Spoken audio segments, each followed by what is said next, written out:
Hello people, welcome to the stream. Today is Tuesday, September 5th if you want to know specifics. We are continuing with unlocking blue quests and other stuff. We are on our way to the firmament to unlock the firmament and then we will probably continue with the main story quest. So let's go.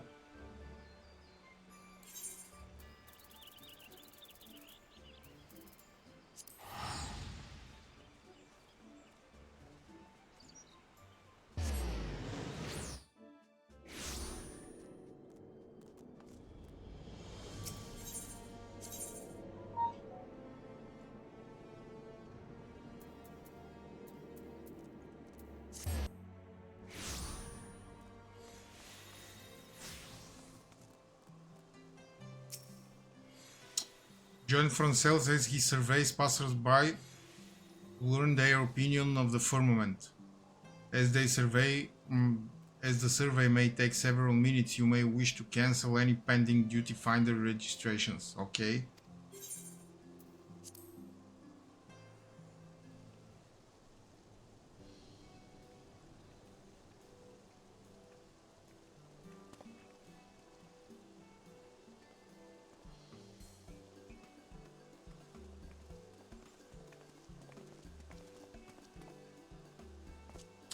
Well, I come here to get supplies for the watch, and what should I find but a familiar face? And if that ain't a pretty lad you've got with you and skilled, and a highborn one besides, you've done well for yourself. You know me, I always am high. It's not what it looks like. I can explain.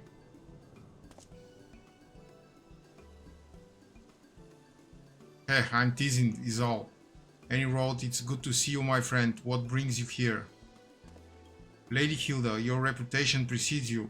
As you may be aware, approval was recently passed for the restoration of the firmament in order to build a district that best serves its residents. We would know what good citizens such as yourself envision for it. Will you not share with us your thoughts? So you are the one they appointed overseer. Well then, you won't mind if I speak freely. Now this ain't hardly revolutionary, but I want the firmament to be a place we can all make an honest living, where if a man works hard enough, he can have a roof over his head and food in his belly. I might be as the war's over, but for a lot of us the struggle continues, same as before. The sort of struggle blue bloods will never know. Remember, Ishgard don't belong only to the high and the holy now. If the nation's to prosper, all her citizens need to prosper. Well, we must be getting on, but if you've need of guards, feel free to send word. If the coin's fair, I reckon we can come to an arrangement.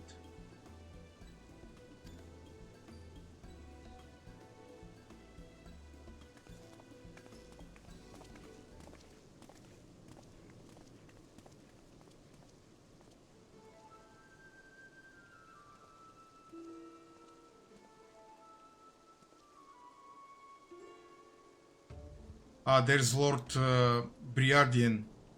I had heard that he was traveling the realm in his capacity as a consulting inspector, but it appears he has returned to Ishgard. Like your good self, he is well-traveled individual, and I should like to inquire after his opinion. Do you suppose we could beg a moment of his time?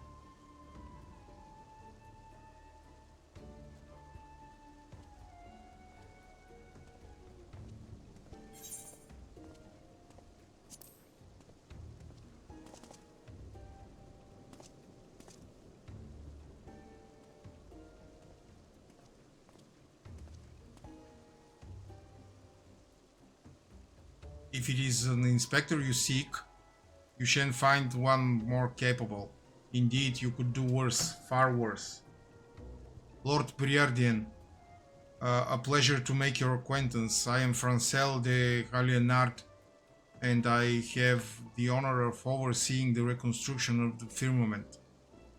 It is known that you are intimately familiar with all the city-states of Eorzea, and I should be much obliged for your insights.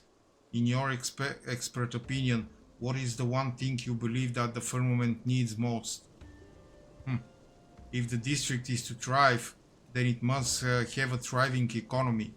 As I have oft observed in my travels, the flow of goods and people is as lifeblood to a city and should be encouraged.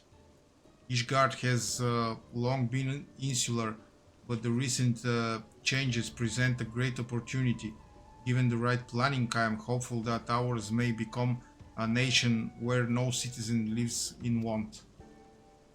I bid you the very best in your endeavors, and should you have need of my investigative prowess, do not hesitate to call upon me. By your leave.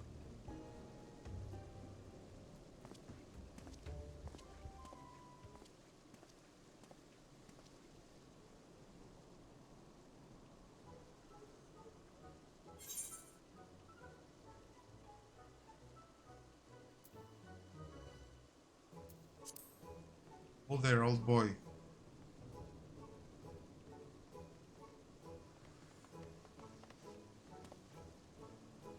Unskilled, I was wondering when you would notice me. Even a pleasure to see you, old boy. And if it isn't my dear Lord Francel, how fares your lovely sister? Has she perchance spoken of me of late? If Laniette has spoken of you, I fear it has not been in our conversations. Now, if I may change the subject, Lord Emanuelaine, you will have heard that the restoration of the firmament has commenced. Is there aught that you envision for the district? What I envision? I can't say I've given it much thought. Well, what with the war finally come to an end, what is in order if not festivities? Yes, make the firmament into a festive place, I say. A place where one and all may engage in each and a revelry each and every day. Beg pardons, my lord, but I believe Lord Francel seeks something more specific and, dare I say, constructive. No, the advice comes from the heart, and I shall take it to heart. You have my gratitude, Lord Emanuelaine. Always a pleasure to aid a fellow man. Now then, we must be on our way. Take care, Unskilled, and don't do anything I wouldn't do. Oh, and Lord Francel, do send my fondest regards to your sister. Tell her how very helpful I was. Yes, that's good.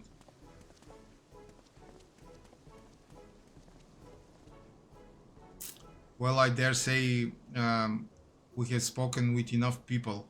Shall we conclude the surveying and review what we have learned?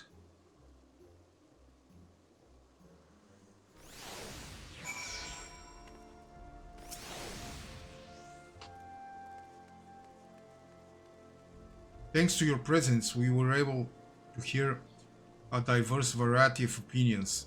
Each one has merit. The question is whether the visions can be made reality. No, such pessimism will not serve. I must have faith and try my earnest best. Now then, for all this talk of the firmament, you haven't even seen it, have you? Would you care to inspect it with me? I will be there for a while hence, so please join me at your leisure. Tomelin by the entrance will show you to the district. Oh, and when you see the man, would you mind giving him this? His bone-chilling work, standing there as he does, and it is a little something to keep him warm. I could as easily hand it to him to be sure, but oh my god! But it would be all the more warning coming from the savior of Ishgard. With that, I shall go on ahead. See you in the firmament, my friend.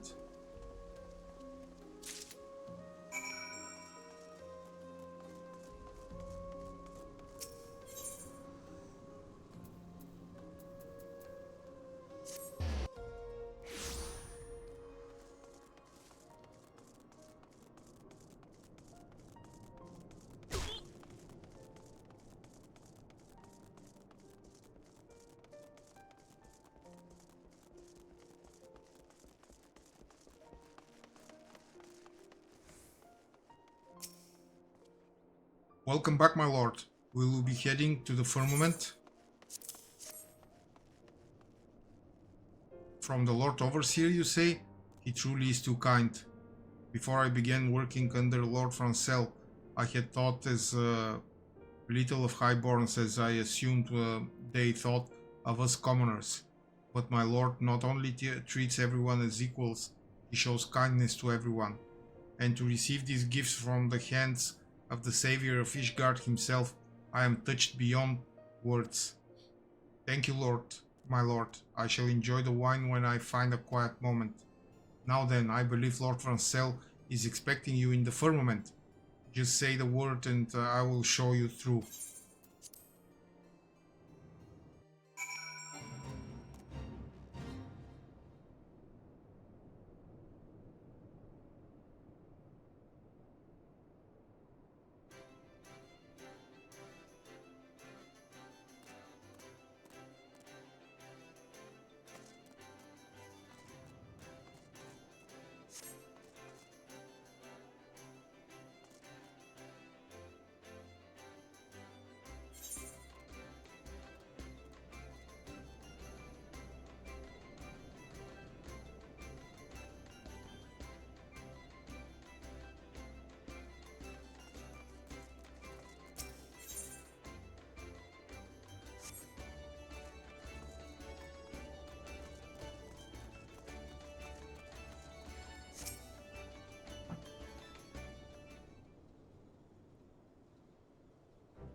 There you are, unskilled. I bid you welcome to the firmament. As you can see, the rebuilding itself is complete. This is but the beginning, however, as we must now turn our attention to the running of the district. We have much and more to do, but speaking to the people has stoked the fires of my determination. I want to make the firmament into a vibrant, thriving district where highborn and lowborn alike may live side by side in harmony. Yet I would be lying were I to say the task does not daunt me. There is a limit to what I can achieve, especially given House Halienart's diminished influence. Have I come at a bad time? Count Edmond. What do we owe the honor? Lest you forget, I am the Count de Fortens no more, just a retired old man. As for my presence here, Emanuelaine reported that the unskilled was in Ishgard, and I thought I would make a social call. You will forgive me my eavesdropping, but it seems the reconstruction project is not immune to the uncertainty that has accompanied our nation's transition to a republic. Unskilled, I am given to understand that the other nations have established residential districts for adventurer use. Is that true? Yes, I've heard of such places. Sorry, I've been living under a rock.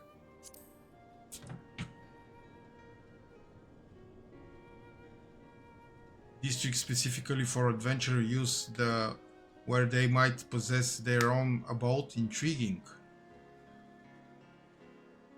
The truth is, our nation is divided by a gulf. While the redistribution of wealth may go some ways towards closing this gulf, it shall not lead to true independence for the masses. We must ask ourselves in this new age in which we live, what role should each one of us play? In pondering this dilemma, I believe that we may draw inspiration from adventurers and their independent lives. Independent lives. If we were to translate this into the firmament, might it not assume the form of self-administration? It seems you have found a spark, in which case this old man's ramblings have served their purpose. I shall pray for your success, Lord Francel. Your words are as a beacon in the dark, my lord. Thank you.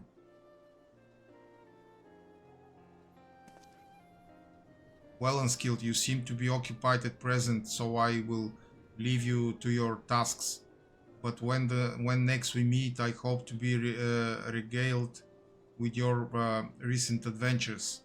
As ever, our Fortam Manor is at your disposal should you need a rest.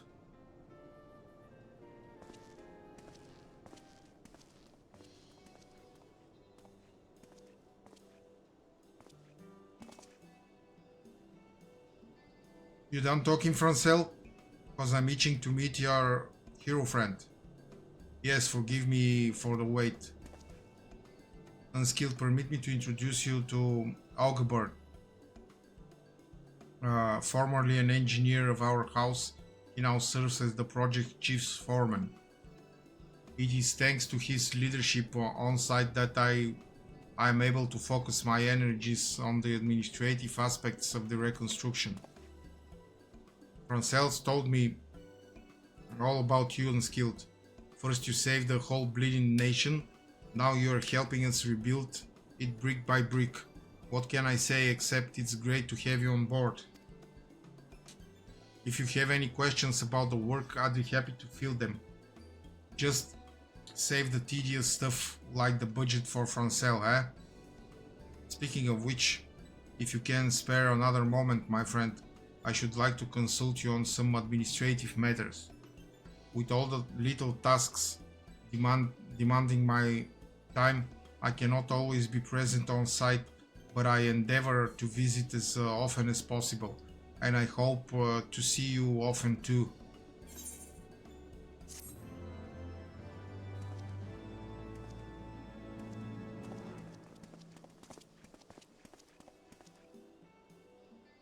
You now have access to the firmament. An option has been added to teleport here from the Foundation Aetherite. Speak with Augebert to learn about how you may contribute to the reconstruction effort.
Okay, let's continue with the main story quest.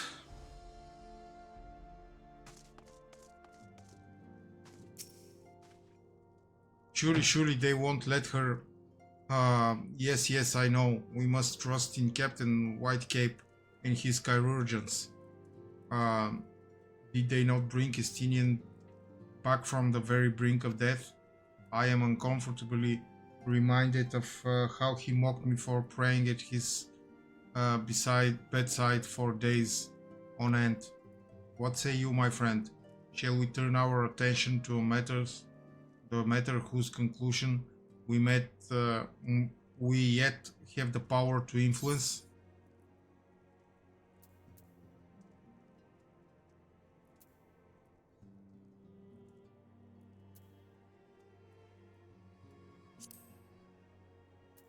Spaghetti carbonara. Oh yeah, of course.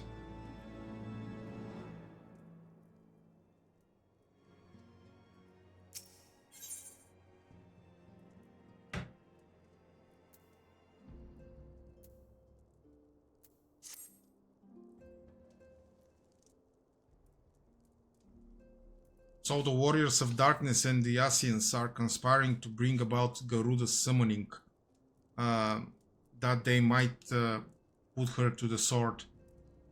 Then, when the first encounter, when we first encountered them in Lotus Asnath, when they were confronting Ravana gods, has this been their aim all along? What do you intend to do, Master Alfino? There is much and more I do not understand, but I know this: a primal summoning cannot be ignored. Alice risked her life to uncover this plot, and we squander her gift at our peril, unskilled. Will you accompany me to Zelfatol and help me stop the Ixal's ritual?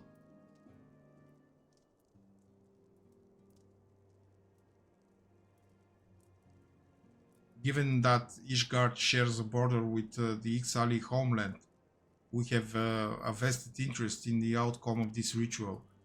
We have been willing to suffer the beastman's intrusions into Curtain lands to a point, but the summoning of a primal is an escalation we cannot abide. You shall have our fastest ship, Master Alfino. The mountains of Zelfatol are not easily traversed, and this endeavor demands all haste. The gesture is most appreciated, Sir Emerick, but I fear an aerial approach is destined to fail. This is their homeland, and after all, and Ixali dirigibles are not to be underestimated. No, experience tells me the only conceivable approach is by land. I believe it would be wiser to cross into Zelfatol by way of the mountain pass east of Camp Dragonhead. In that case, I shall send instructions for a contingent of the camp's knights to be placed at your disposal. They will secure you safe passage through the mountains and escort you thence to Selfatol. Though my men are unqualified to confront a primal, they are more than capable of contending with the Ixal. We should be glad of their assistance, Lord Edmond. In the event Mistress Alice regains consciousness, we will share with you any additional information she may provide. May the Fury watch over and keep you safe. Then let us be off. We can procure any additional supplies we require in Camp Dragonhead.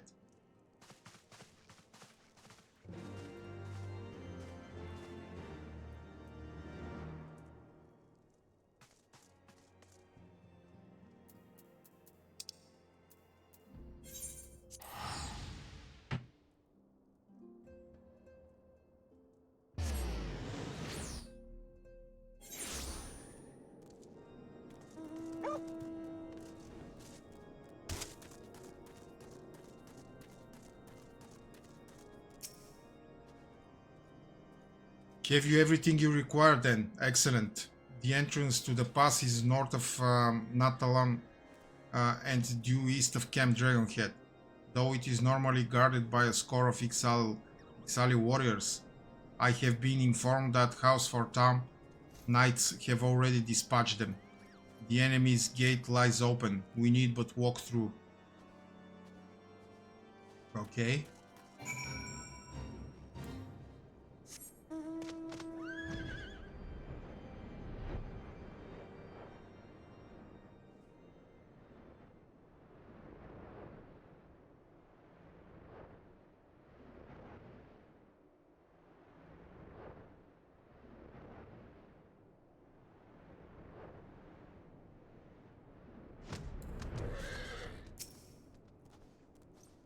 Master Guy, Master Alfino, as you can see, the gate is ours.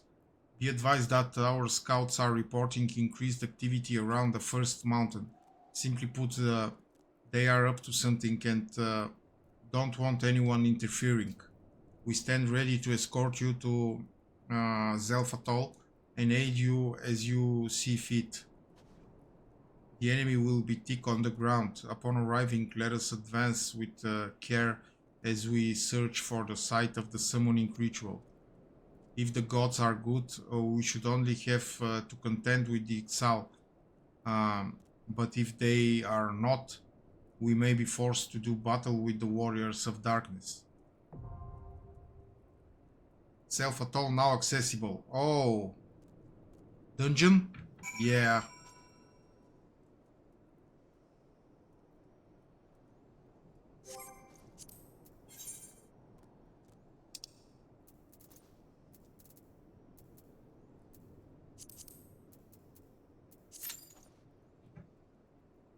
Okay.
Oh, you have catching up to do. Work is a bitch, ain't it?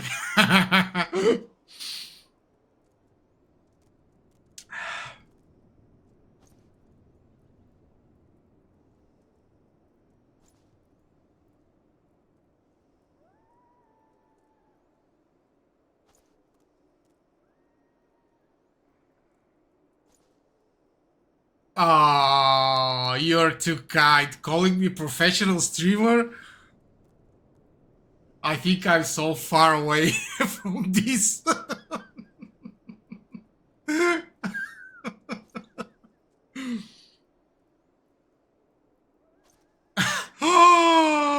And now you are insulting my feelings.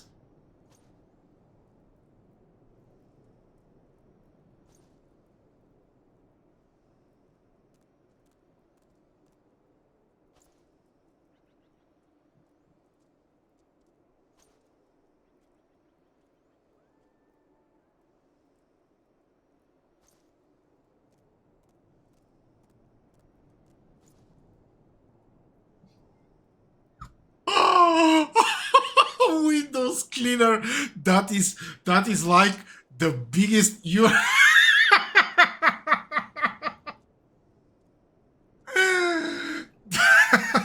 That is the biggest insult I have ever heard in my life.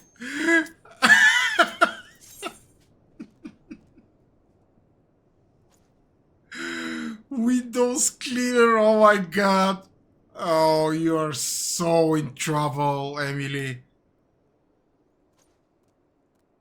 You cannot even imagine how much in trouble you are. Yeah.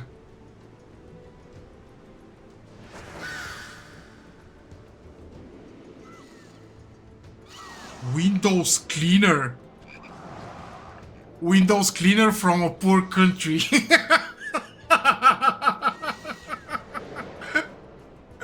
I'm gonna put it in my bio in the Twitch channel.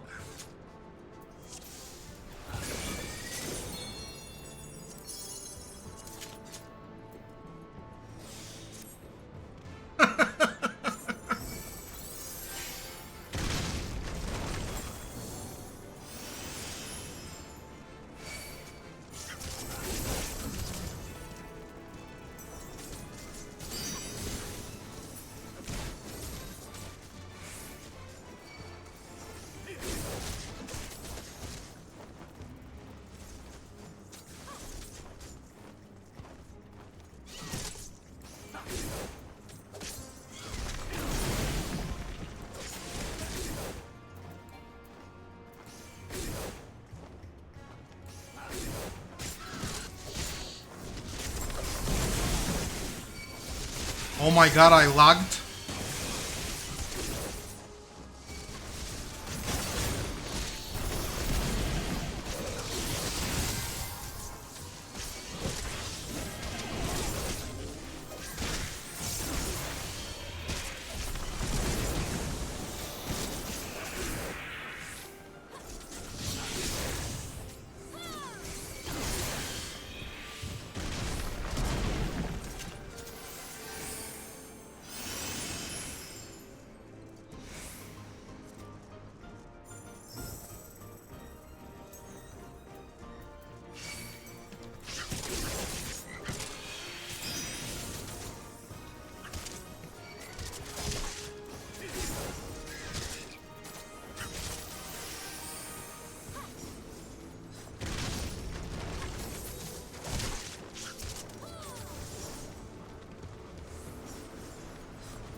Yeah.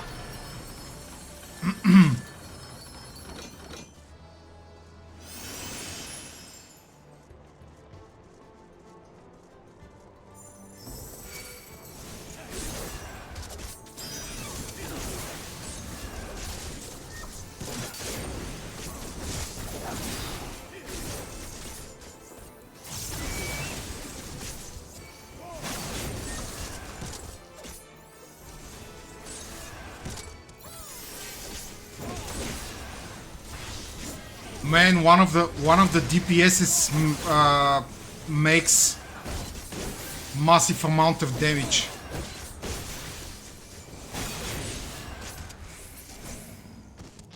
I think it's the dancer.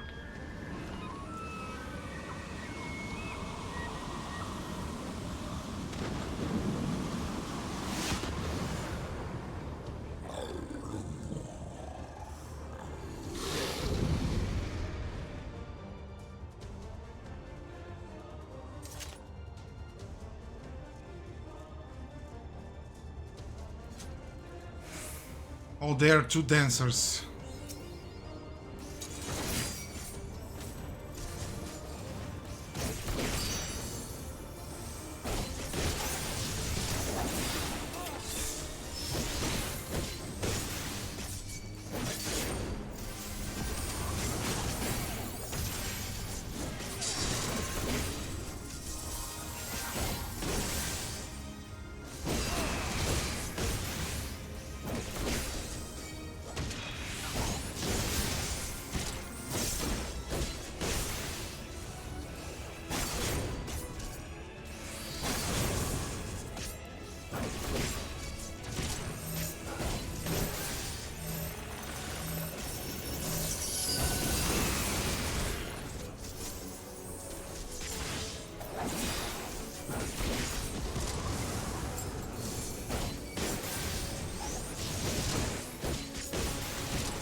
Okay.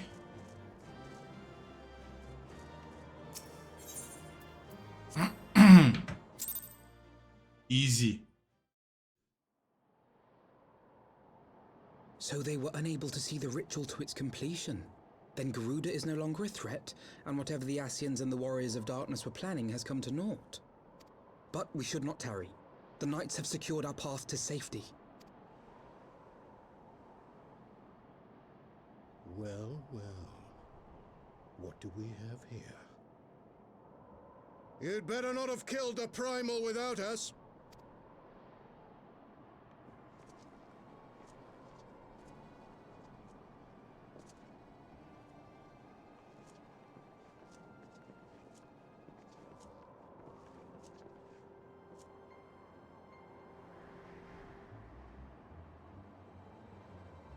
You! Wait, I know you. Still walking, I see. I could have sworn my aim was true.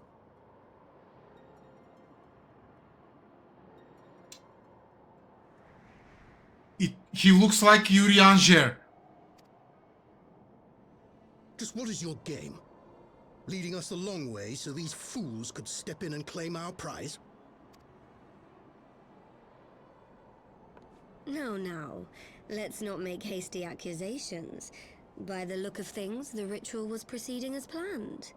We arrived at the appointed hour. 'Twas they who erred. It is hopeless. We cannot face them all. Do mine ears deceive? A boy! So that's the way of it. Twins! You had me worried for a moment there. Know that I will happily make it quicker for you, if you just stand still.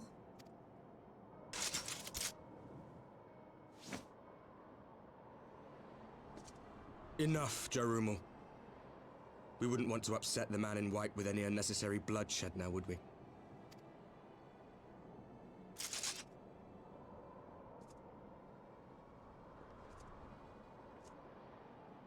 You've been awfully busy since we were kind enough to spare your lives.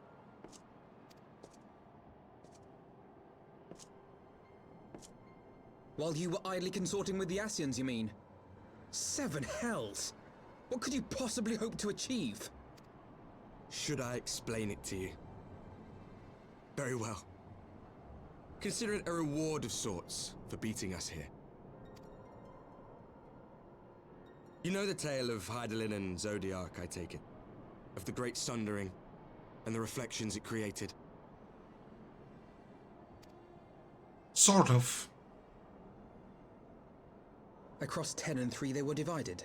Reflections of the source, each possessed of shards of light and dark. Just so. One of those reflections, the one nearest to the source, is our home. And we were the heroes blessed with her light.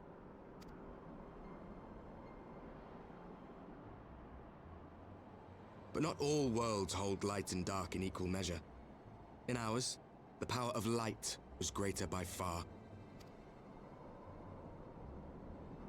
So the Ascians, who once threatened our home, were no match. And they fell before us, one after another, till none were left. Victory, we thought. And then came the light. A flood of pure, blinding radiance, annihilating shadow and color and life itself. Ere long, it will consume our world, leaving naught in its wake but blank perfection. That cannot be. Do you honestly expect us to believe such a story? Believe what you like. But it has happened before. On a world far removed from ours. The 13th, which was swallowed by the dark and transformed into what you call the Void.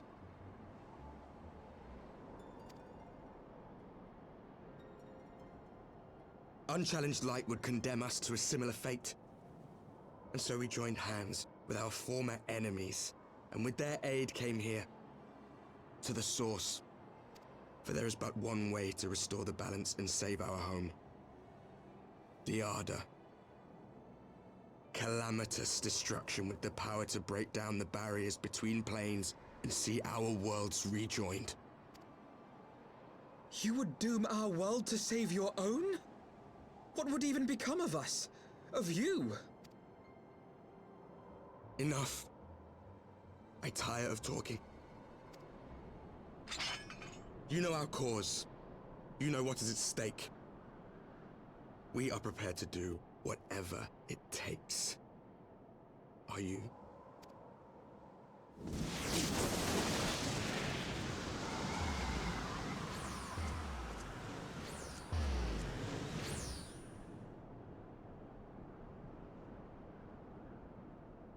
If there is aught you would say, say it. Otherwise, begone. You have no friends here.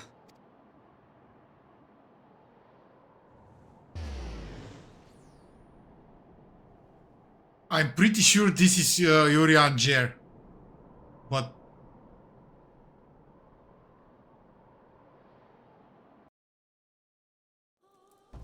because he was acting like he was consorting with one of the Asians in the past.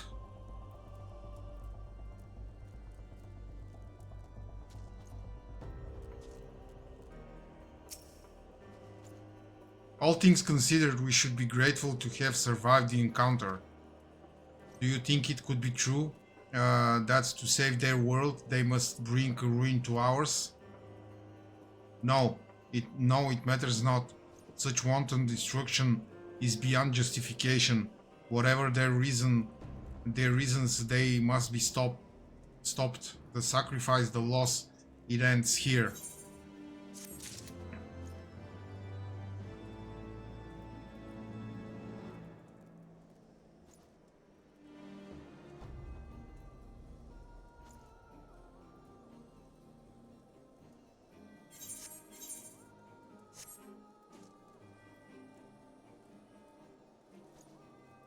Emily, whenever you have time, I want to ask you something about the squadrons.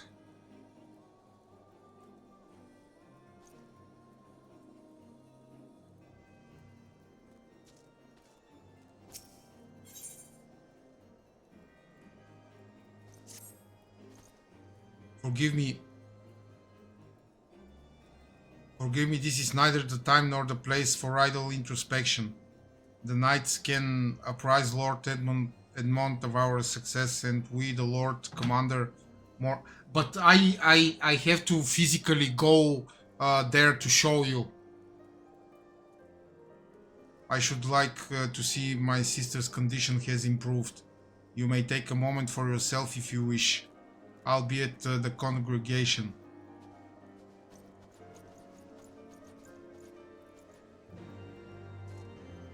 So let's go to Gridania.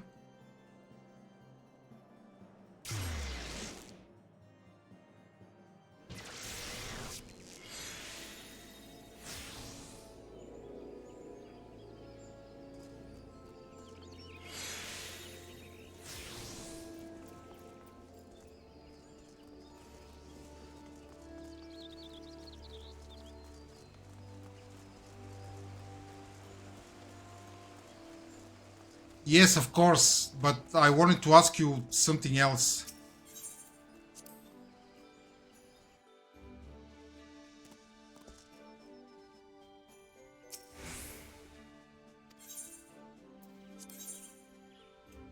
So, do you see the current attributes? I'm missing I'm missing strength, as you can see. How do I gain strength? By messing with the other attributes and do training courses?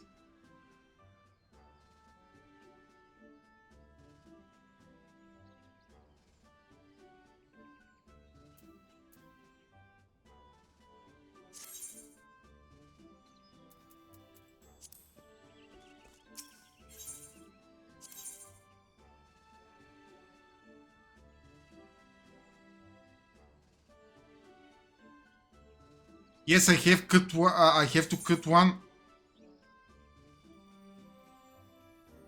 but the problem is when you go to the next batch of of squadron missions, the higher level ones, it just doesn't cut it. For example, the frontline support. If I cut the health to gain strength on training missions, I will not have enough health for this mission to cover it. You know what I mean?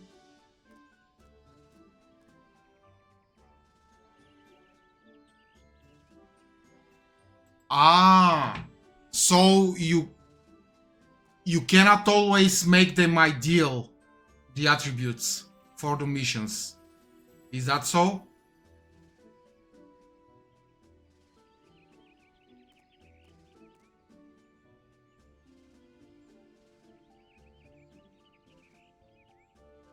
Aha.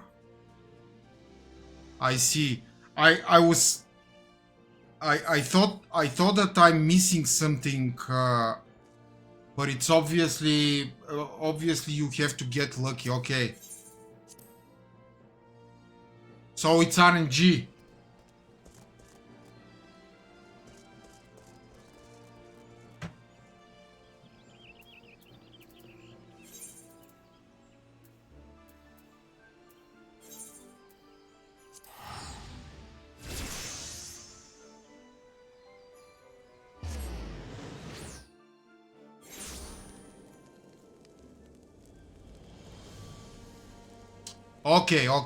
Okay. Thank you.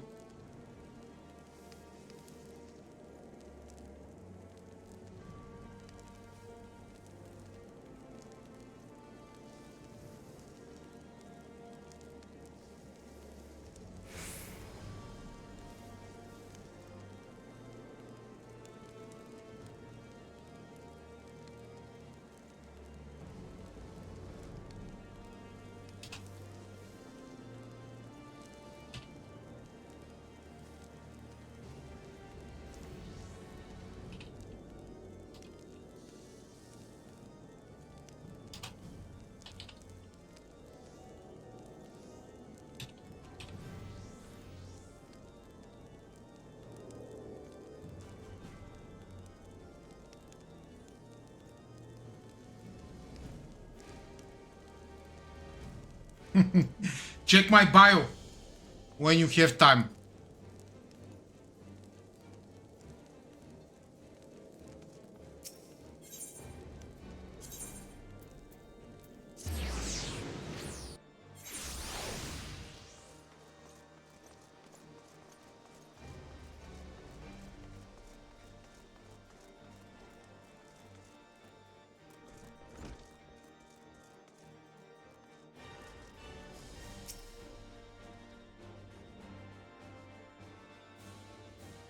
It brings me joy to see you safely return to us unskilled. What news from Zelf at all?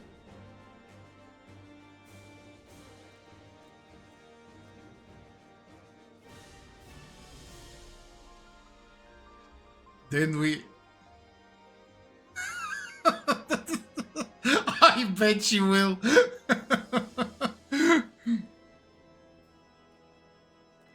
Then we were not too late. On behalf of Ishgard, I offer you my deepest thanks. As for who remained behind, Mistress Ishtola has been tending to Mistress Alice in your absence, and I am pleased to report that she has regained consciousness. I imagine you have many questions, especially given your recent encounter with the Warriors of Darkness. I know I do. Come, let me show you to her room. Do not worry, her condition is much improved. She is a resilient one, much like her brother.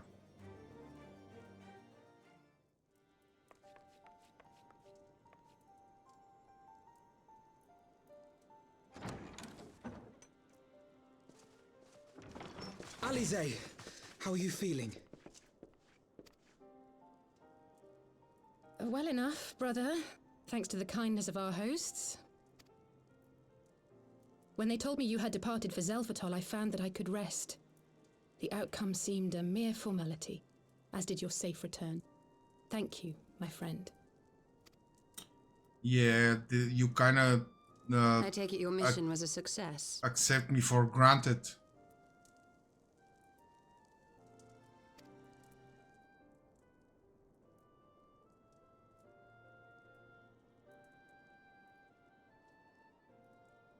As if we needed any further confirmation that they are in league with the Ascians.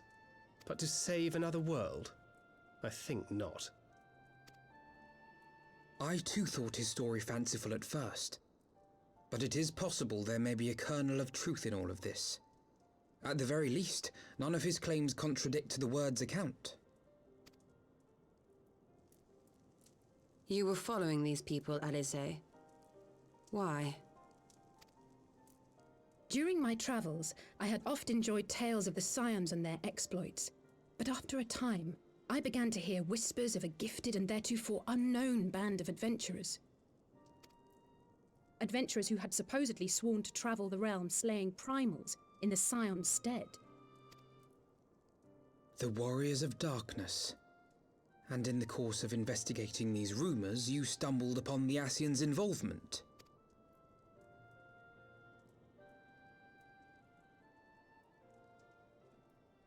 Yes, exactly. Forgive me, but if these Warriors of Darkness mean to bring about another calamity, to what end do they hunt primals? To prompt an escalation. To deepen the beast tribe's feelings of helplessness and despair, and thereby drive them to summon ever more powerful gods. And lest we forget, these events do not occur in isolation. With their patron deities being slain left and right, the news of man's victory over Nidhogg must surely have sown panic in the minds of the beastmen. 'Tis no wonder they wish to defend themselves.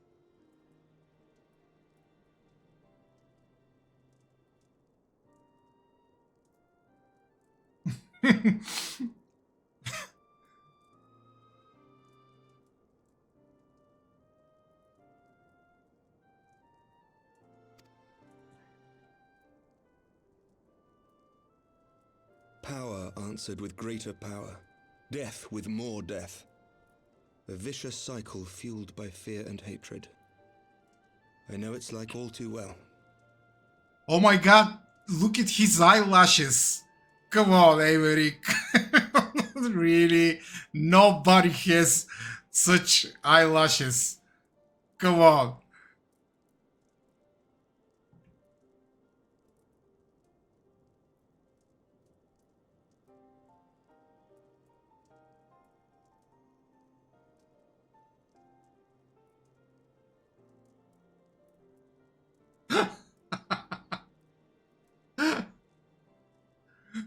Yeah.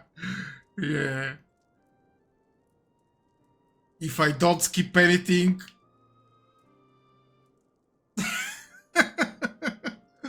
I'll have you know that I also have a beautiful eyelashes. My mama told me that my eyelashes are the most beautiful in the world. But his eyelashes are simply impossible.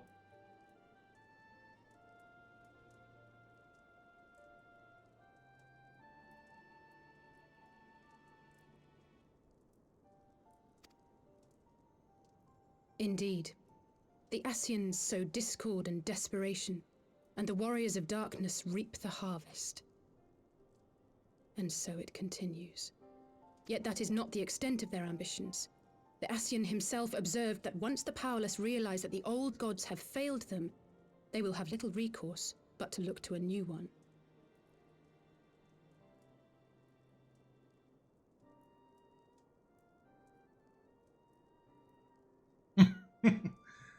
Oh yes. Eyebrows are back to trending these days. Women with beautiful eyebrows are very appreciated.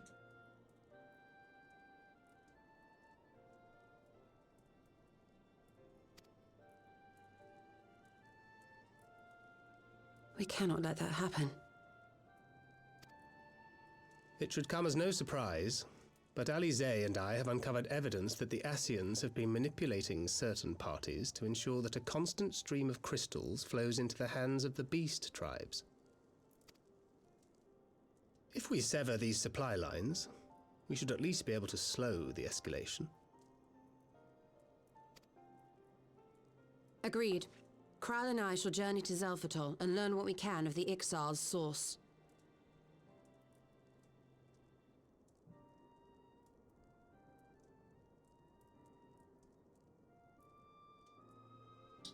Yeah.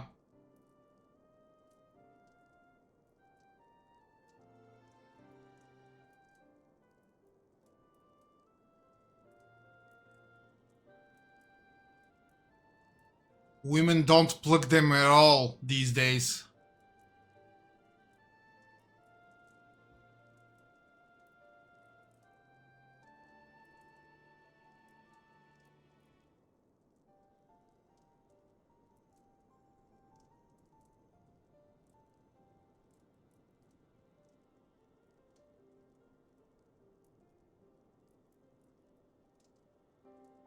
Oh, really?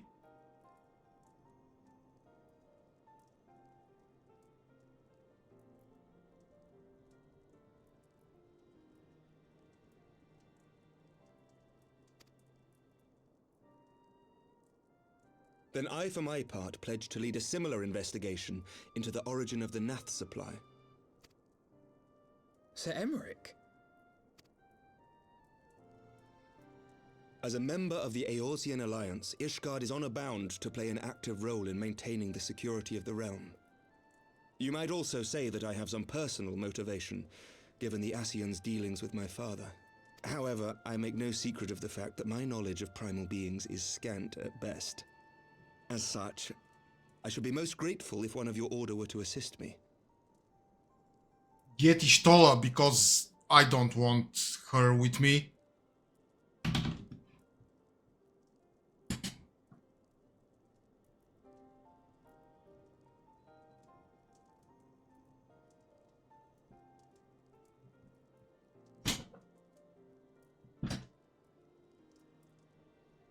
In fact, let's sign a petition for Ishtola to embark.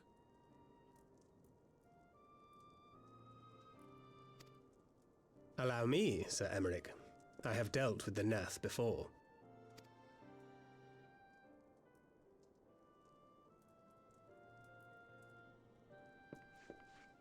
Let us consult with Orianja then. Given his dedication to the study of primal beings, I should be surprised if he could not tell us something of value. Yeah. Allow me to accompany you, brother. And before you think to refuse, know that I am not the girl I once was.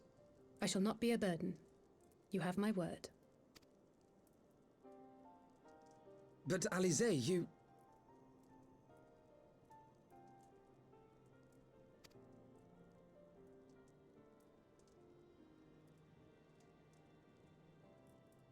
You are more than welcome. After all, it was you who set us upon this path.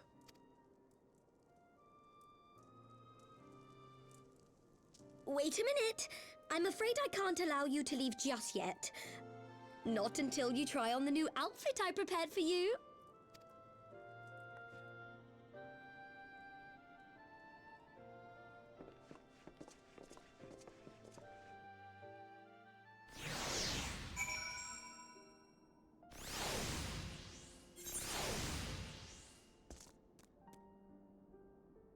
Okay.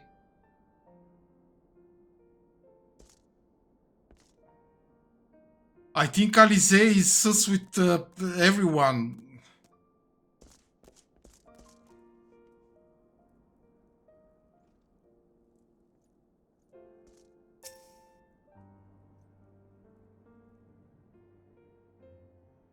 To think that the three of us plumbed the depths of the coils and confronted Bahamut himself, had I not been there, I would struggle to believe it.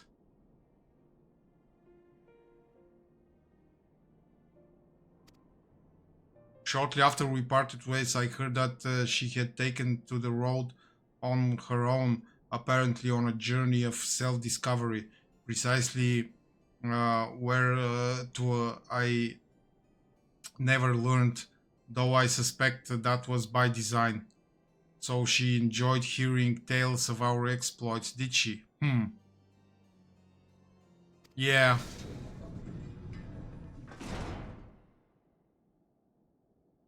My apologies for keeping you waiting.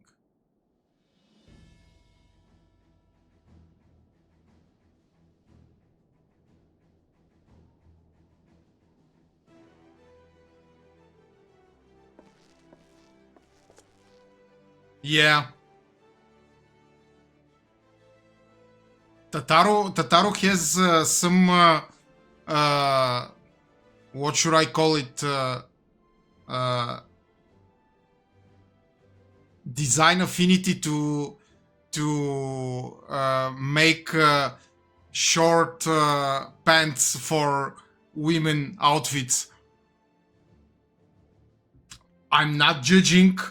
I accept it. It's nice.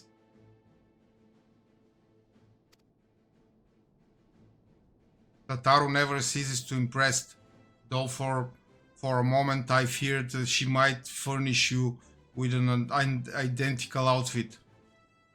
Praise the 12, she did not. Mother and father were rather too fond of making us wear matching clothes.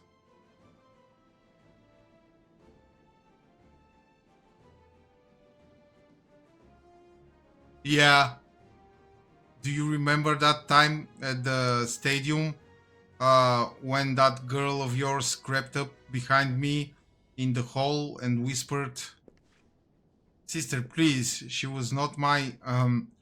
can we not have this conversation in front of the Warrior of Light?" Oh, please do! I want to know about Alfino's girlfriends. I'm into gossip, I mean, so be it. Another time, perhaps. To be honest, Unskilled, I wasn't planning on seeking you out just yet. When I set forth on my journey, I did so with grand ambitions. As you may recall, I promised I would not disappoint you. I pray you will forgive me if I do it.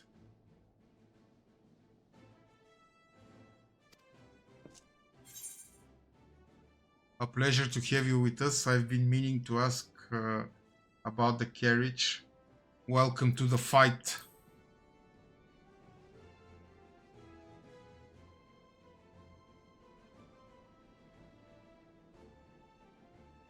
New garments aside, I must say that you seem different, more resolute than when last we met. You have the look of a woman who is ready to fight for the future of Eorzea. To the extent of my abilities, perhaps, but I have no delusions of grandeur, nor will I pretend to have found myself or any such thing. I'm here today because I would regret it if I weren't. That is all. Fair enough. Let us depart for the waking sense, then, and see if Urianger can be of assistance.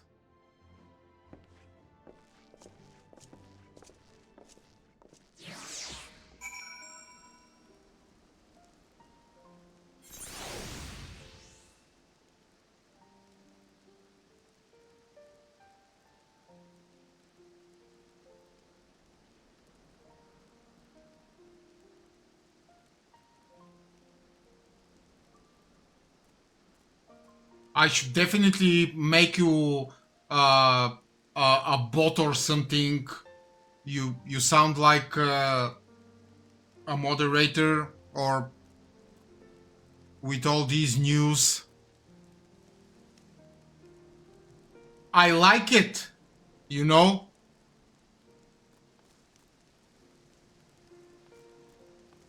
But you should check if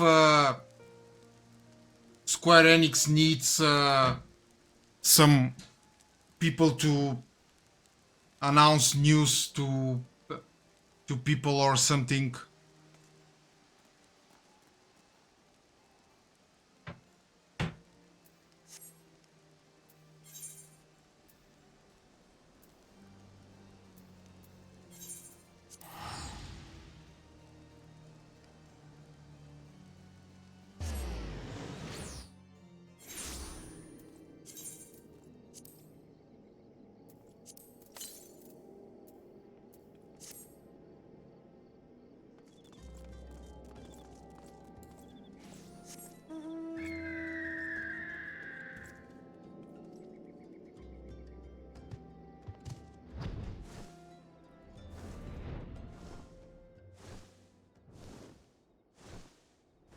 Yeah.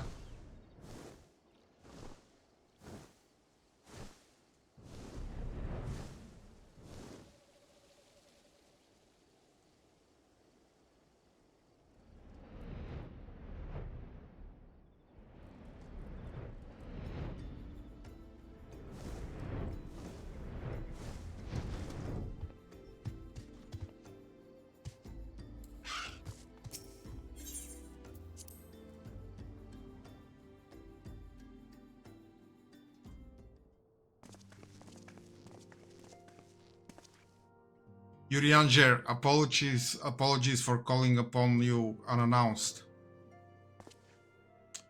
Why, Master Alfino, would that the scholar had been fit to grant me knowledge of thy coming. What bringeth thee and thine here this day? Oh my god, Urianger.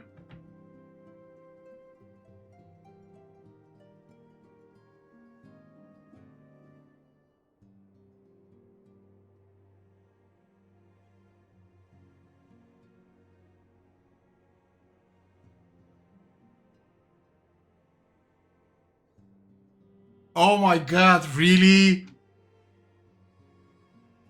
You will be off on the patch day? You are so addicted.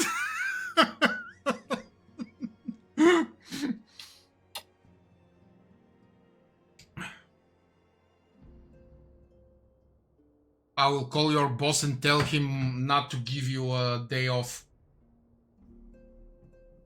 Just to see your face.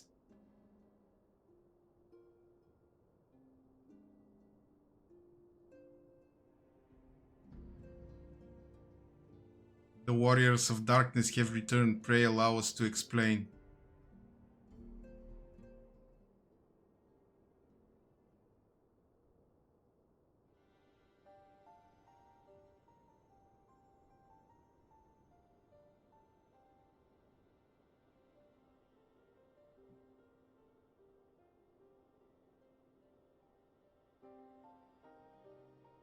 Oh my god.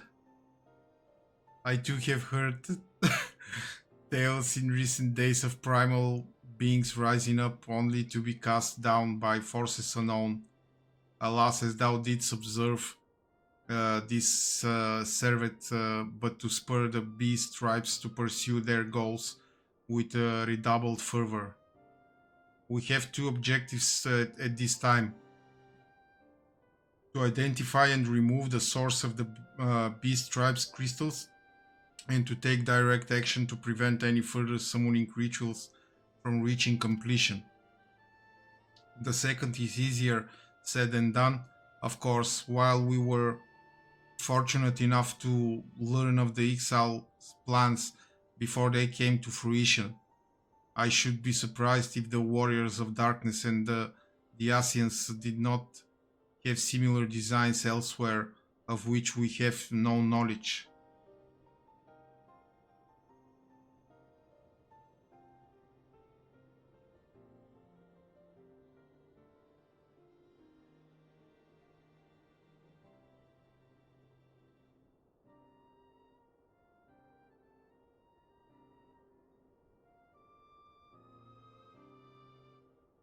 Sure, why not? Let's see what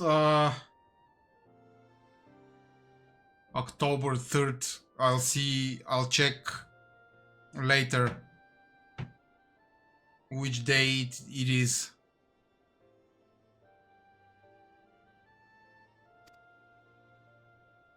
Thou wert wise to come hither, for this very day did I receive tidings most troubling from across the Strait of Meritor. Olgomorus stirred, and there are whispers that the Lord of Cracks neareth his return. Mere rumors, mark you, but in light of thine own discoveries, thou canst ill afford to turn a deaf ear to the claims.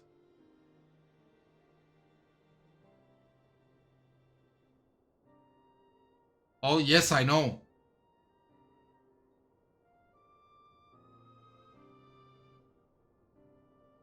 Ah yes, and then I can Also ask for a day off from my streams so I can vibe with you.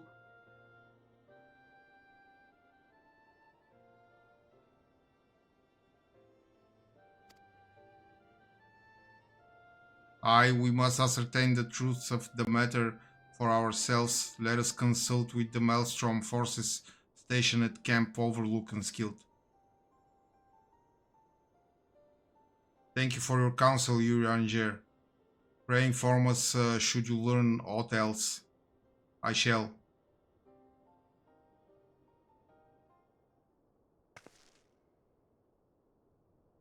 If I may, brother, Yuri Anger, is there anything else you would like to say? She knows. Ah, yes, of course she knows. She saw them together. If not, then never mind. I only ask because you are normally rather more verbose.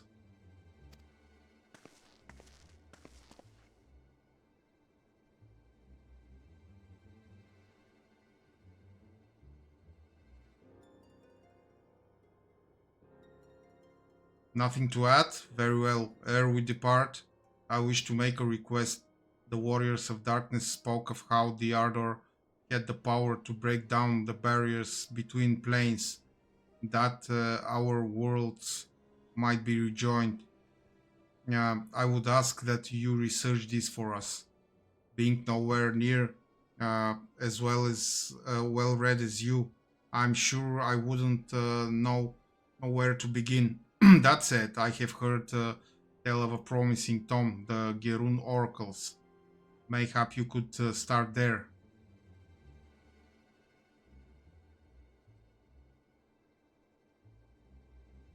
By thy leave.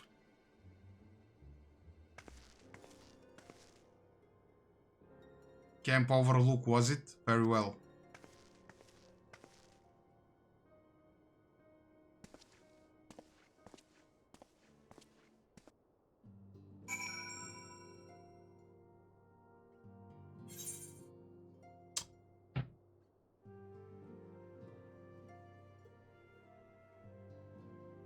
Five-minute break to fill my water. I'll be right back. And we will continue with our grand plans for the next summer.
Right. My wife has friends over again, and they're stuffing their faces with cake. So I managed to sleep before I could be tempted to eat.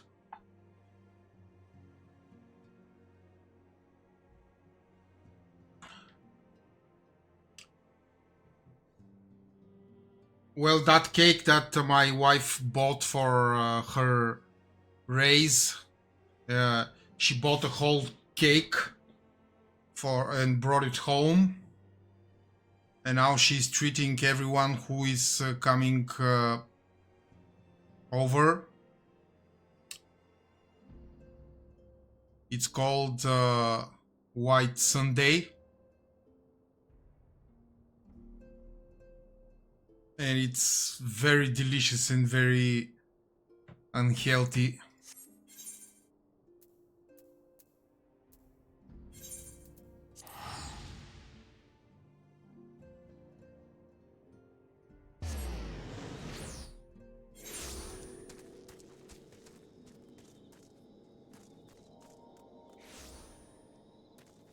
Yes.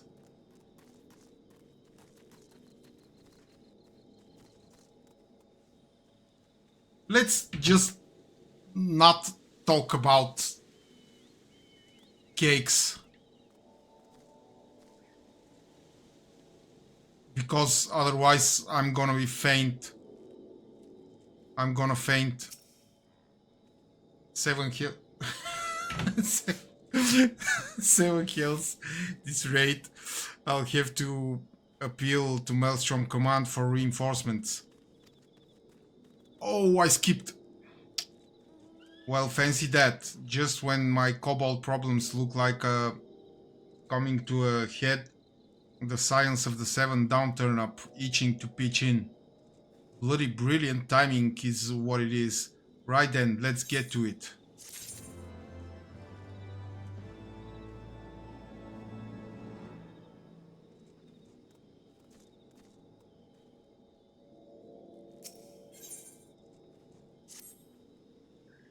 So our friendly neighbors in Ugamaru have got much more aggressive of late, just as you said. Matter of fact, our scouts spotted one sniffing about the stores just now, likely looking to make off with an armful of crystals. I'll be damned if I'm about to let that happen. Lend a hand and help us search the camp for the little bugger, would you?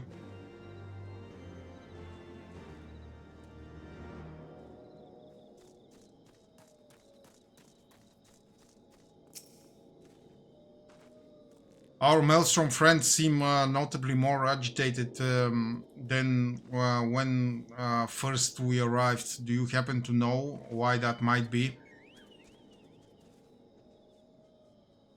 A kobold in the camp, you say? That would appear to corroborate Urian Jer's information. Yes, but to be so reckless as to infiltrate a Maelstrom camp and draw attention to their efforts is passing strange. Well, there will be time to think on this later. For the present, we must do everything in our power to prevent Titan summoning, and that means finding and questioning this kobold.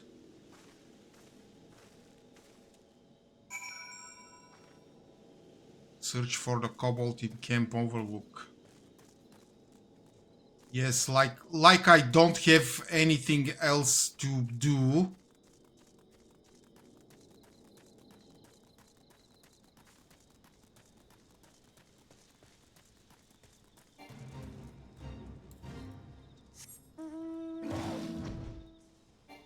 Okay, tell me how this thing flies.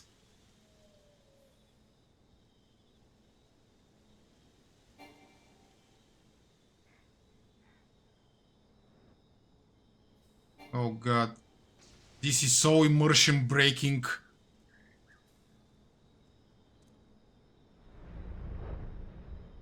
Majestically, yeah.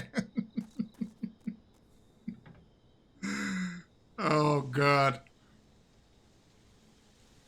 They could put some kind of propeller on his head or something. No, it would be much more immersion breaking that way.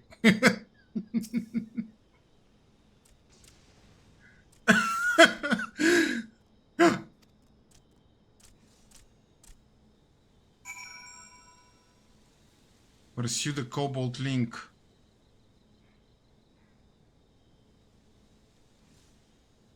Oh, for real?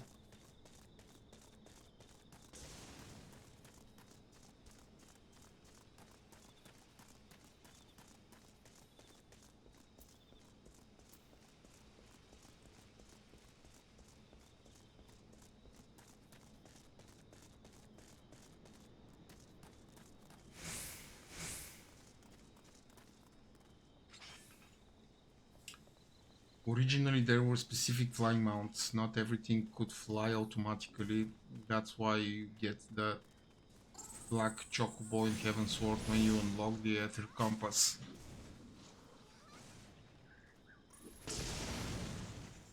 Ah yes, I understand.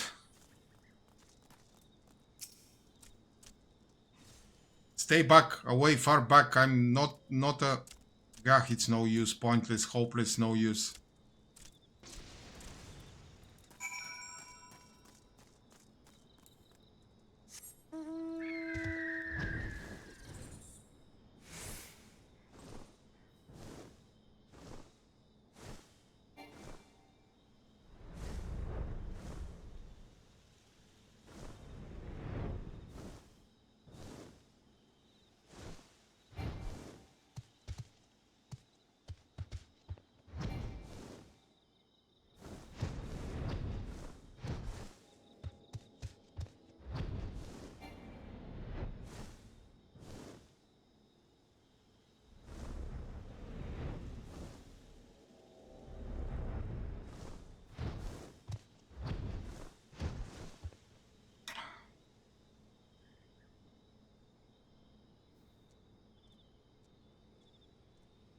Until patch 5.3. Oh my god. Please, don't hurt me. I only wish to talk. Yes, yes, just talk. Gah. For real, this is the stupidest...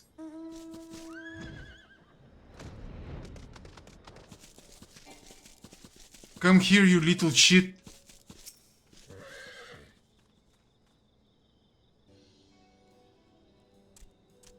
This was a stupid plan, stupid. But if I tell no one, then everyone will...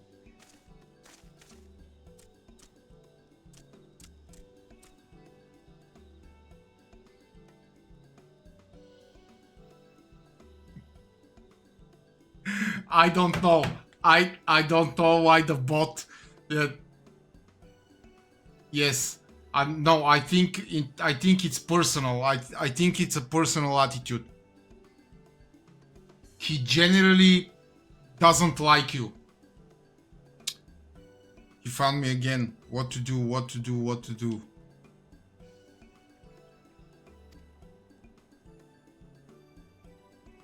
I come in peace on... He knows that automatically that you are rude, so...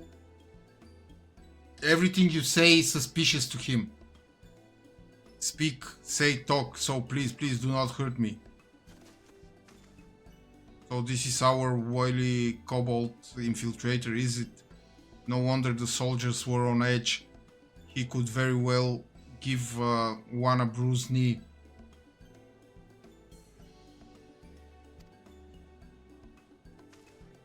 Huzzah, we've got him. Fine work, Science.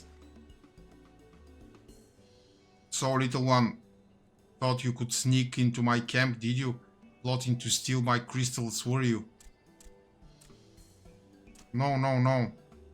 I came to talk, to ask for help. But when your soldiers saw me, they drew their weapons and shouted, and I...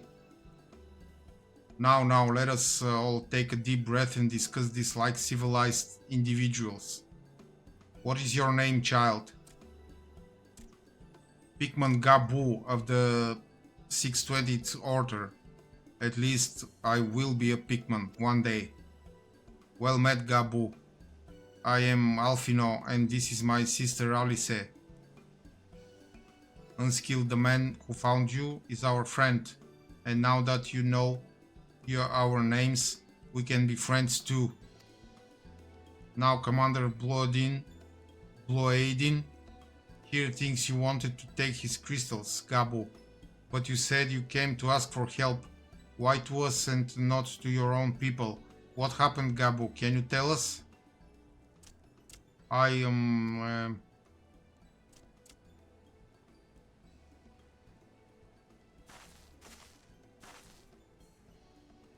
Listen here, you little... Oh no, no one's going to hurt you. Alright? Not while we're here, I promise.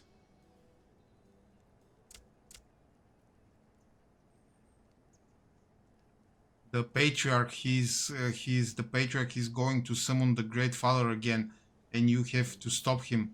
Beat him, fight him, stop him.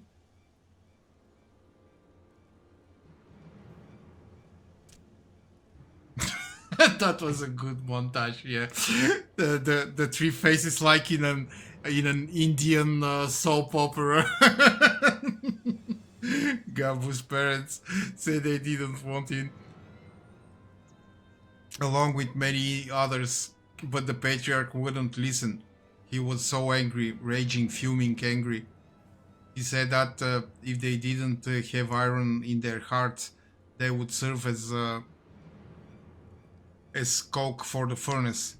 And then the guards took my parents and the others away, and I haven't seen any of them since. Coke for the furnace? I did not want to believe it, but I have heard tales of foci fashioned from the bones of beastmen, which worshippers use in their rituals, hoping to summon more powerful incarnations of their gods. By the 12th, that is sickening. No one listens to Gabu, no matter how much he cries, pleads, begs, cries. They do not listen, only talk about punishing the overdwellers and praising the Great Father. Gabu loves the Great Father, but he loves his parents too, so please help Gabu stop the Patriarch and save his parents.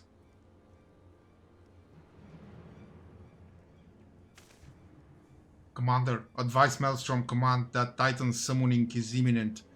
Should the worst come to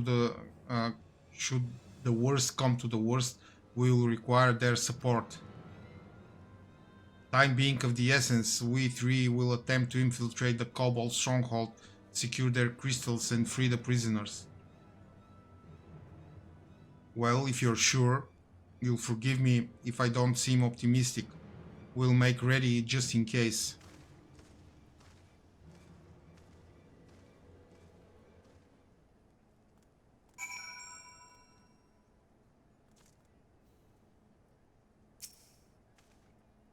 I have faith that we may yet stop the ritual.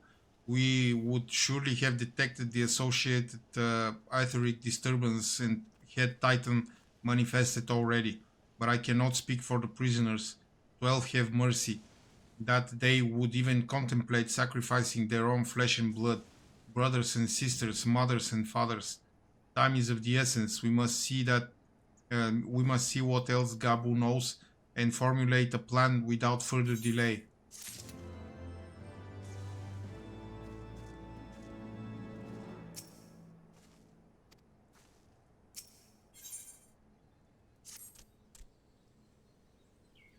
I heard Great Father Titan loves crystals, cherishes, covets, loves them, and if we gather enough, he will return. That's why the Patriarch told everyone to go forth and gather them. So I was thinking, if we take all the crystals away, maybe the Great Father won't come. Very good, Gabu. I was just thinking the same thing. Do you know where the crystals are stored? I know. Oh. Several spots, each defended by a different order. Gabu wanted to steal them, but he was too afraid to go alone. Yes, yes, too afraid to go alone. But together we can take them away and hide them. Come, come, Gabu will lead you to the first cache.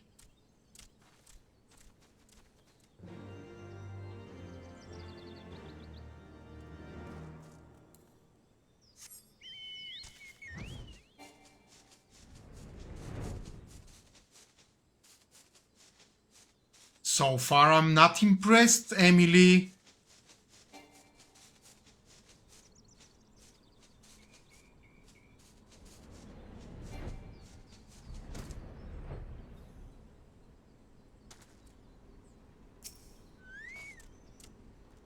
Quickly, quickly. I mean, nobody died. There's no romance, betrayal.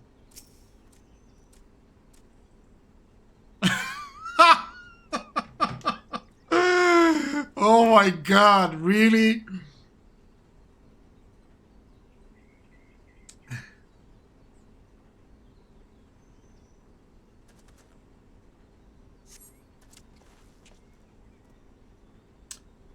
Do we have them all? Good, lead on, Gabu. This way, this way.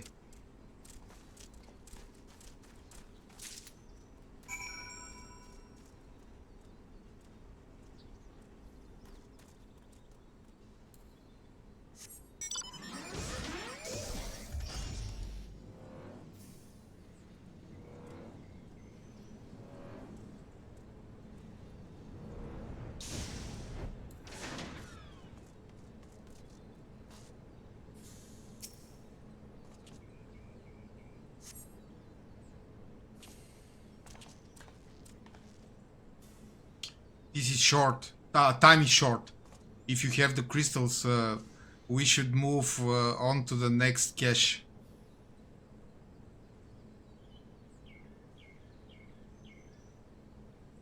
No, Urianger is good guy. He's a little bit awkward around women, but he's great. Did you hear me, brother? Brother. Aye, aye, it's just that.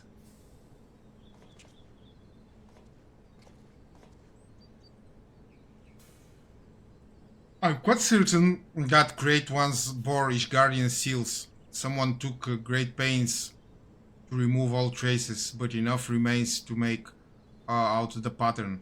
See for yourself.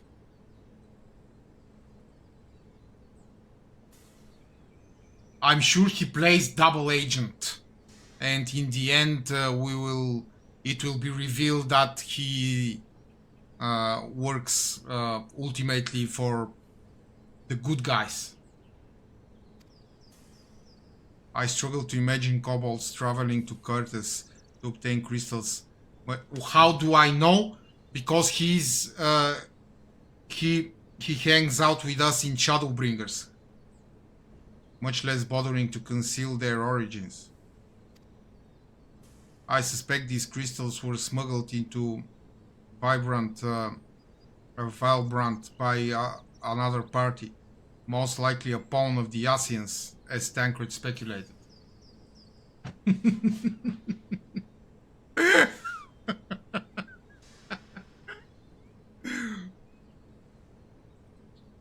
See? I know a little bit.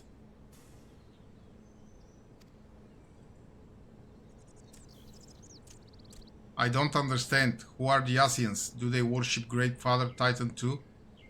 Ah, never you mind about that. As Alice said, we do not have a lot of time. Can you lead us to the next cache, Gabu? Yes, yes, yes, of course. Gabu knows the way.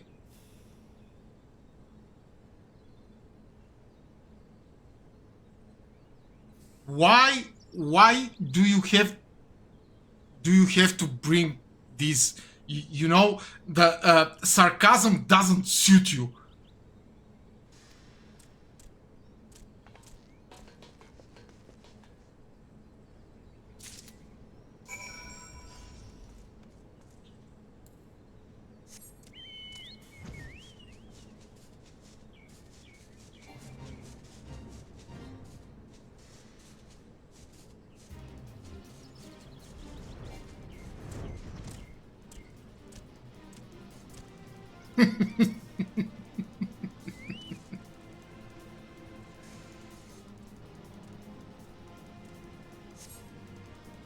Though you can cast about for a time, you'll see no sign of the crystals.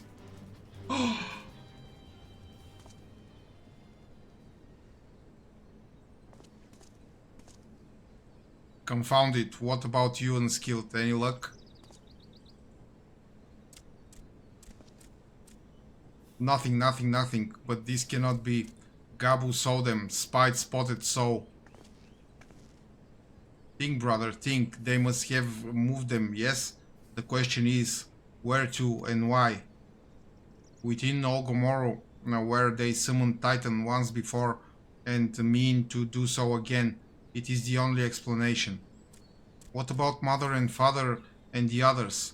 We have to help them. And we will, Gabu, we will. Stay calm. We still have time. They have yet to call for the remaining crates, yes? If they had, then they would have found the other caches empty and sounded the alarm. Nevertheless, I believe the time for stealth has passed. We must breach the Navel and seize the remaining crystals. There is no other way to prevent Titan's summoning. But first, give me your crystals, that I might deliver them into Commander Bloyedin's custody. We dare not take them into the bowels of the mountain.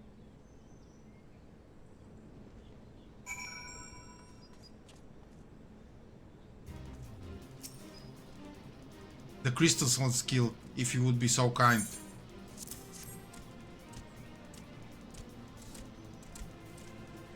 Thank you. I shall deliver them to Camp Overlook for safekeeping and brief Commander Bloedin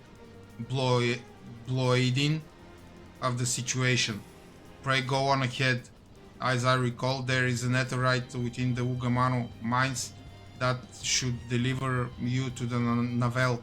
Gabu doubtless knows the way. Wait for me here. I shall rejoin you anon. Strange. I would have thought you eager to remain in the thick of the action, but if this is what you would prefer, then Godspeed, brother. This way, this way.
Ah, I take it this is the Aetherite we seek, right then. As soon as Alfino arrives, we go. I trust you're feeling suitably heroic and skilled. There's no telling what sort of resistance we'll face in there.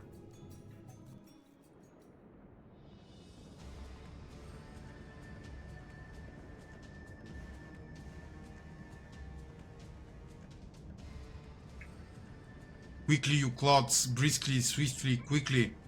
I will not suffer any further delays.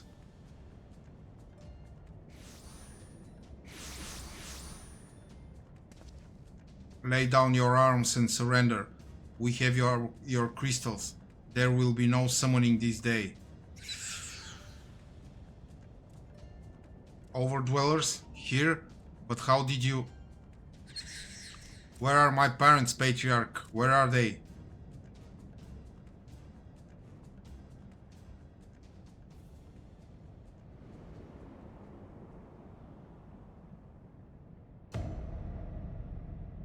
Oh no, did they kill them?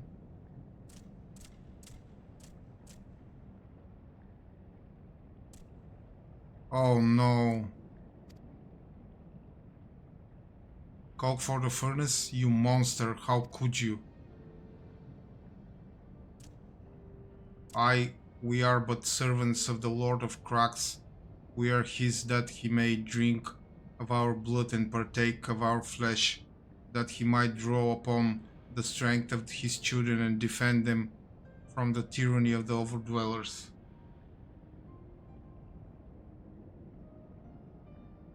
Yeah. Come on, I genuinely thought that we will save them. No, Alice, not yet.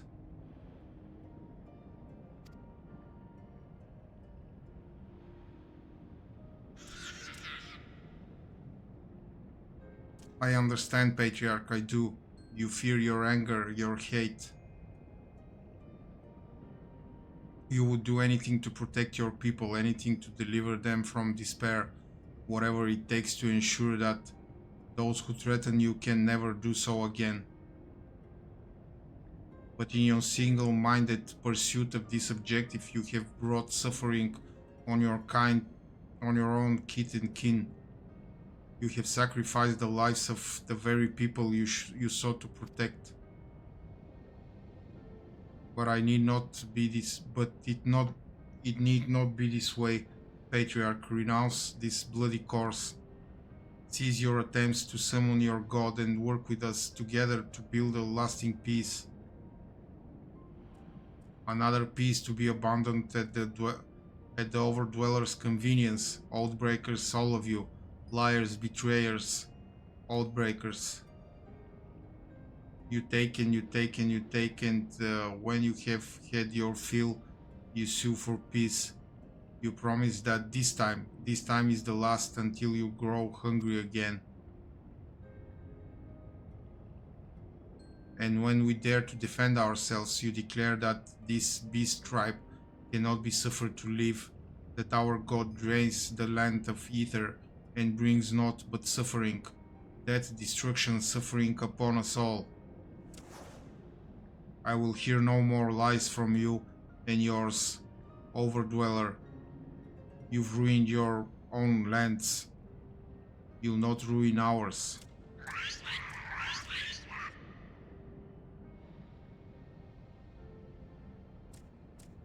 I said I'd come for you and I did. I'm here, I'm here, I'm here. Oh man. Say something, please, please.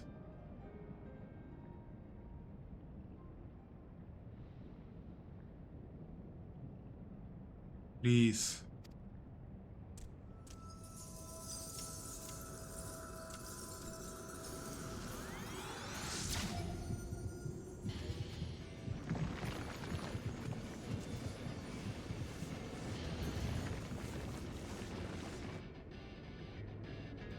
Wake up, wake up, wake up, wake up, wake up, wake up. Wake up.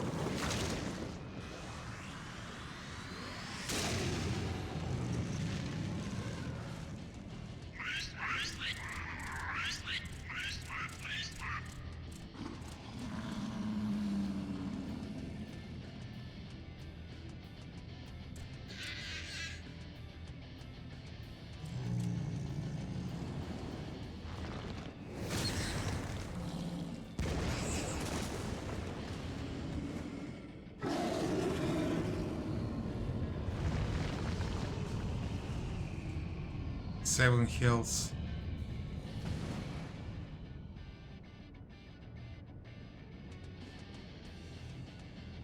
I'm here, I'm here, I'm here.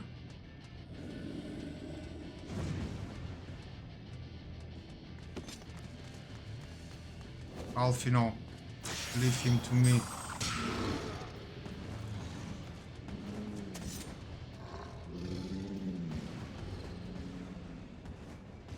We must away.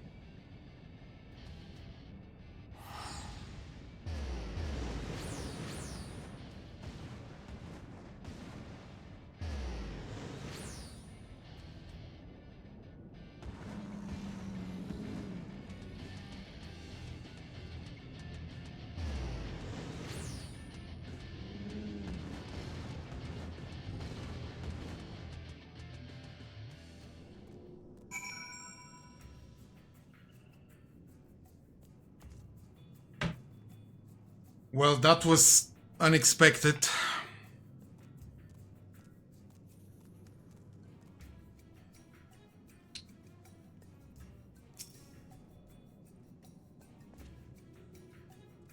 By the 12, how could I be so foolish? I should have known better than to let Gabu accompany us, given what we were like to find. His anguish and despair have served to birth a primal, just as surely as would the supplications of the faithful. Worse, being born of such tumultuous emotion, this incarnation of the Titan seems incapable of naught but violence.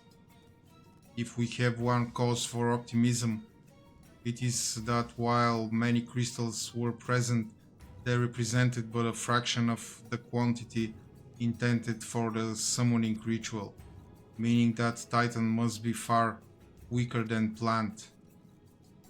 Be that as it may, he is yet a primal, and the longer we leave him to bleed the length of ether, the stronger he will grow. And should Titan be permitted to leave Ogomoro, more lives will be lost. The Maelstrom will rally their troops and the cycle will continue. Unskilled, you know what must be done. Will you face the Lord of Cracks once more? Thank you, my friend. Alice and I will tend to Gabu. When you have finished with the primal, look for us in Camp Overlook. We will be expecting you.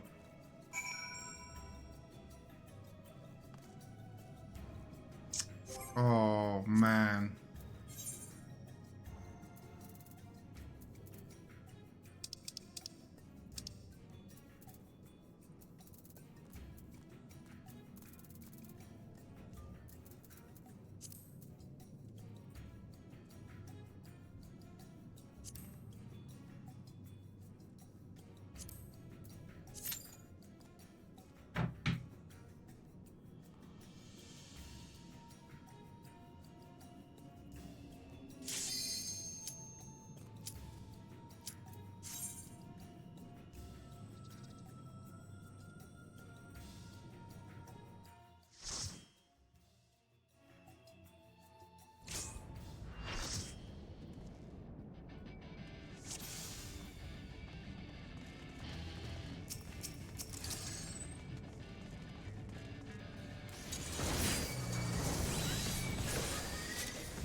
Okay.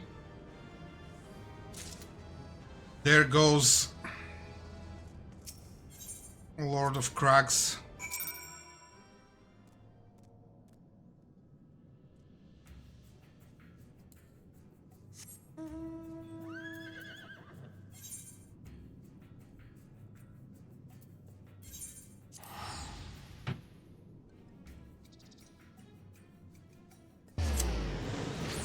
Okay. I am mildly impressed. That was very Game of Thrones scene.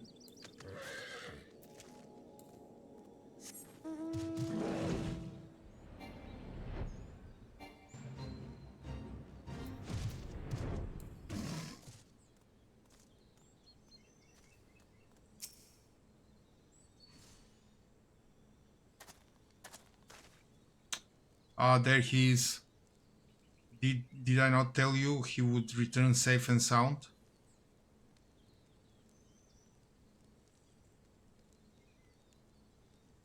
The deed is done then. Titan is no more.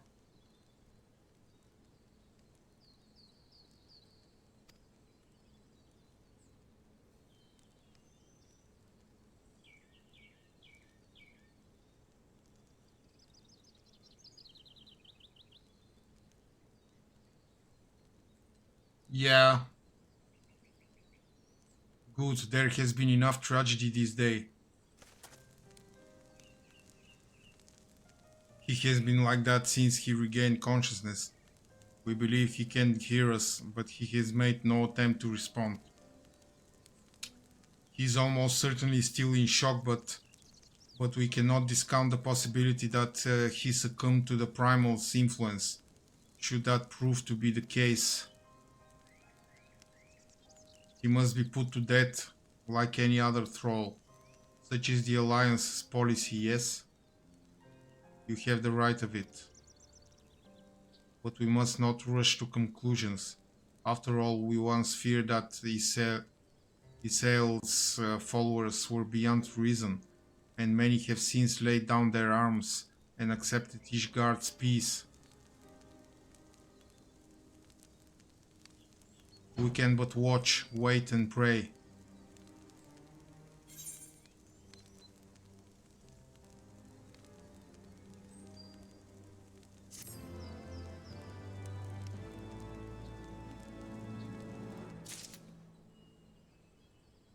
They are not contemplating to kill Gabu, right?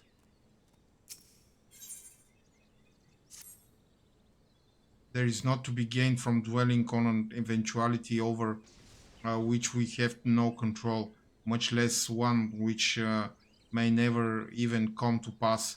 Let us tend to more immediate matters, informing Commander Bloyedin of Titan's demise, for example.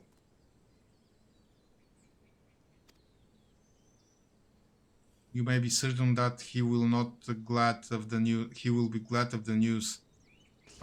Would you be so kind as to break it to him?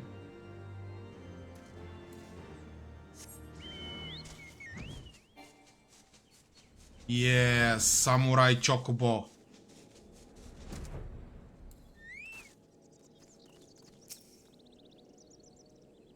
Ah, you are sight to sore eyes, for sore eyes. When the others came back with you, I feared the worst, but they said you had matters well in hand.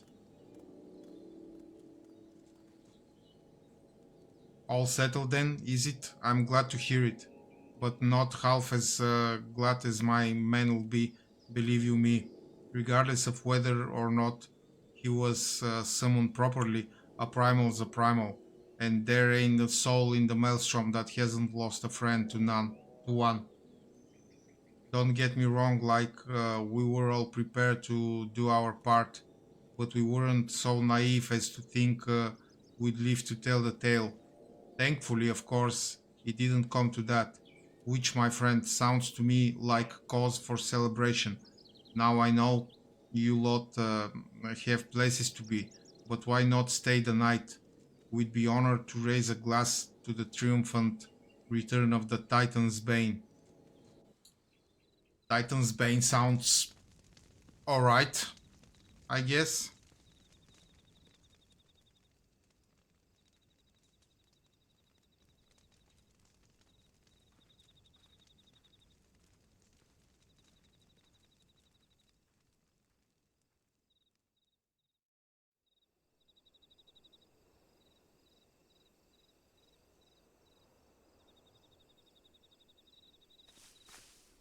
Who goes there?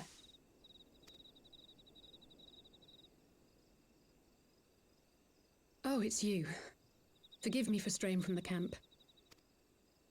He hasn't been feeling too welcome, to say the least. I thought a change of scenery might do him good. But, alas.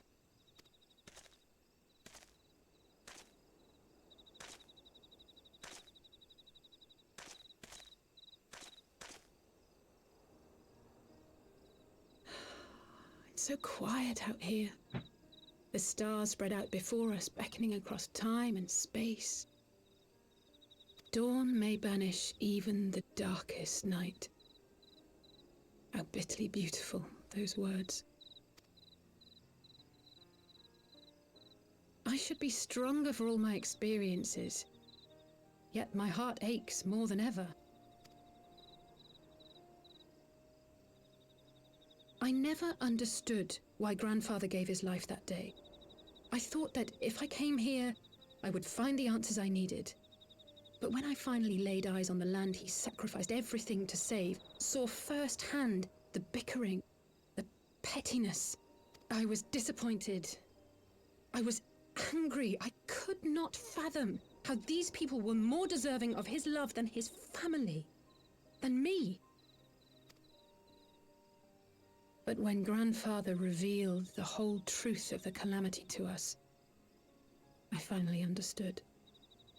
And I resolved there and then to continue his legacy in my own way. My travels have been enlightening, but I cannot say that I have enjoyed them. I have lost count of the many petty crises that I was helpless to resolve and of the people whose actions I could not understand. There were others, of course. Good people.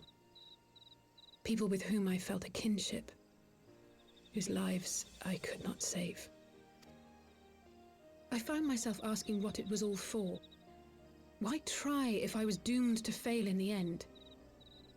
But then I recalled Grandfather's words to my father, years ago, before he left Charlayan behind forever.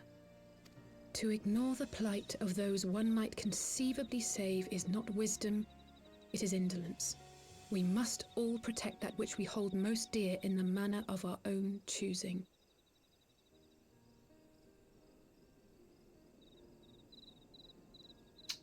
Just a moment. Check something.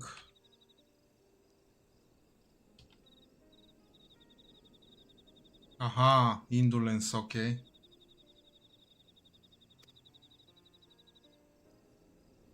We have to try, do we not? Of course, it's one thing to try and another to do. There were times while I was tracking the Warriors of Darkness when I faltered, when I was afraid. But then I thought of my brother, of Urianger, of you.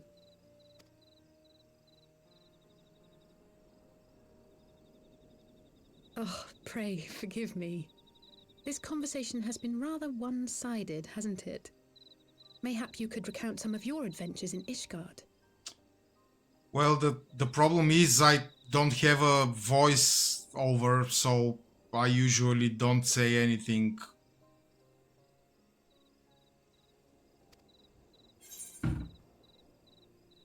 I traveled far and wide with two companions, Sistinian and Isel, who were very under some rather unique circumstances. I had the pleasure of fighting alongside them when Alfino and I came at the Dravarian hinterlands.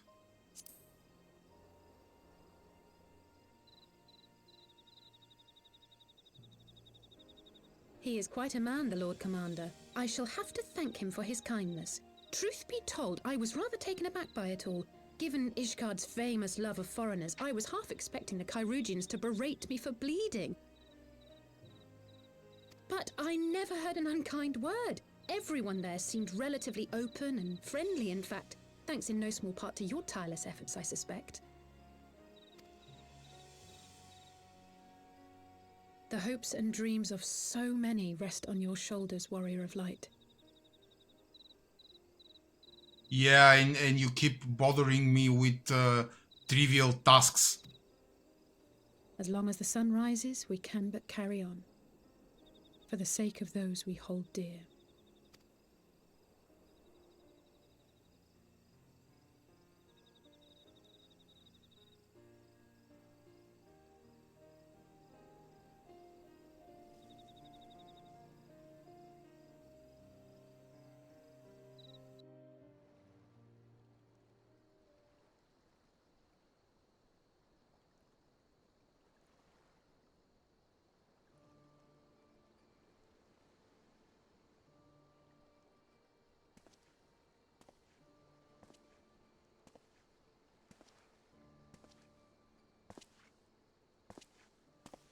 To what end dost thou cling to the tainted gifts of the Mother?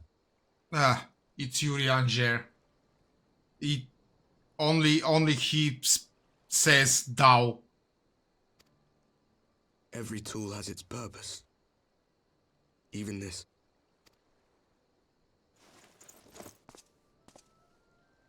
Well, what is it?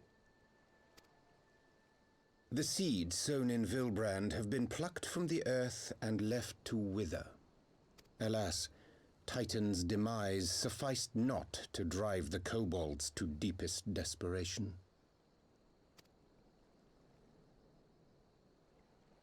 What did the man in white have to say? That we are to proceed as he did first set forth. Well, that's easy for him to say! It's not his bloody world on the brink of destruction, is it?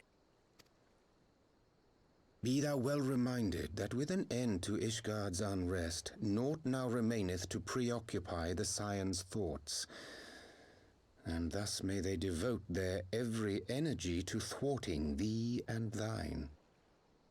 I foresee only greater difficulties ahead.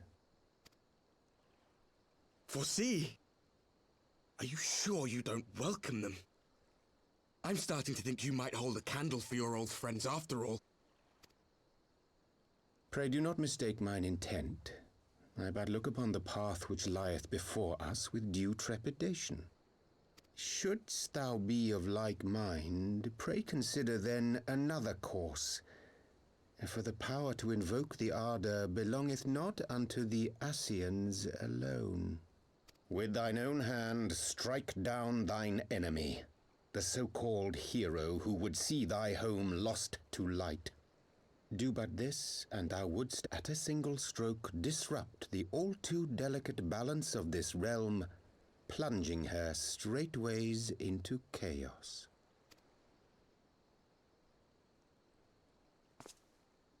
You do realize what you're suggesting, yes? To ignore the plight of those one might conceivably save is not wisdom, it is indolence. The words of my teacher, and a creed I hold close to my heart.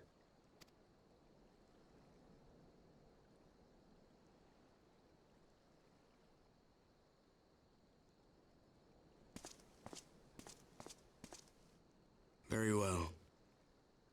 Draw him out. We'll make it quick. It shall be done.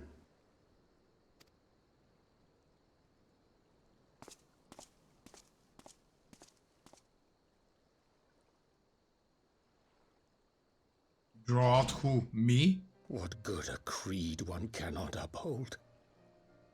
What hurts soothed? What lives saved? Oh, hapless fool, what hast thou wrought by thine own hands? Minfilia, my friends, I shall not now beg your forgiveness. Full deeply though it paineth me to walk it, I shall not stray from my chosen path. As Moonbreeder remains steadfast, so too shall I.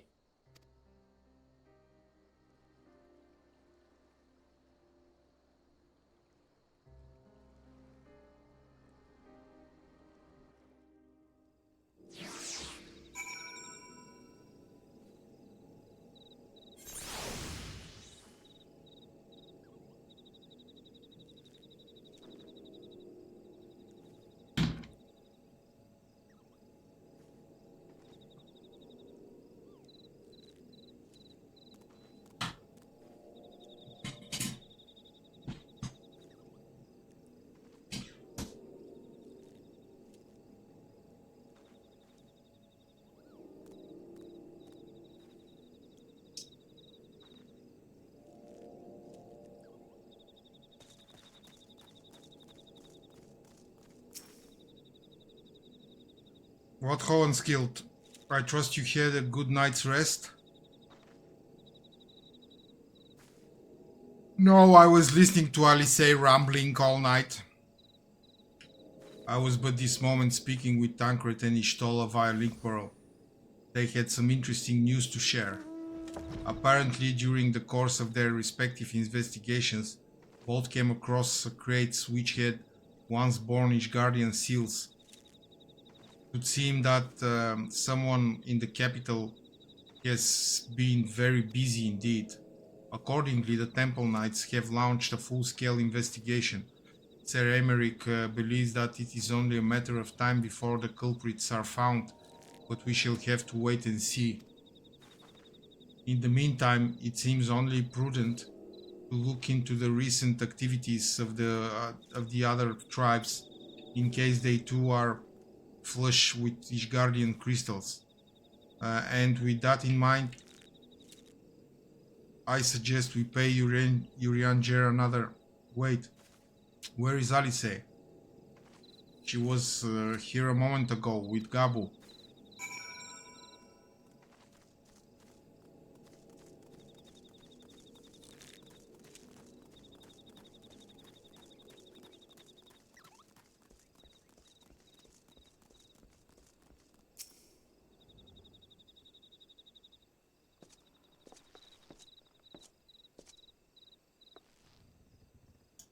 Ah, let me guess, it's time to leave, isn't it?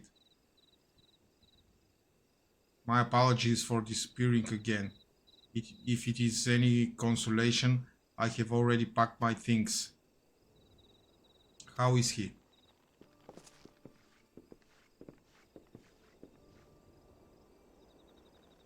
Brother, Commander Broidlin, something tells me you are not solely here out of concern for his welfare. But to answer your question, there has been no change. He will not speak or eat. I'm not even sure if he slept.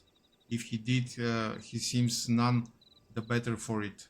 He just shuffles about with the same expression on his face. You will look after him, won't you, Commander? And treat him with every kindness? He's still in there. I know it. Beneath the anguish and the despair, he's still fighting with all his heart.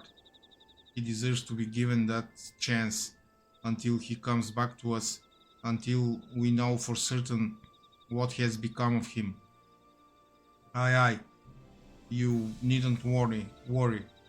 If he hadn't risked his neck to warn us and help you secure the better part of the crystals, this could have turned out a damn sight worse than it did. We'll not soon forget that, and nor will Maelstrom Command.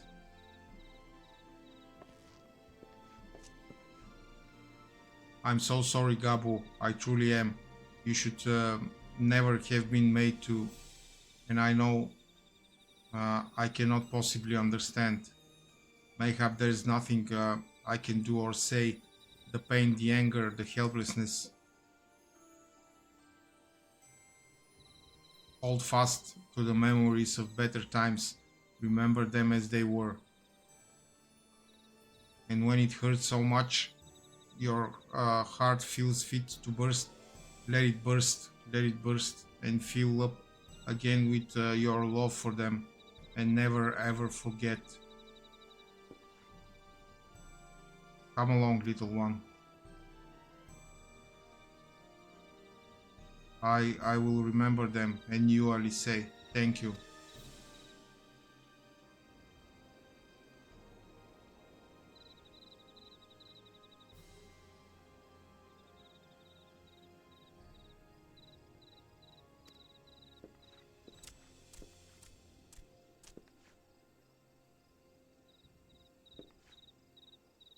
Have faith, sister.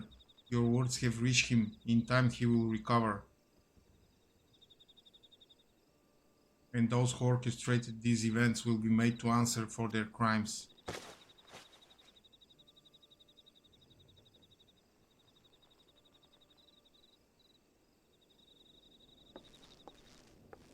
A thousand times over, aye, there will be a reckoning.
We have heard the glad tidings from Ogomoro, my friends. By the grace of the 12 and your most valiant efforts, the people of Limsa Luminsa may rest easy.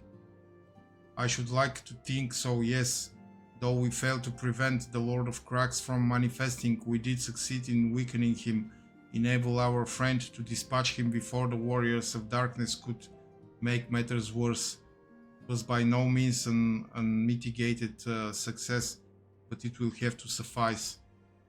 Then let us speak of another matter, one which weighed heavy on my lady's mind.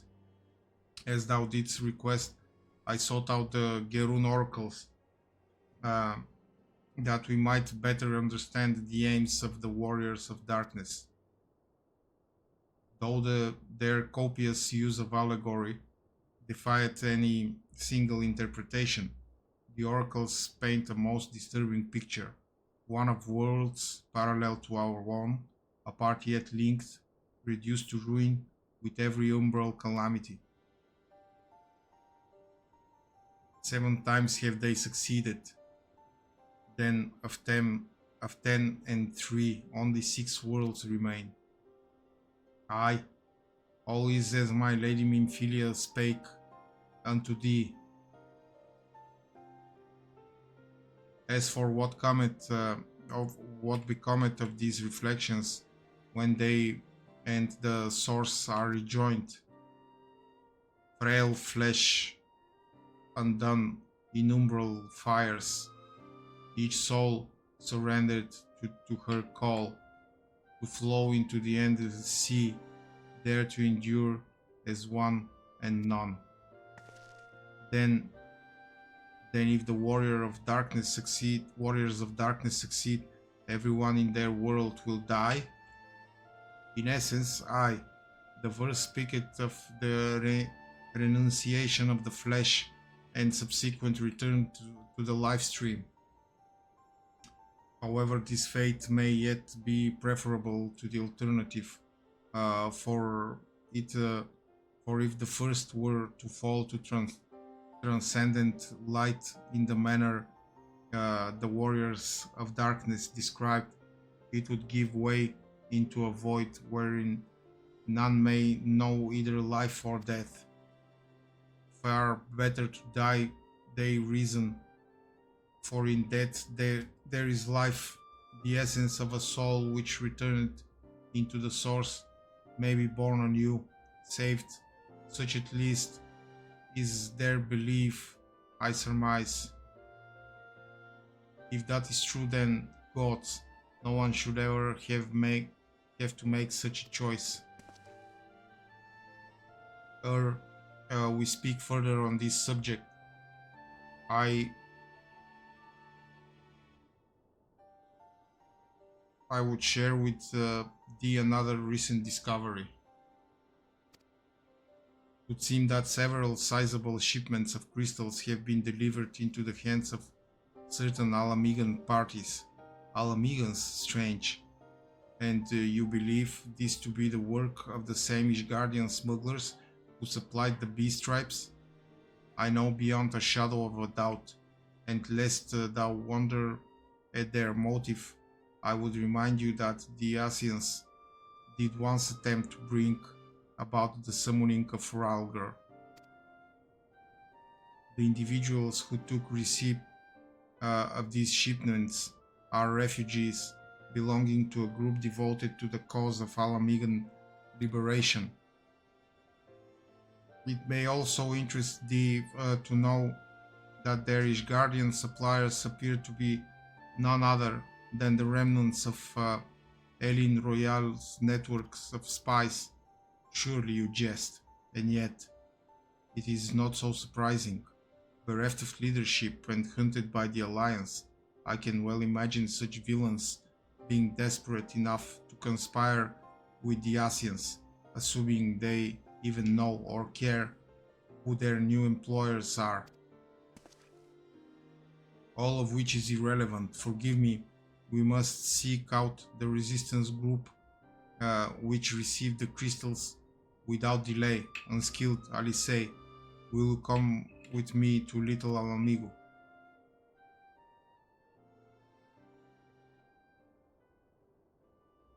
Yes, of course. I should like to hear what they have to say for themselves. Firsthand. You may ever walk in the light of the crystal.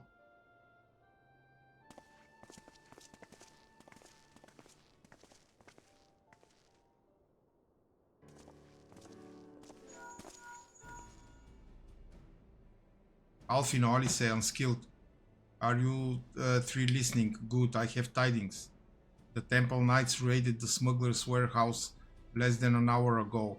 A cursory interrogation of the prisoners yielded confirmation that they were in the employ of, and I hope you are sitting down, a man in black robes. Then you have them, and the crystals too? What few remained?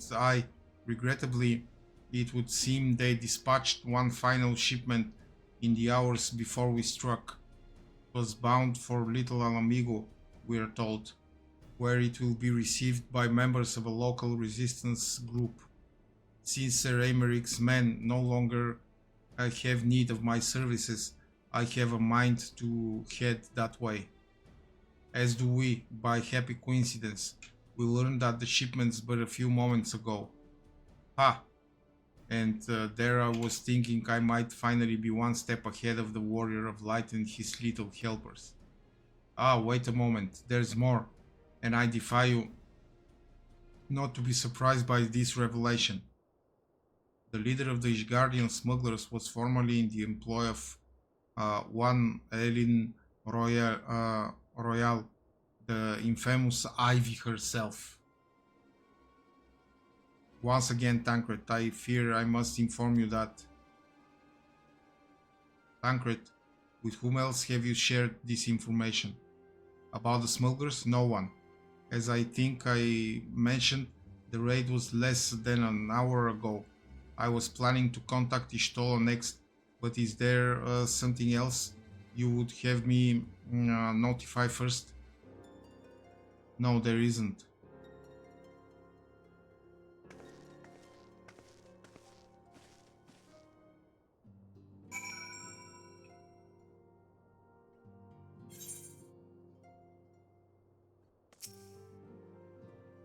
What in the world has gotten into her?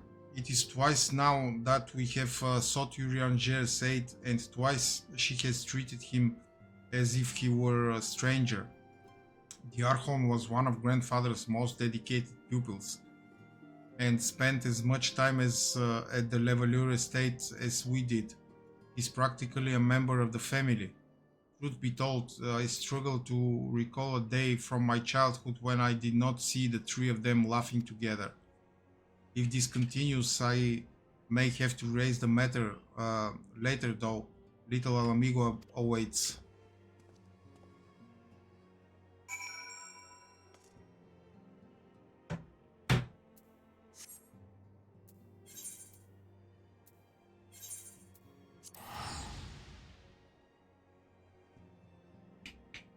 Be right back. 5 minutes.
Let's continue with the grim story.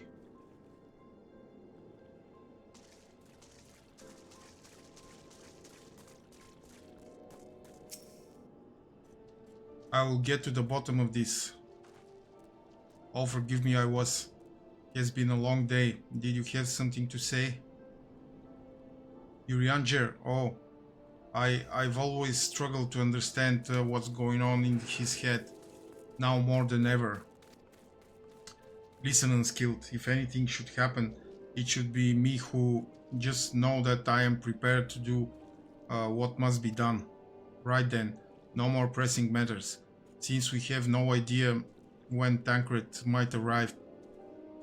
I suggest we see what information we can gather in his absence.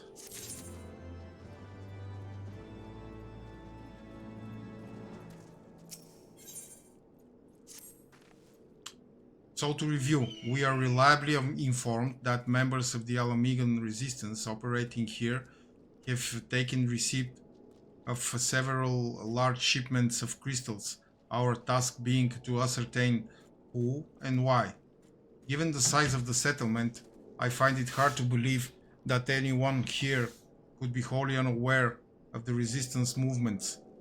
The challenge, of course, will be finding individuals who are both able and willing to share such information with outsiders.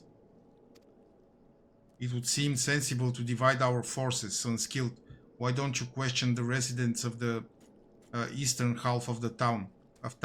Alice and I will do the same in the west, and afterwards we can rendezvous here to share our findings.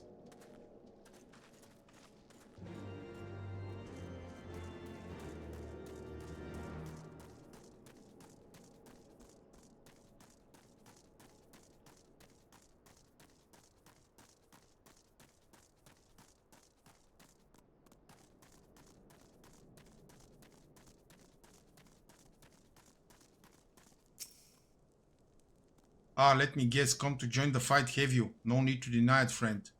You are not the first to answer the Griffin's call.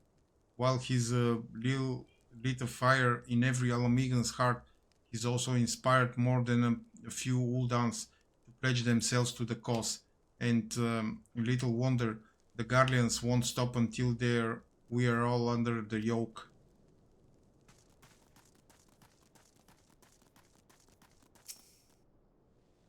I see you there going around asking questions, looking for the Griffin and his lot, I'll bet. Seems they're the talk of little Alamigo these days. Folk wondering what he's about, what he's got in store for the Guardians, and what's under that mask of his, of course. Some say he's hardly got a face, what with all the scars. Others reckon he's been marked for death by the Empire and that they'd send a bloody legion if they knew he was here. Your guess is as good as mine.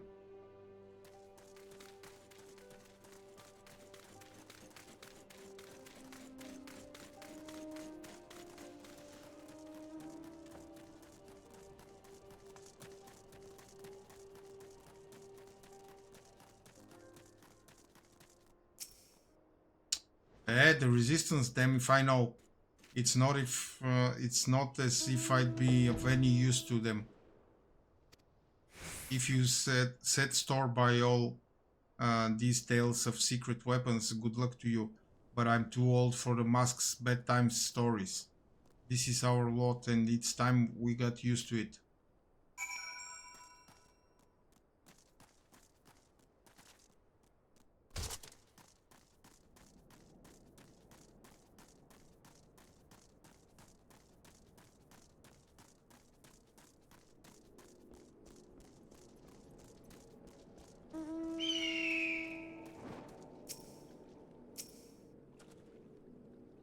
I suppose I should ask what you learned, but I think I already know. This Griffin seems to be the leader of a newly formed faction within the Resistance, the Masks. Yet despite their growing popularity, no one seems to know much about them. only that they are the most aggressively militant group to join the movement in recent memory. Indeed, many claim their commitment to the cause of Alamigan liberation is unrivaled. We can but hope their revolutionary fervor is never channeled in the direction of a primal. Though I feel confident that this is the group which received the crystal shipments, we yet lack proof. Before taking any action, I would speak with the settlement's leader to confirm my suspicions, and may happen enlist his help while I'm about it. Given that you and the Gundobald are already acquainted, mayhap it would be best if you took the lead, shall we?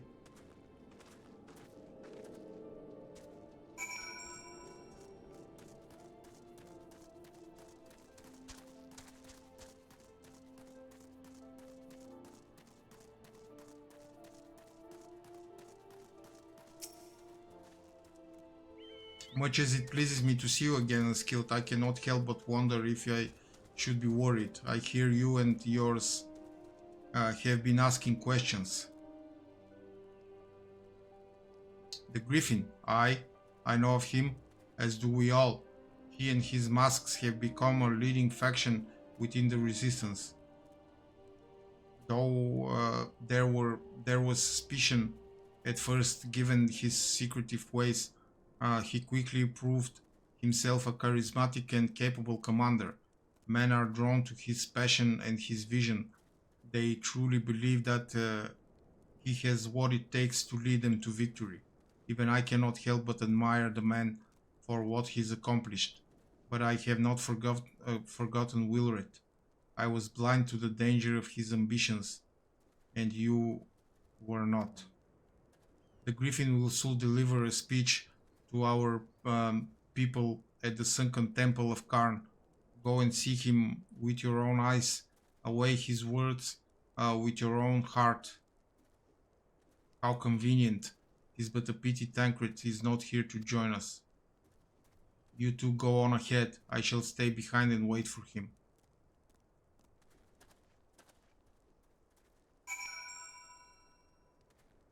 Okay.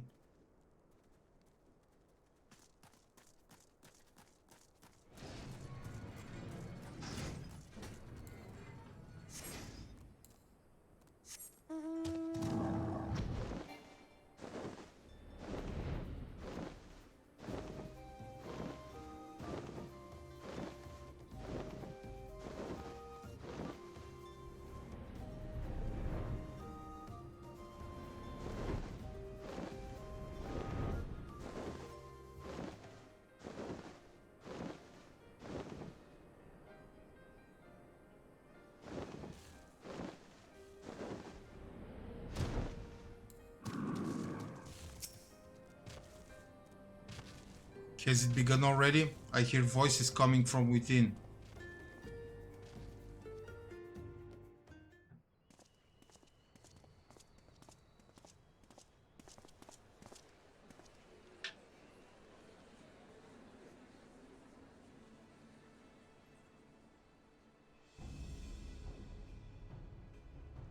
Brothers and sisters, 20 years ago, Alamigo, our home, was claimed by the Garlean Empire.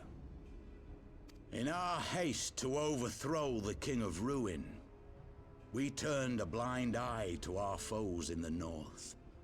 With our glorious revolution, we but laid a path for a new tyrant to succeed the old. And when confronted with our failure, we fled.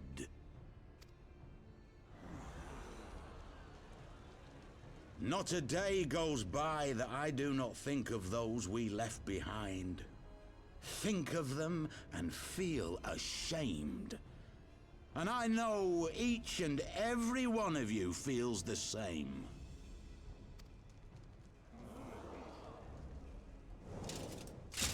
We abandoned them, our own flesh and blood, to labor till their backs gave in and their breath gave out.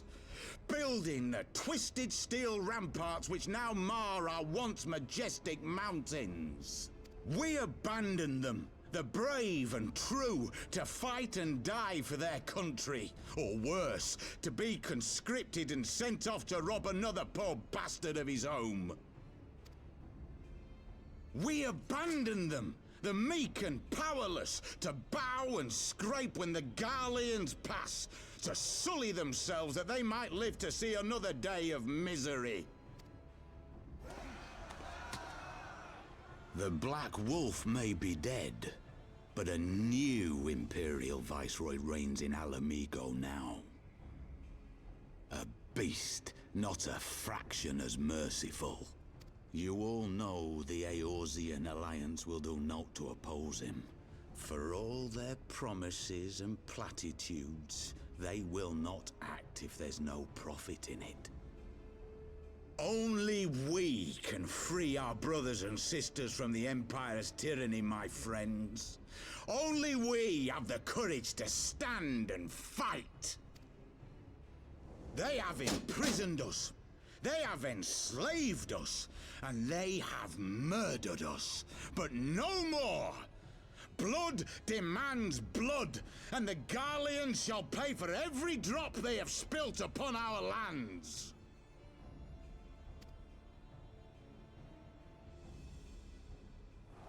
This I promise you, for we have a power within us, my friends. A power befitting our pride, our righteousness. Only join us, and we shall grant you the means to unleash it, and together we shall see the Alamigan standard raised over the mountains of Gia Arbania once more!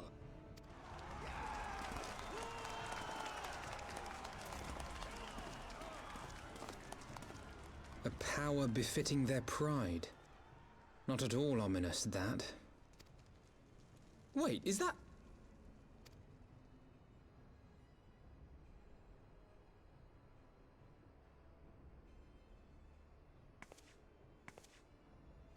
What are you two doing here?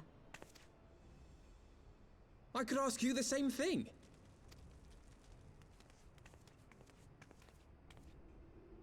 Well, well, this is quite the surprise.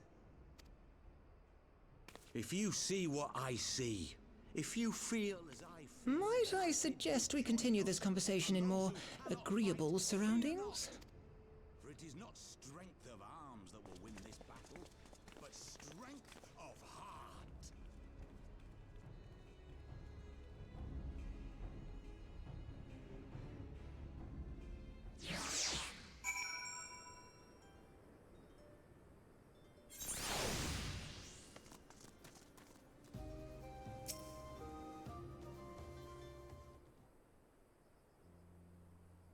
Words cannot express how glad I am to see you both alive and well.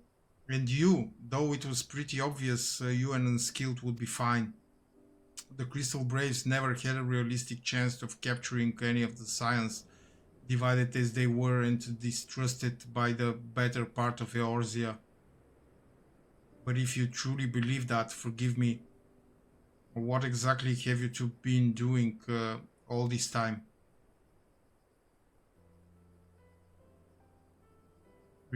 Repaying a favor.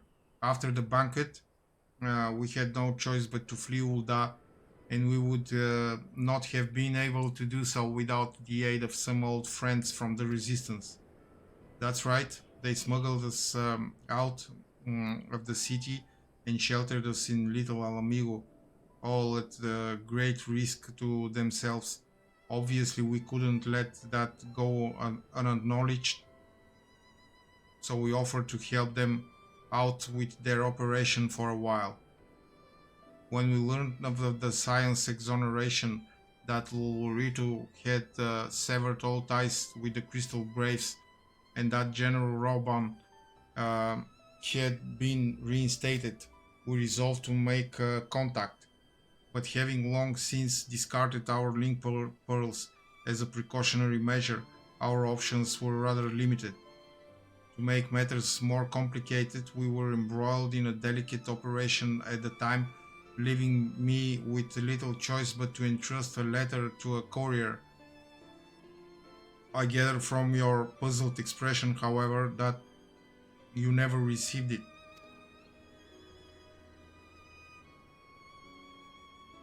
To be honest, we thought this might happen. While the masks are happy to let the refugees spread the word within the community, they're pretty strict about communicating with outsiders. Oh, and we also heard a rumor that the Griffin doesn't want us meddling in his affairs. The Griffin mistrusts the science of the Seven Down?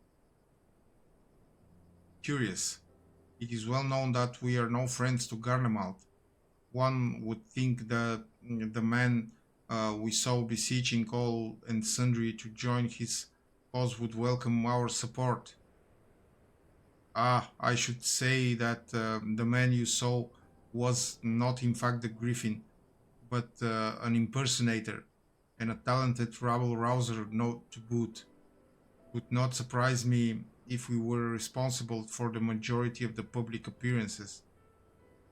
As you may have gathered, the Griffin is an extremely cautious and distrusting man who has made every effort to conceal his identity. Even when we participated in a raid under his direct command, we were not permitted to approach him. It's hard to know what to make of it all. The secrecy, the impersonators, the masks. Well, you also have a mask, Ida. What? It's not as if I'm making all of you wear one, and mine only covers half my face. It's completely different. Anyway, when we heard the Griffin was due to give a speech, we thought it might be a good opportunity to get a better sense of the man behind the man for all the good he did. And now you have heard the whole of it. But tell me, what prompted you to take an interest in the Griffin? Summoning? You're not serious. I can't believe it. The Resistance would never even entertain such a ridiculous plan. But the Griffin, well, the man is an enigma. I cannot say with any confidence that he would or would not do.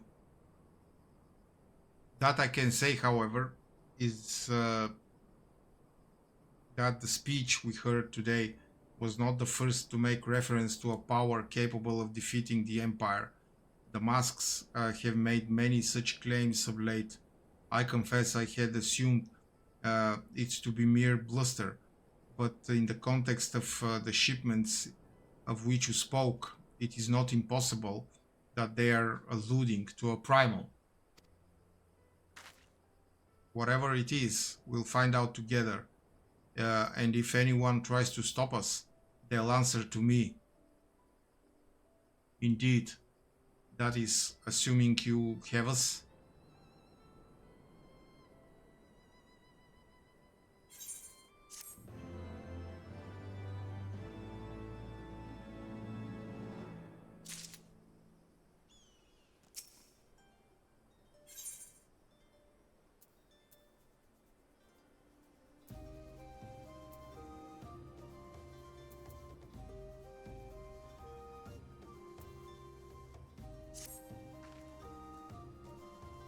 If, as you suspect, the Griffin is indeed plotting to summon a primal, we must needs obtain confirmation while there is yet time to act.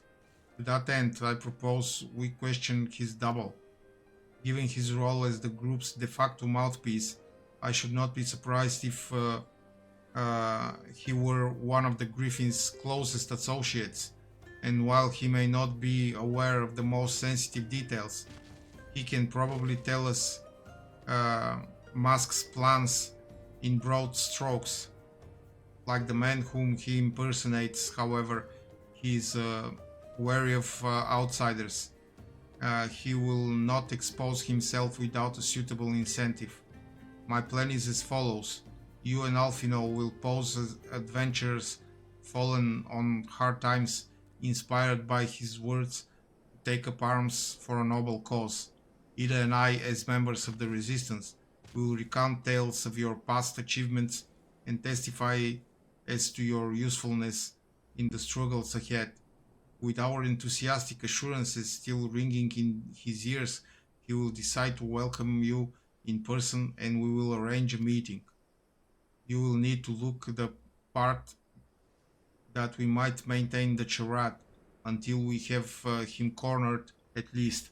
Here, this should be enough to purchase suitable garments from Talbot and to have him rub a respectable amounts of dirt on them for good measure. Any questions?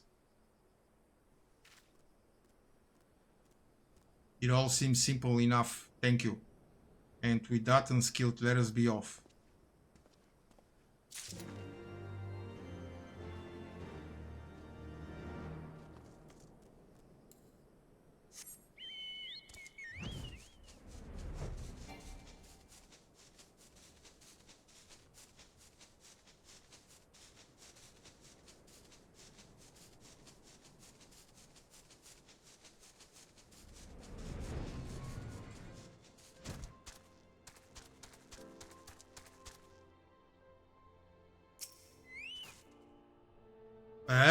You want to buy what? I don't know what you're up to, but I want no part of it.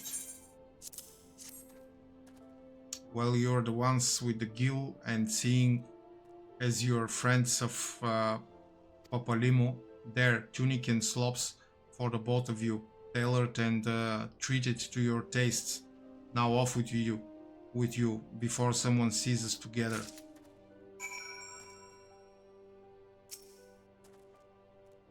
Clothes make it the man, as they say. Right then, I will go and change and see you at the spot Papalimo marked on our maps.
Well, look at us, a pair of downward hill adventurers seeking a chance to recapture past glories.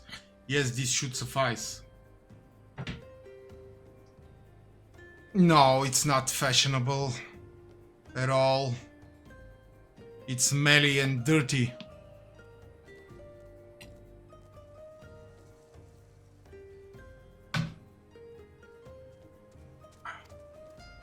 And now we play the waiting game.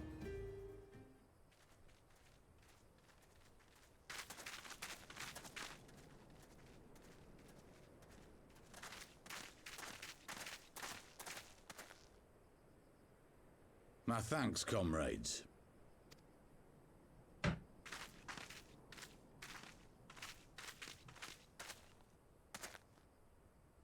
You must be the esteemed adventurers of whom I've heard so much. I understand you have taken an interest in our cause. I want his cape with this crest.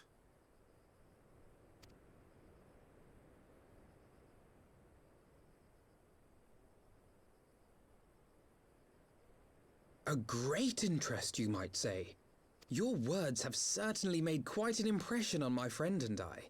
The Resistance has long, and some would say wisely, avoided open engagements with the Garleans, but you and yours seem confident against the world in arms. I can only assume you have good reason to be so bold. Why, one might even think you are planning to summon a primal. Because that would do much to explain the sizable shipment of crystals you recently received from your smuggler friends, whom our Ishgardian allies have since detained, lest you wonder.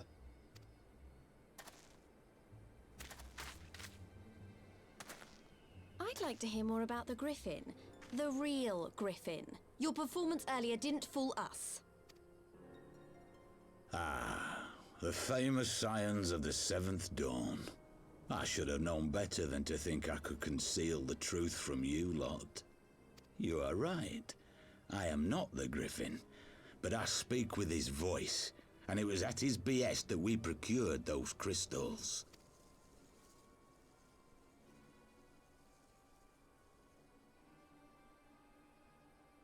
You are wrong, however, if you think that we procured them to summon a primal. We used them to reach an accord with the Amalja. In exchange for crystals to summon their god, they will aid us in the fight for Alamegan liberation. You've got to be joking. Have you gone completely mad? When people find out you helped the Lizardmen summon Ifrit, they'll turn on the Resistance. Alamigo will never be free.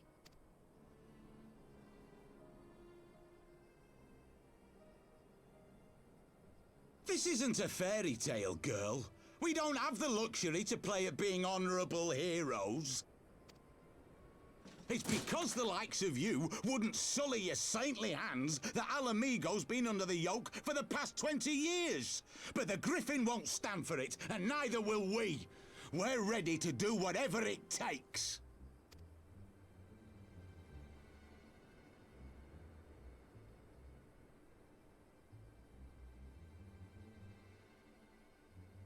What proof do you have of this arrangement with the Amalja? What? Aside from a lack of crystals? None. But the beastmen have a great big pile of the things if you fancy looking. You might want to hurry, though. It'll not be long before they summon their god. Search our camp if you don't believe me. We have naught to hide.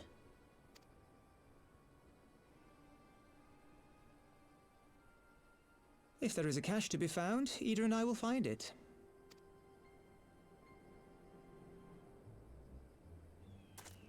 Then let us be off.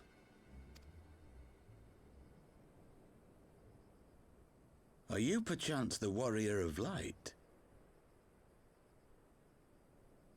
No, I'm just passing by. Don't mind me.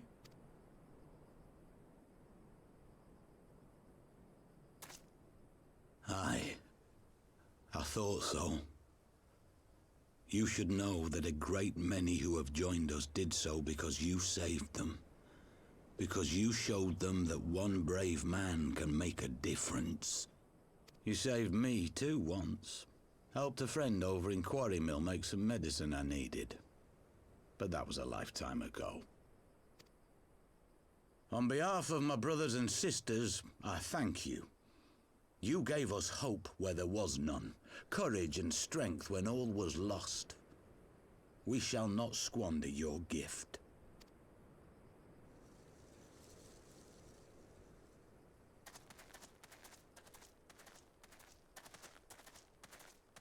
I know that look, Ida, and I do not like it.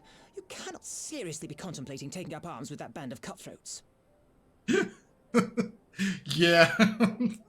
Like, well, yeah, I'm not wearing a mask. I'm.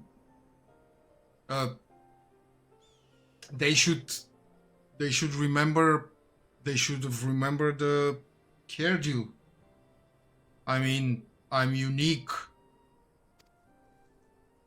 I just...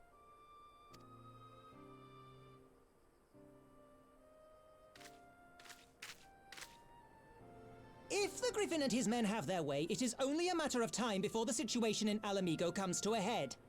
Your homeland's future teeters on a knife edge, and any reckless action, however small, could have irrevocable consequences.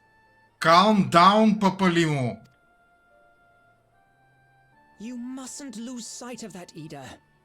When the time comes, we must all make our choices, but we must do so in full possession of the facts. Now, let us away. There is work to be done.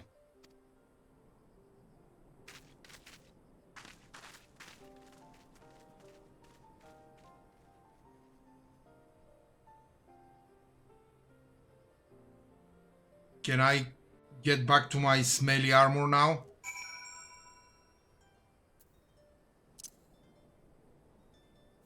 Thank you.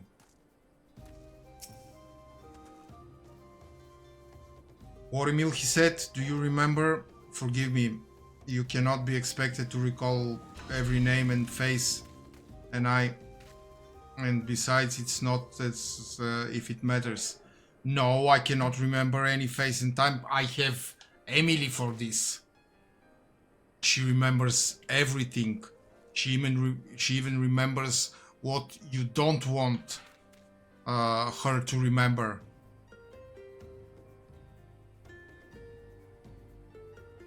How you focus on the problems at hand and always keep moving forward. So let us keep moving forward together and skilled. We must find and secure those crystals. This is no time for looking back.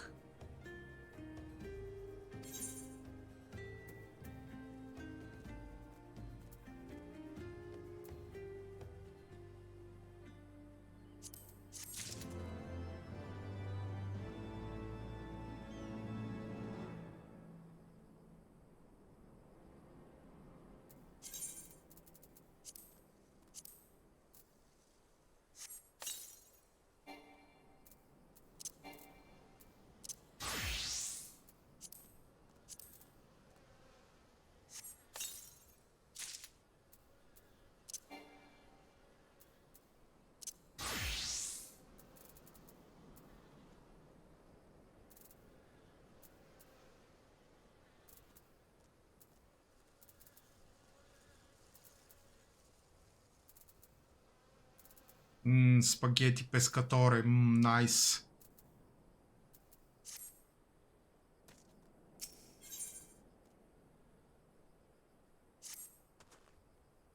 If we take the Griffin's double at his word, then the crystals are now somewhere within Zaharak, ready to be put to use by the Amalja.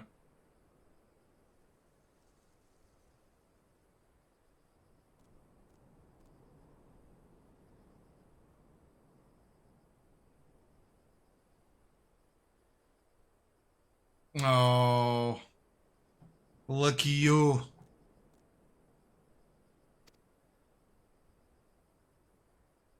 We must appraise Alisei of all we have learned. I will join you both in Little Alamigo after I have changed.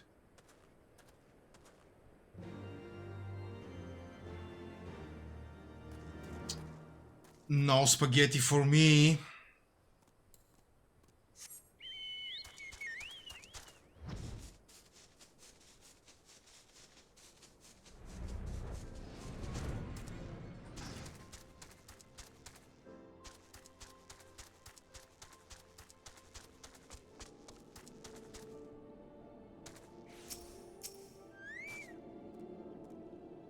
Yeah.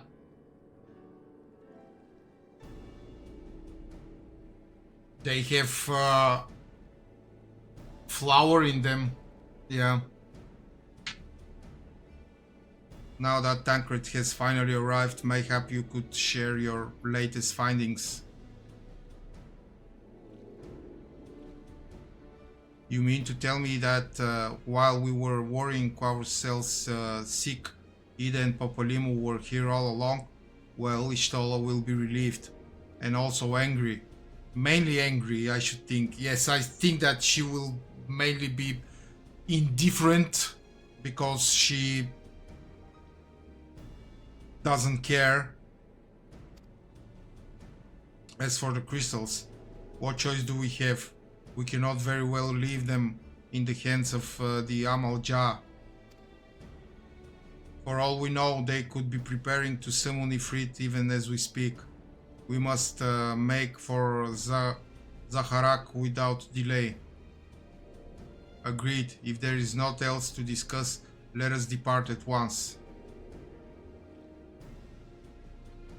Epic nodding.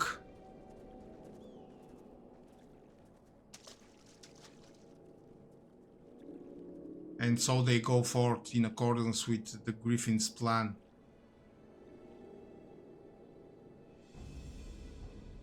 The players gather to assume their marks on a stage wreathed in flame. Ere long the curtain shall rise, and the drama of which I am author, gods forgive me, shall at last be performed.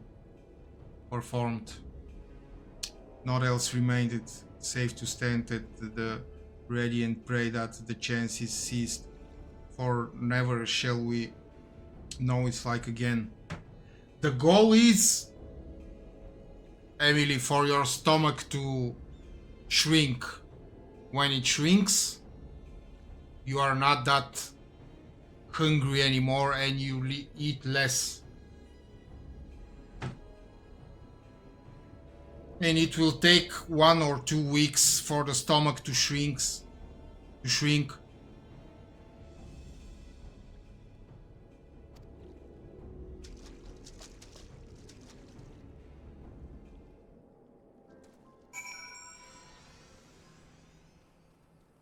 But in those 2 weeks, you are ravenously hungry.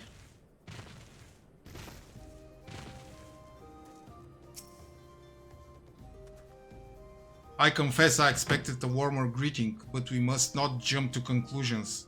Not until we have braved the ball of embers. Misery, yeah. We must be ready to engage the enemy at any moment.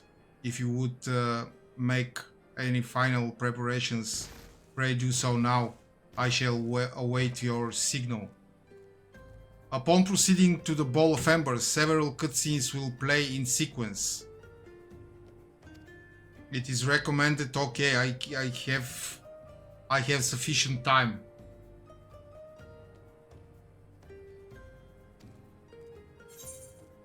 Yeah, Emily is happy.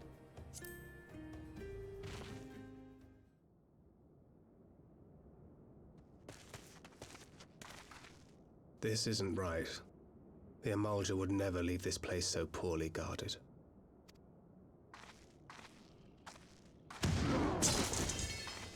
Not willingly, no.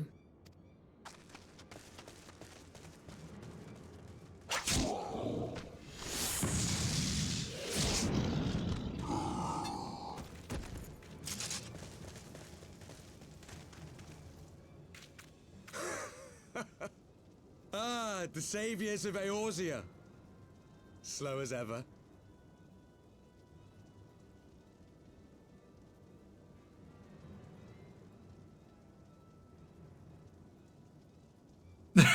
and you want to watch them again?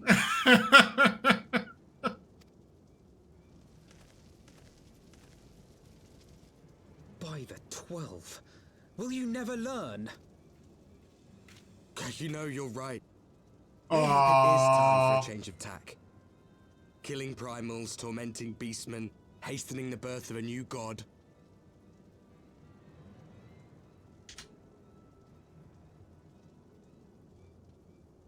It's exciting, yeah, big lore.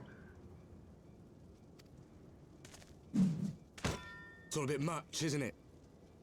And frankly, we don't have the leisure to do it. But killing the Warrior of Light, on the other hand, that would soon plunge Eorzea into chaos.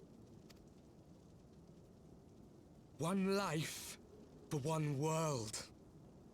A fair exchange! Wouldn't you agree?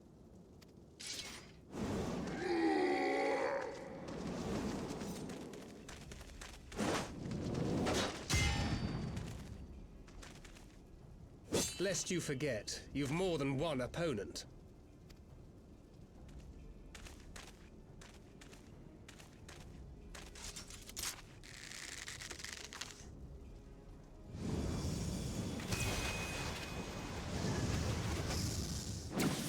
Carbuncle! Defend me! Yeah, Carbuncle is I badass. sense you will offer more than mere target practice, unlike your sister. Alizé!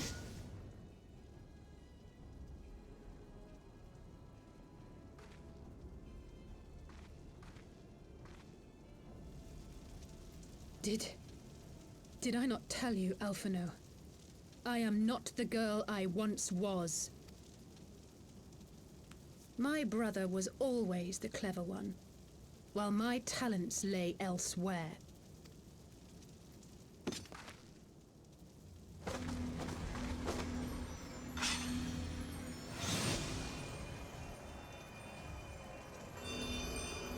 Ah, yes, the sword. Of course, I remember now.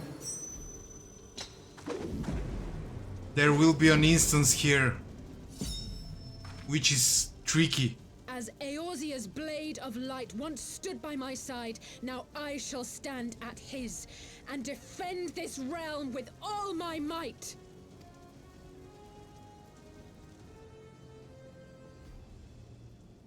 Let's finish this.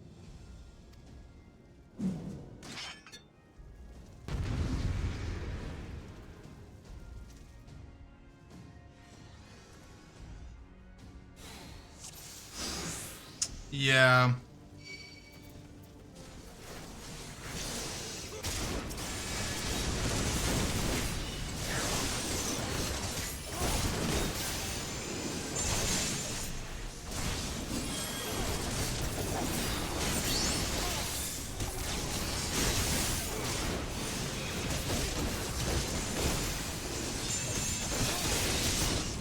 You shall fall soon enough.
Yeah.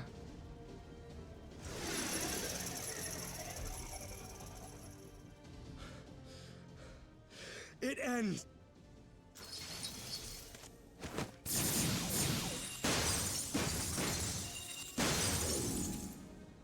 What? The chains! You snake! You would betray us as well? He that holdeth fast unto his convictions shall never count betrayal amongst his crimes, though all the world may call him villain. My path is unchanged, my creed sacrosanct. This I believe with all my heart. But say, warrior of darkness, and speak true, what dost thou believe? That rendering up the souls of thy world in service to the rejoining will grant it salvation? Nay. By the 12! Oriange!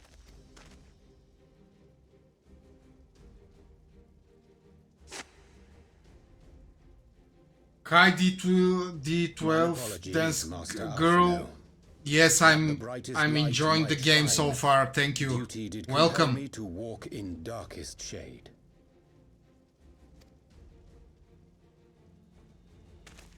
You sweet fool. I was almost willing to believe you had turned against us.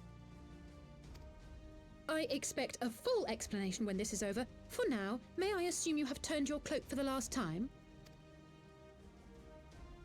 Thou mayest, my lady.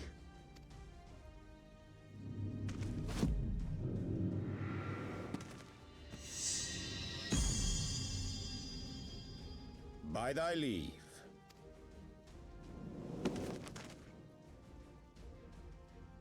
Even odds, then. No matter. We'll crush the lot of you in one fell swoop!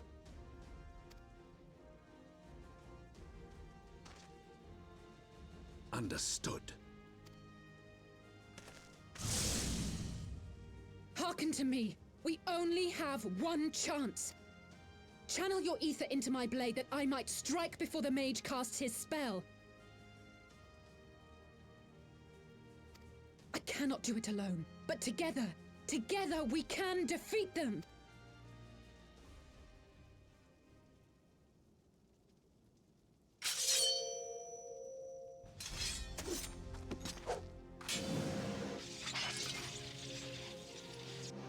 Make ready! They come!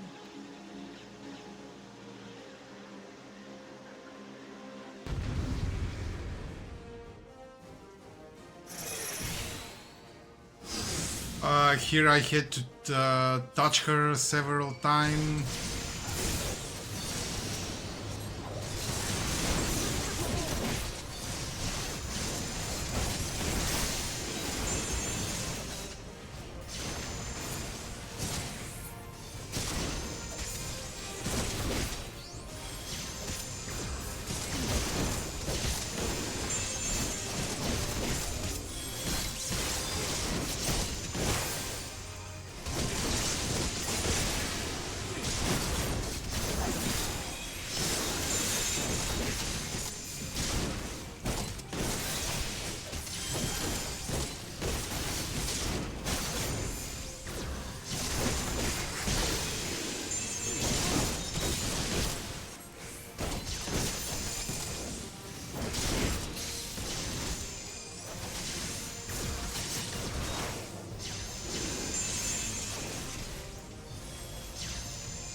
Give me more ether.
Ah, yes, the blade. I have to touch the blade of light, of course.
Who is interrupting me?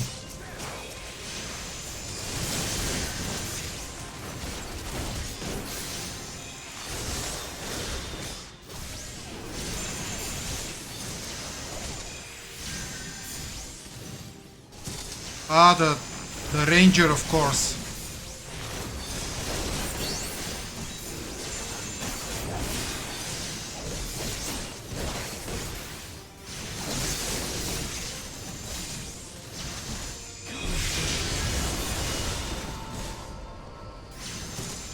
Oh, come on. For real?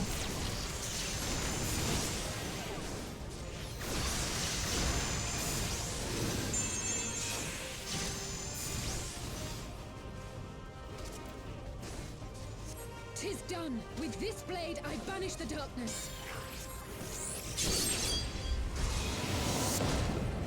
No. Not like this.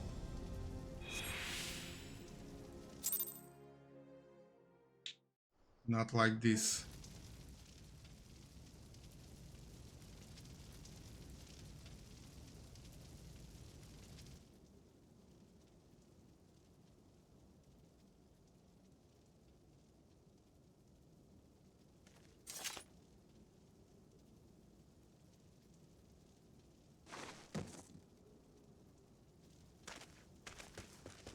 Alize, are you hurt? A touch dizzy, but otherwise fine. Thank you.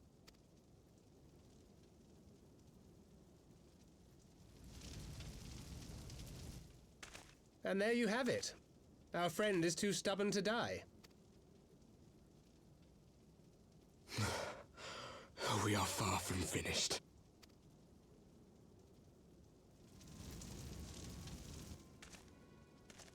Or have you never considered how we came to this world?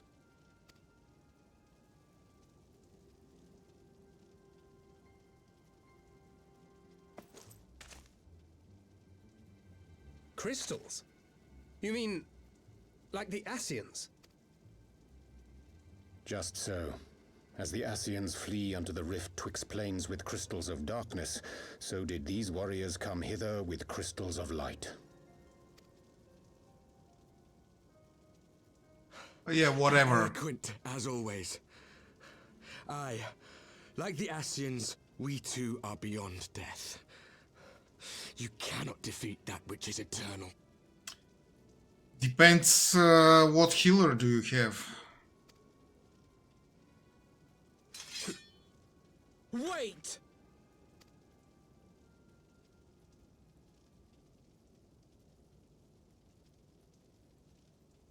Such methods as the Ascians employ require the renunciation of the flesh. You would have had to...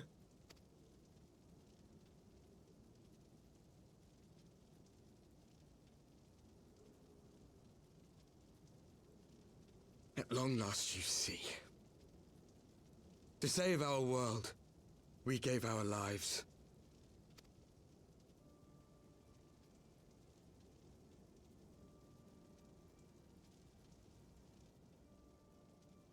We were just adventurers trying to make our way.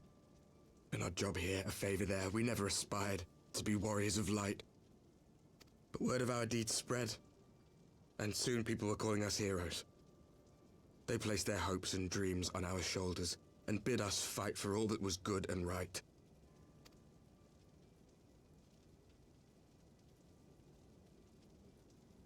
We fought, and we fought, and we fought, until there was no one left to fight.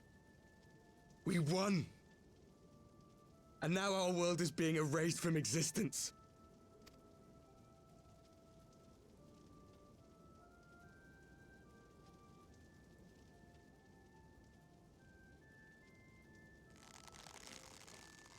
We did everything right. Everything that was asked of us, and still it came to this. You of all people should understand. We will not falter. We brought our world to the brink of destruction, and now we must save it.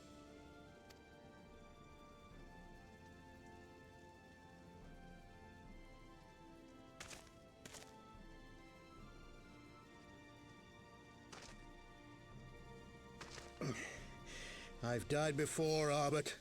I'm not afraid to die again.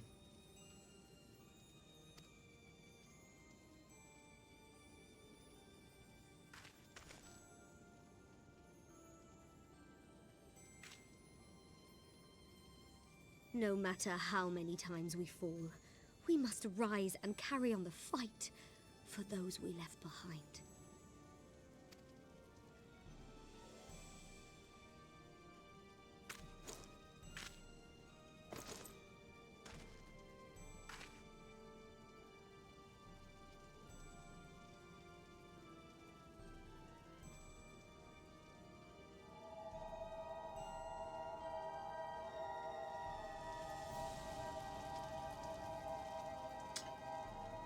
So I must ask the question: do they have a crystal mother like we have,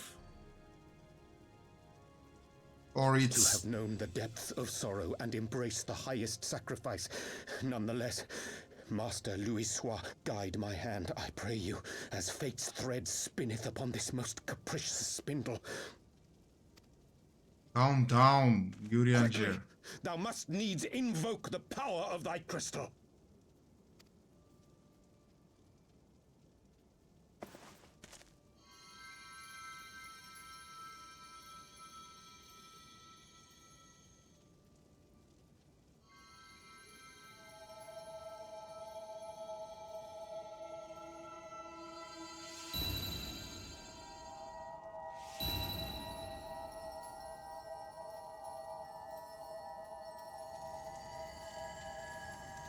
Ah, yes, it's one for all. Yeah, it makes sense.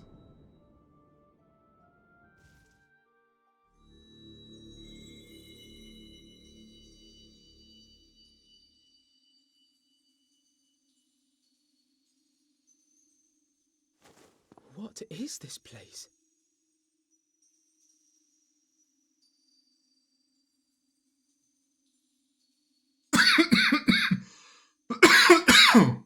I surely hope so. I'm sorry. Such pain. Such sorrow. Oh, my dear children. It can't be. Mother Heidelin, hearken unto your children's plea. From two worlds do we gather, and from two worlds do we offer a bounty of light. In this desperate hour we do beseech your intercession. We beg an audience with the word of the Mother, with your chosen Minfilia.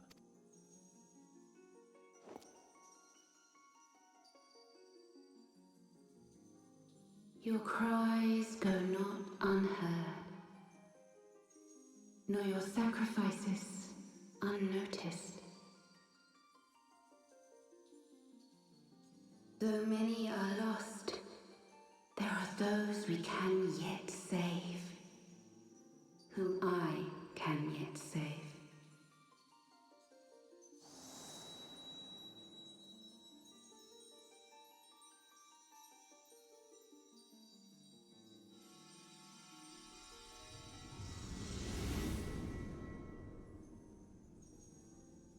Minfilia.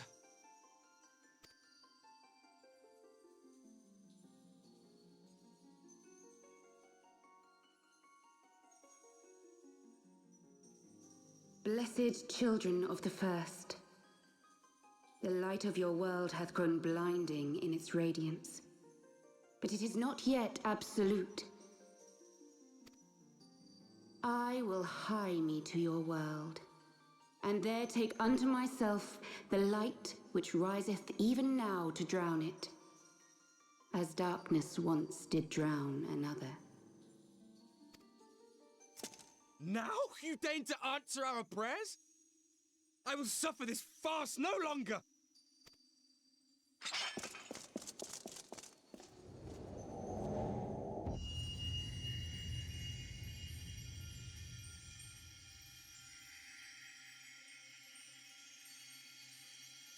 As the Ascians must serve as instruments of Zodiark's will, so too must others carry out the will of Heidelin. But for the boon you have granted her, she has grown strong enough to set me free, that I might serve as her emissary. Your suffering, your sacrifice, your supplications, she has heard all. We will not let the first fall to light.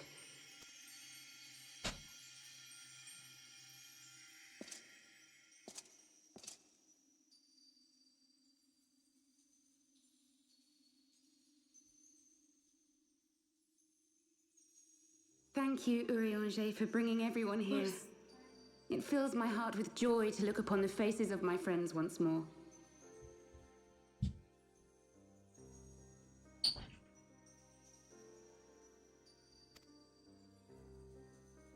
In taking you unto her bosom, I knew that Heidelin had bequeathed to you a sliver of her grace, granting you strength long sought. And in treating with the Ascians, I learnt of a star like unto our own, a doomed world of fallen heroes, in whom I glimpsed ourselves, the first. Hi, Dido.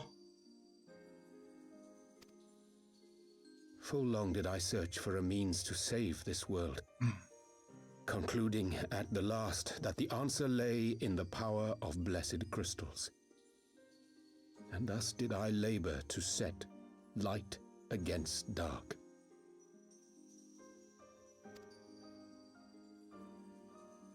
Yet I knew from the beginning that this salvation would not come without sacrifice. For the instrument of the first's deliverance would of necessity be required to journey thither, there to remain, mayhap forever. Dido, if you are spamming, the bot will ban you. You orchestrated all of this, not to save her, but to send her away.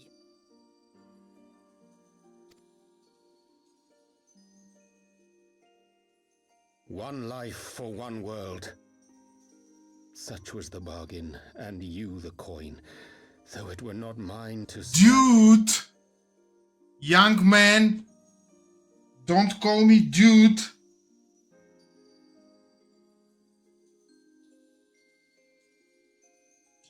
Because I will come to you and you will see who the dude is.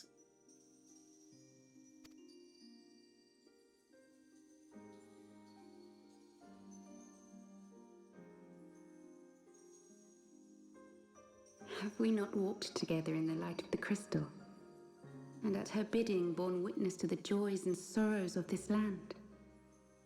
Each and every one of you knows my heart. If this be the price I must pay, I pay it gladly. You would go alone, then? My dearest Thancred, you who have ever watched over me, I am truly grateful for all you have done on my behalf, as would my father be. Your kindness, your compassion, your love. These are your gifts to me, and our gifts to them, forming a bond which transcends time and space.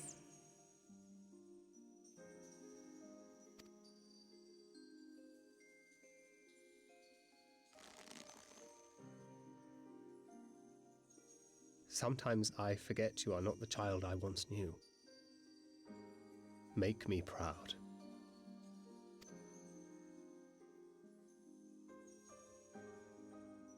Long have I watched you from Heidelin's side, watched as you nurtured and kept safe the light of the dawn.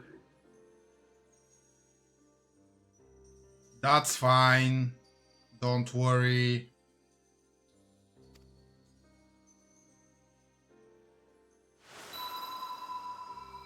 The dark recesses of the world hide untold secrets and dangers. Thus do I entrust to you, Tupsimati. I pray you, keep to the path that you may never have need of it.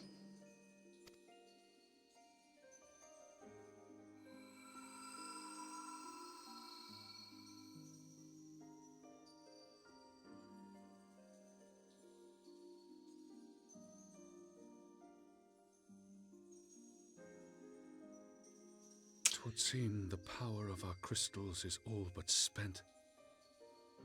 Perhaps, if there is naught else to be done.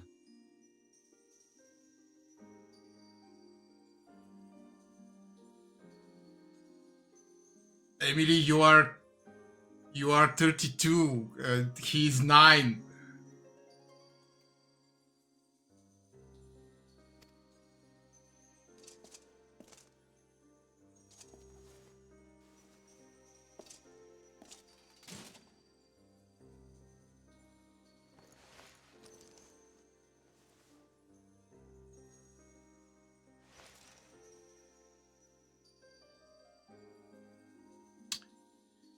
Yes, they can. Hear me, servant of Heidelin. If you would have us place our trust in you, then I would ask a favor. Take us with you. Take us home.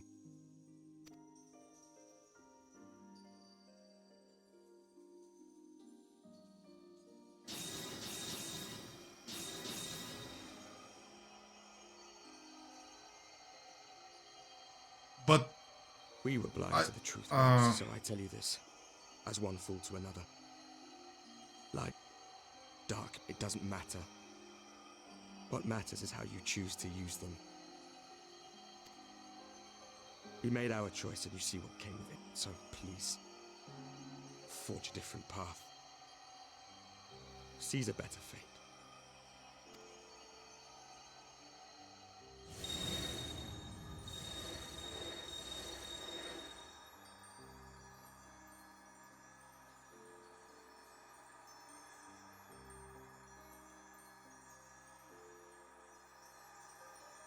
It is a strange feeling. So many times have I watched you depart, my heart filled with worry.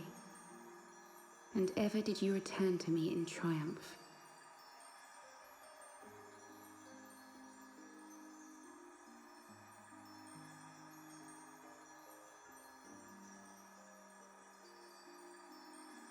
Celeste. No. Someday, when I have found a way to free this star from her sorrow, I promise you I shall repay the favor.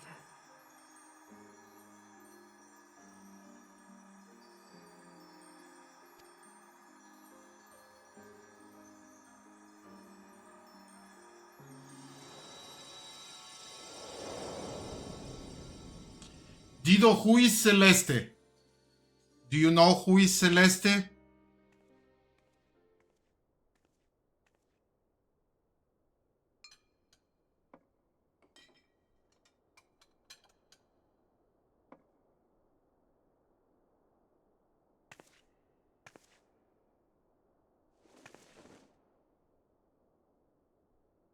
Thank you, Lemini, for everything.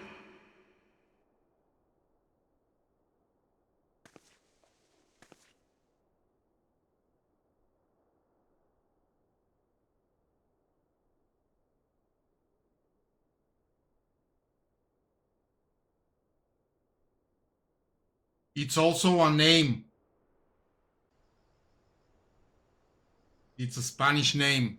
And also the Argentinian national soccer team is called Celeste.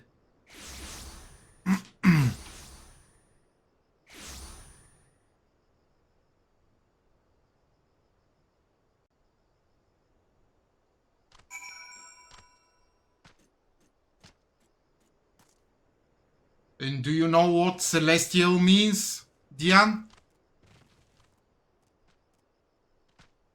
With one eye, not two, like like Emily spells it. Well, look it up. You're 9 years old. You can look it up and see what celestial means. I'm not. Ah, don't tell him. He had to work for it.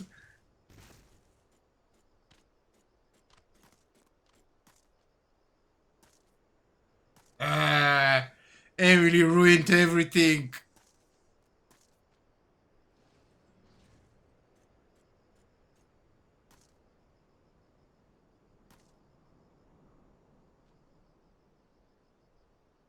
So Emily lives.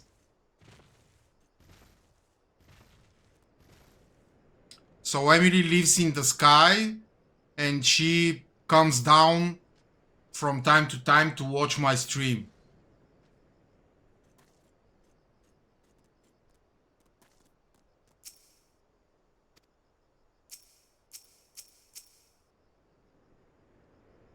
With all her cats.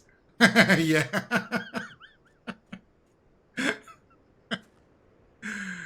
It would seem we are in the southern tunnel again. Minfilia's doing. Okay, I didn't get it. So we went to Minfilia and she sent those dudes in their home planet, which is the planet we will go in Shadowbringers, and what, she disappeared?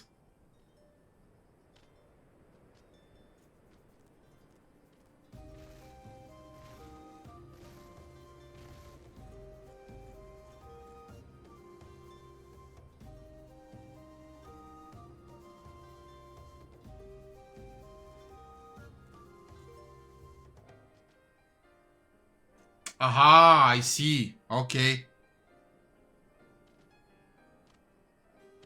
And the Warriors of Darkness.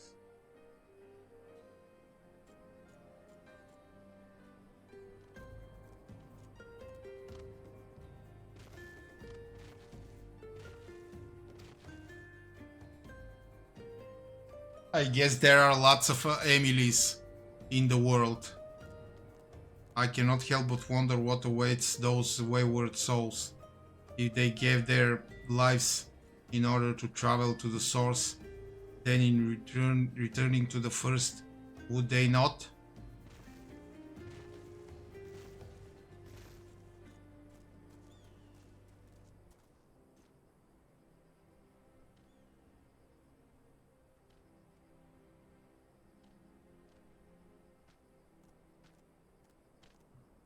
So Minfilia is basically just an extension of Heidelink now. She is no longer Minfilia. She gave up her life for the greater good. Yes, I got that much.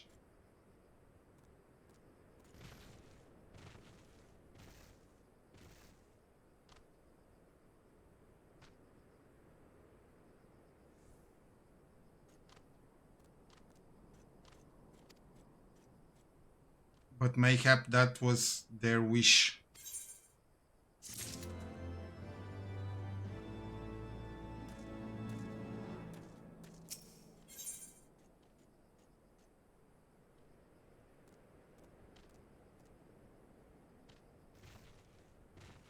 Ah, new minion. We shall have a new minion. Moonbreeder. Forgive me, my thoughts were elsewhere. And this when I know full well there is yet work to be done. The crystals. Leave them to me. I will go back into Zaharak and secure them. The Amalja will still be in disarray after the thrashing the warriors of light gave them. They are not like to notice a lone bard skulking about.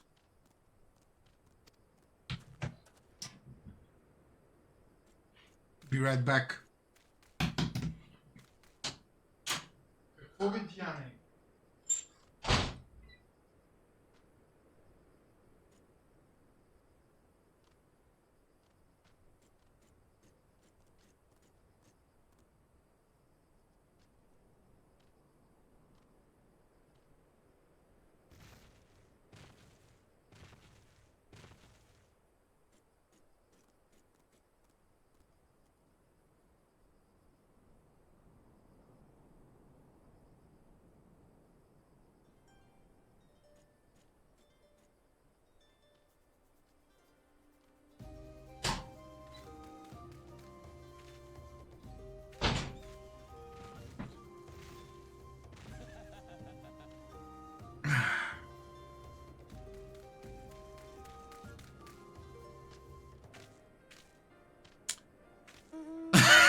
I'm fine.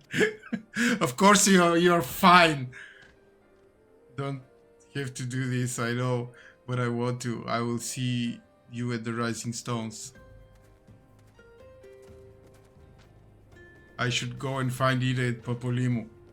They must have finished searching the Mask's camp by now, but not that it matters anymore.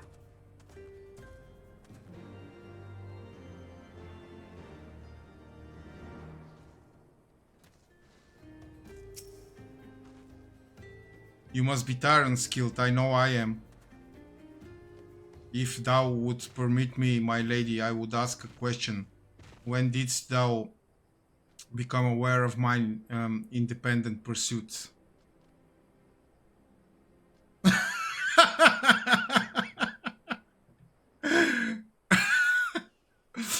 It's not my fault.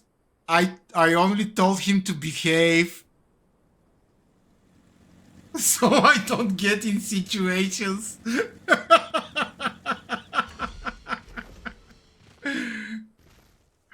Where I saw you meeting with the Warrior of Darkness and the Acid invited the Great Library. I try not to think the worst. You've never been one to confide in others, so I knew that even were your intentions pure. Dido, stay! Stay! Stay for the count, for the view count. You know? You can turn off the sound and do other stuff. Don't leave. But I cannot deny that a part of me feared you. Had simply betrayed us. Would that there had been another way. Know that I took no pleasure in deceiving thee, and that these sins will forever weigh heavy on my heart.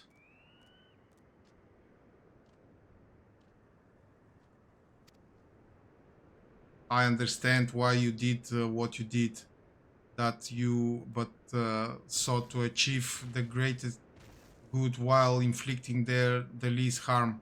Not many would have the courage to make that choice, but even knowing what came of your actions, I find that I cannot condone them. I'm sorry. Unskilled, forgive me, but I believe the events of the day have taken their toll on me. I should like to rest for a while. Alisays will not forgive you, Rianger.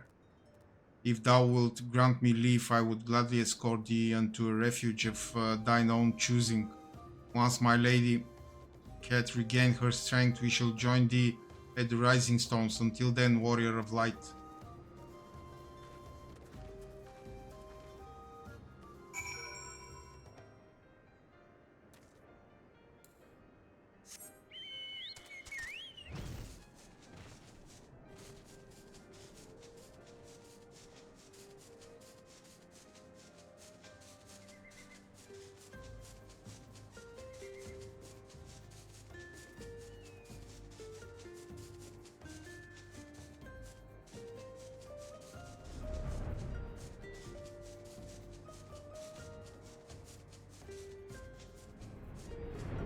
I'll be right back.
Well met and skilled. Alfino said you would be joining us. Would seem the Griffin's double was telling the truth insofar as we found nothing resembling a sizable cache of crystals in the Mask's camp. Did you perchance find one in Zaharak? Actually,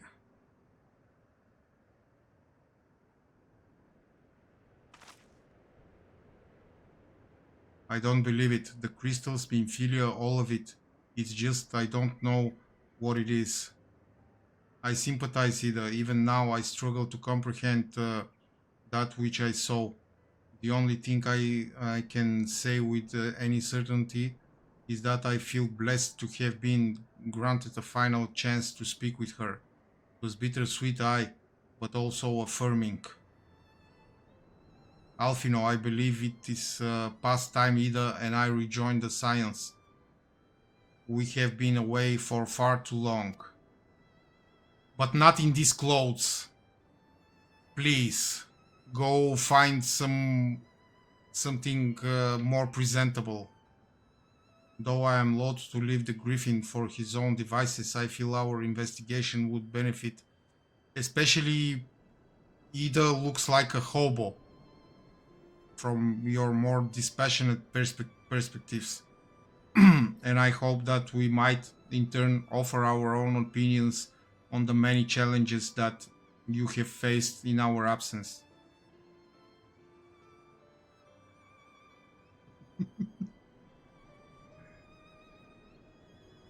No, she's not a hobo, she's a freedom fighter. There's a difference.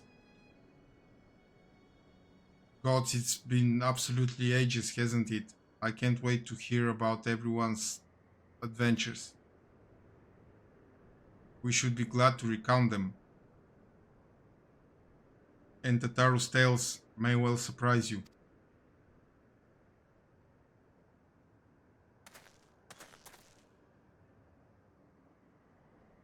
Ida, Ralgr, be praised, it is you. Ida, alive and standing here before me in the flesh, I can hardly believe my eyes. Oh, come on, come now. Has it really been so long you don't remember me? It's Gundobald. I fought beside your father in the revolution.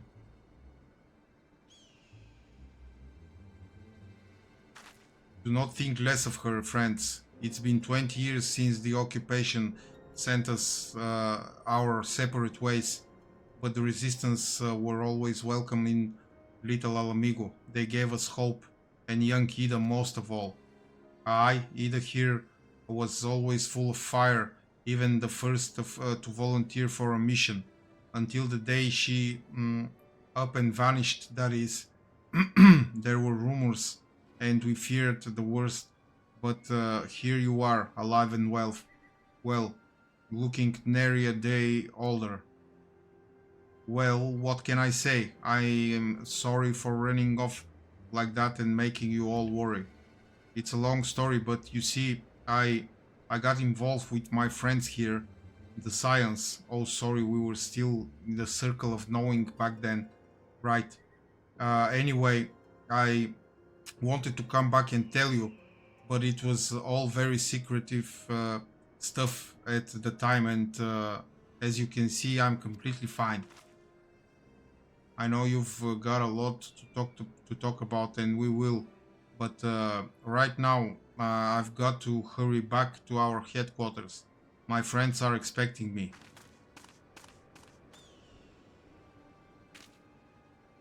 Pray forgive her. It's been a very long day for us all. I promise we will visit again at the first opportunity.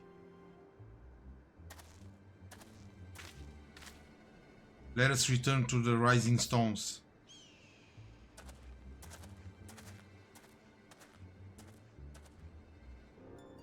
Hells take me for giving you that mask.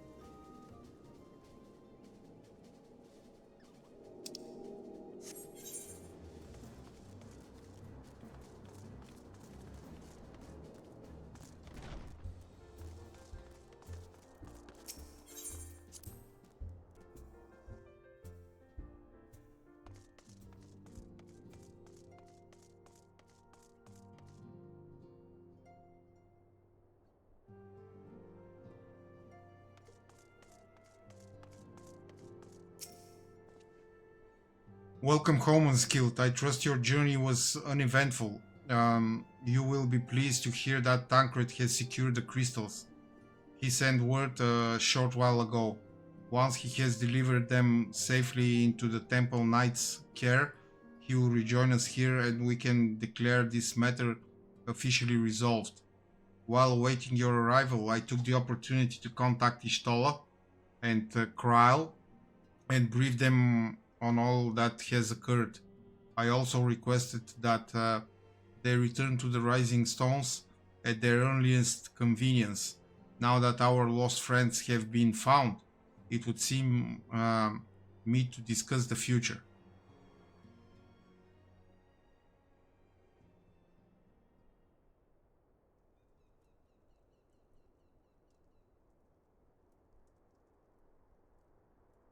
Back in the Solar. It's been too long since we were all together like this. Not since. Much has changed since then. We ourselves, most of all. Yes, and you change your clothes, okay.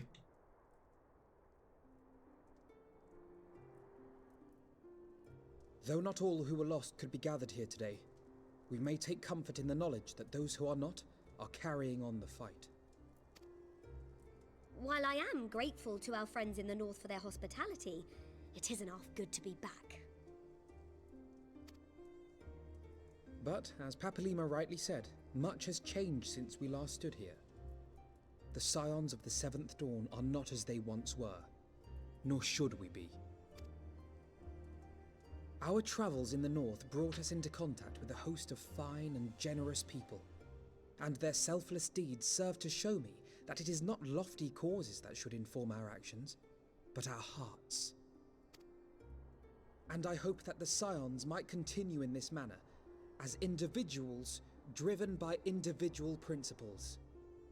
Provided we all sincerely desire to work towards Eorzea's salvation, I believe the paths we follow to achieve it need not, and should not, be dictated by any single ideal. So I guess Alfinol will now be the boss of the Scions? Or at least he aspires to. Bound by a common purpose, free to go whither they will. The idea is not without merit. Very well. I shall resume my research of the primals and the elder gods of Eorzea. Should anyone have need of my findings, you need only ask.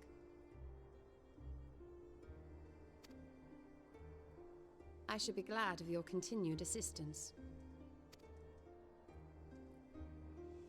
Well, my main purpose in coming here was to see the signs of the Seventh Dawn restored and my dear friend found. Oh. Nevertheless, having involved myself in your struggles, I feel compelled to see them through to the bitter end. For Minfilia's sake.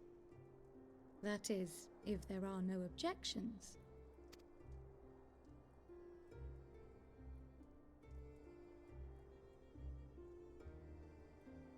You will always be welcome here, Kryl.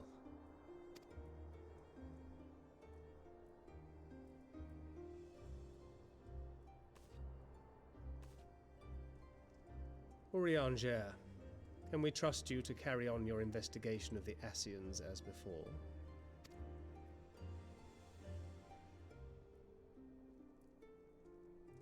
Regardless of mine own desires, I am undeserving of your trust, having so villainously deceived you all.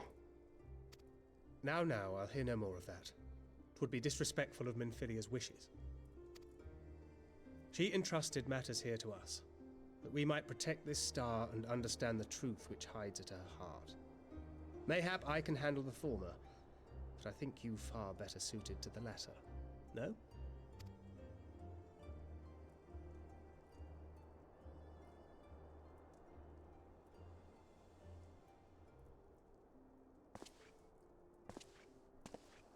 Very well. Then out of love for my Lady Minfilia and Moonbreeder both, this shall be my solemn charge. Just say which one do you love more, Minfilia or Moonbreeder? I'm curious. Papalimo and I should probably return to Thanalan to keep an eye on the Resistance. There's still the matter of the Griffin and the Amalja, not to mention the new Imperial Viceroy. That little lot must be worthy of our attention, right?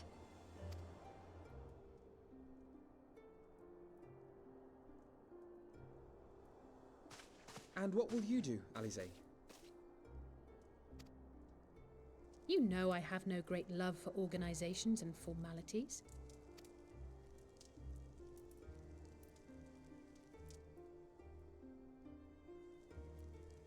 That being said, this new approach you propose is not wholly objectionable, and we've always got him to keep us from bickering. Yeah, I think so too.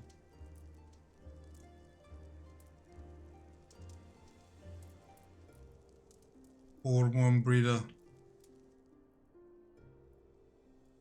But I will suffer no titles. I am not here for House Leveilleur, nor to walk in Grandfather's shadow. Upon that point, we see eye to eye. If it please you, you may think of me as but another comrade in arms.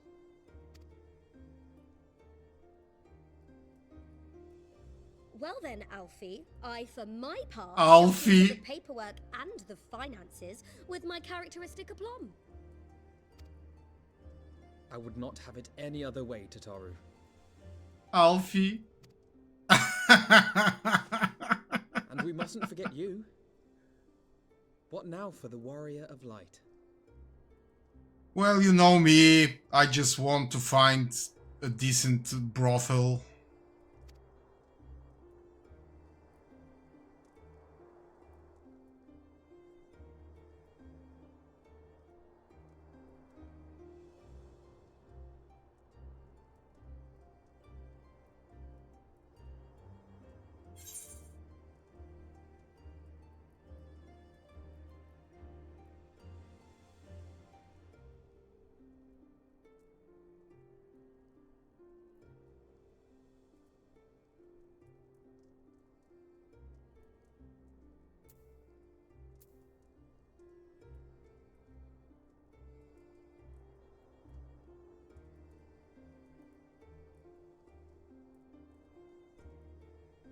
I thought Tancred was the youngest. A new adventure, what else? The road goes there. 23! Oh my god!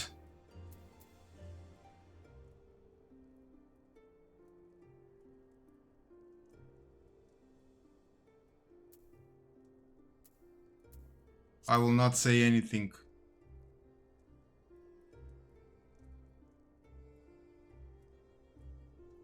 Indeed. What? I didn't say anything. The path behind us was fraught with hardship, and the path before us will be no less unforgiving. But a new dawn shall break over the realm, and I see before me the faces of those who will deliver it.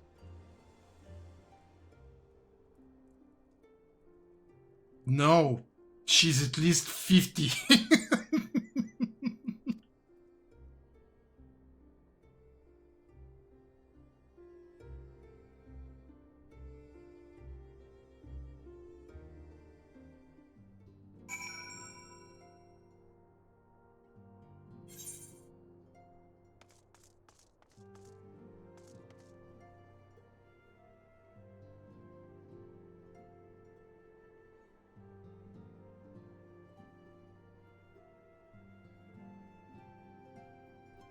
Really? She glamours herself younger? Oh my god. And where's that evidence? Probably in the Endwalker. Look at Demon's Guild, the Silence of the Seven Down. Look how far we've come. The people we've met, the moments we've shared, the losses we've suffered, the tragedies we've welcomed. All of it has made us who we are today. Where we go from here and what the future holds, only the 12 know. But I know that we will find out together.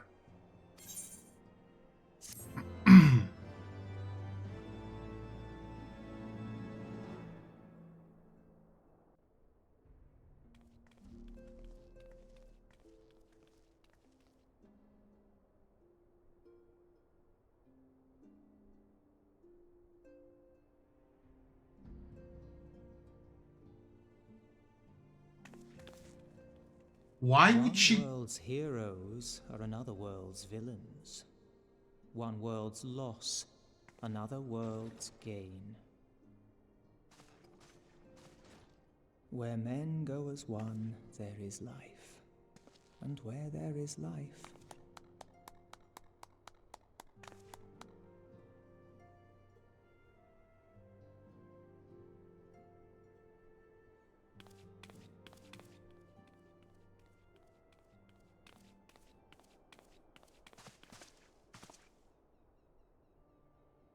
My friends, if I may, I would ask that you entrust Tupsimati to me.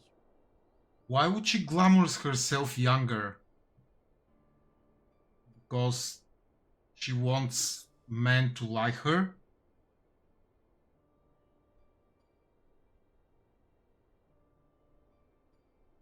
clouds gather upon the horizon, and as Master Louisoix's disciple, I would keep it close at hand.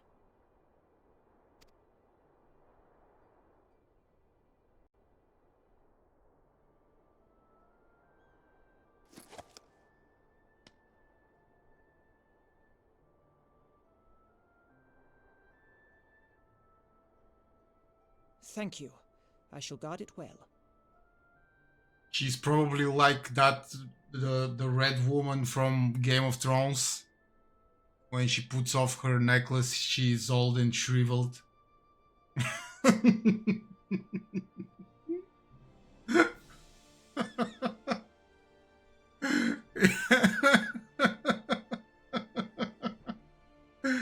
Oh man.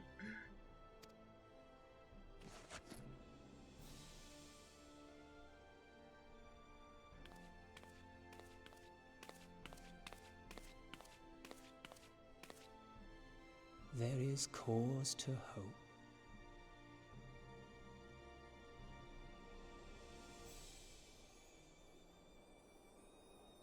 For every ending, every parting, marks a new beginning.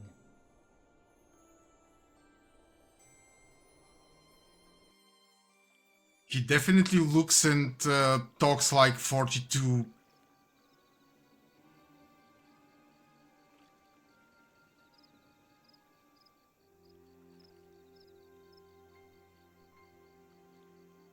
Well done, brother. You may resume your normal duties and rejoin the others.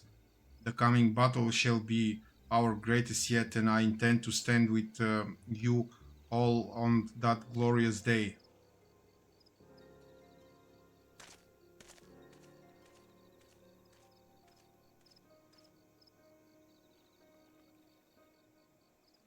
True believers are so readily led.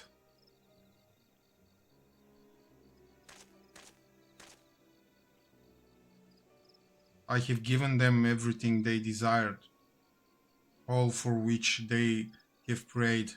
I doubt you can say the same for your pawns. Get what you wanted then? Was it all worth in the end? There were some unexpected developments, but they were ultimately to our advantage. Be it lost to a surfeit of light or dark, a world bereft of equilibrium is but a void in waiting, and a void is of no use to my master. I shall follow her emissary with great interest. As for the pawns whom you so pity, they have delivered unto me a gift which I do now present to you.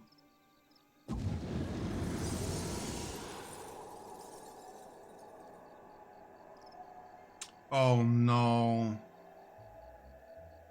I knew those eyes were not lost. The eyes of Nidhogg. Many were the candidates considered, but by your deeds, you have proven yourself the most deserving.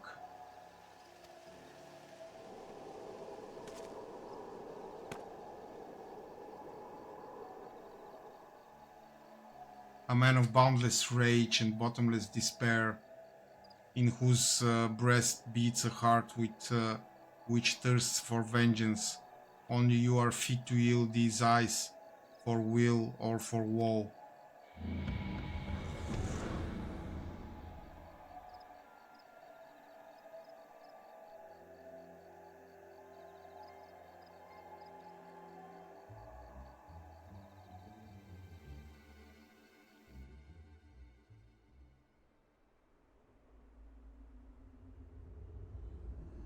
They should have squished them, not throw them.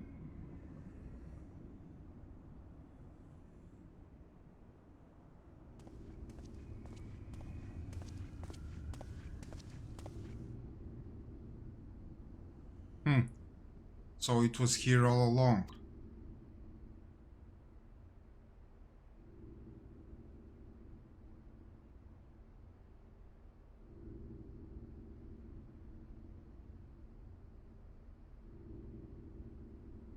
Oh, just you wait, my pretty. You and I are going to have so much fun.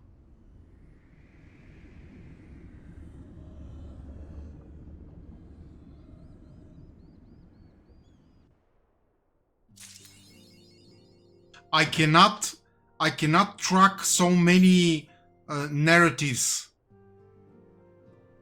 and plots. Please, people, come on.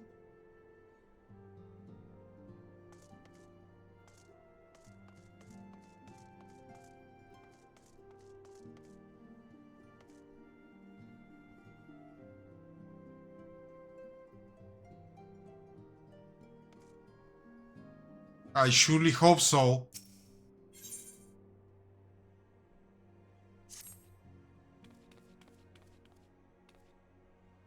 Yeah. Unskilled bathroom break.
Ah, Unskilled, just the hero I wanted to see. Would you mind doing me a small favor? I need you to meet me at the Diamond Forge. This won't take long, I promise.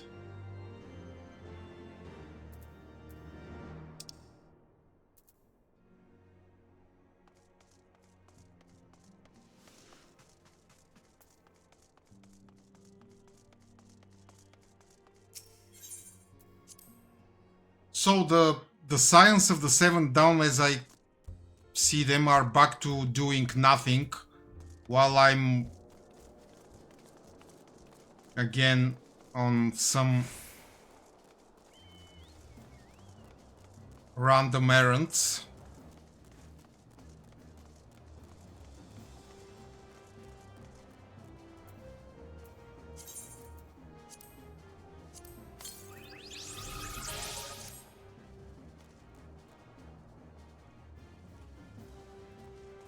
Oh yeah, sure.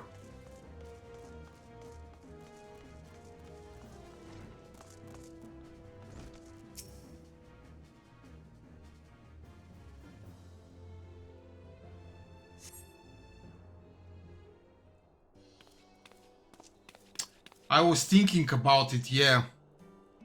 I'm sorry to drag you away from your duties, but as I said, this won't take long. I just need you to stand perfectly still for a few moments. She will make me an outfit. Yeah.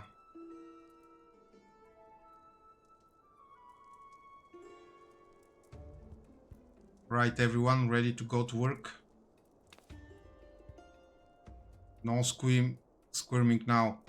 Oh, and you might want to close your eyes. He.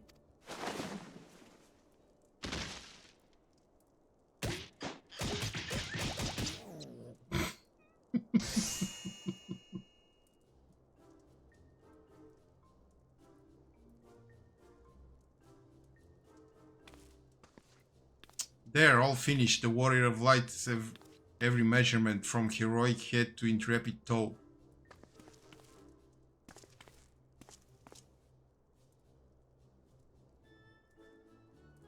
Well, wouldn't you like to know? All in good time, unskilled, all in good time.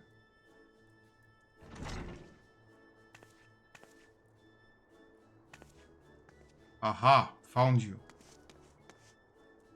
Alfino wants everyone in the Solar for a meeting. I don't know what it's about, but he seemed to think it was very important. Go on, we have everything we need. No sense in keeping everyone waiting.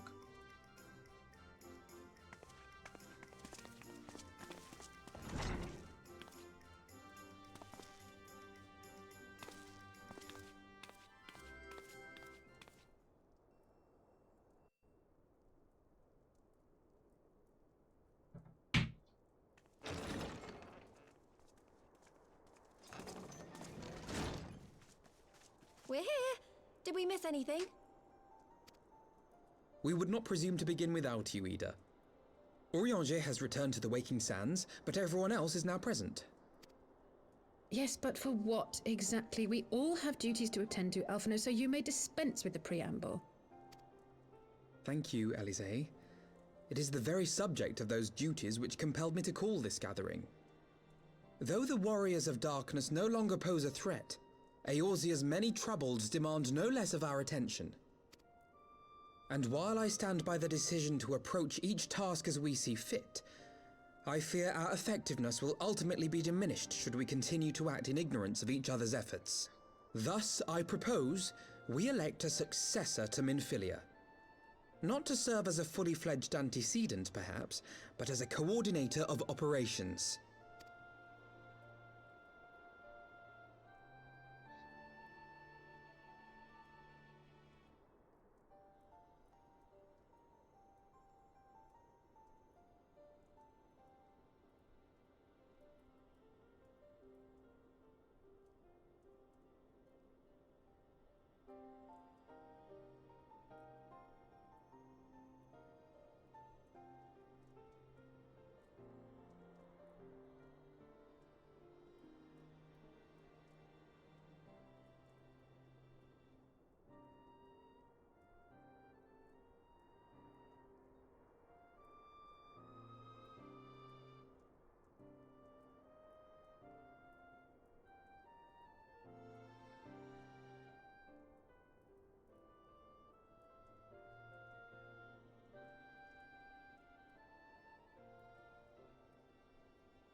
Is that all?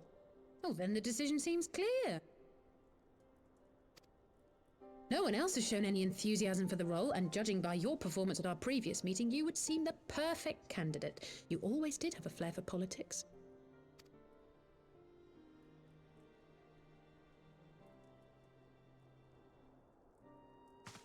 I did not mean to... That was not my intention. As my tenure as commander of the Crystal Braves comprehensively demonstrated, I lack the qualities required for such an office. I would much prefer to remain as I am now, a soldier in the field, so to speak.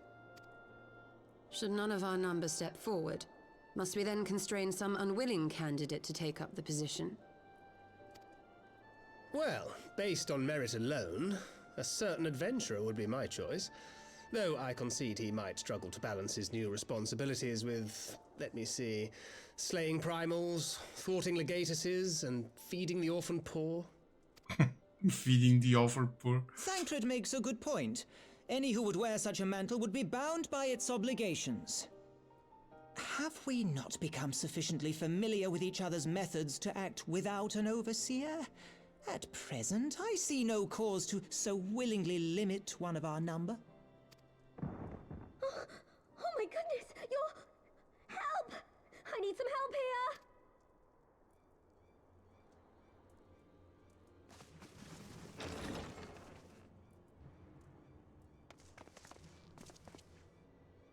Tataru, are you all right? Me? I'm fine. It's this poor girl who just staggered in and collapsed on the floor that I'm worried about. Narco! God, how did... Yashola! Please, you have to help her. Kral, a hand if you would. Let us see about closing these wounds.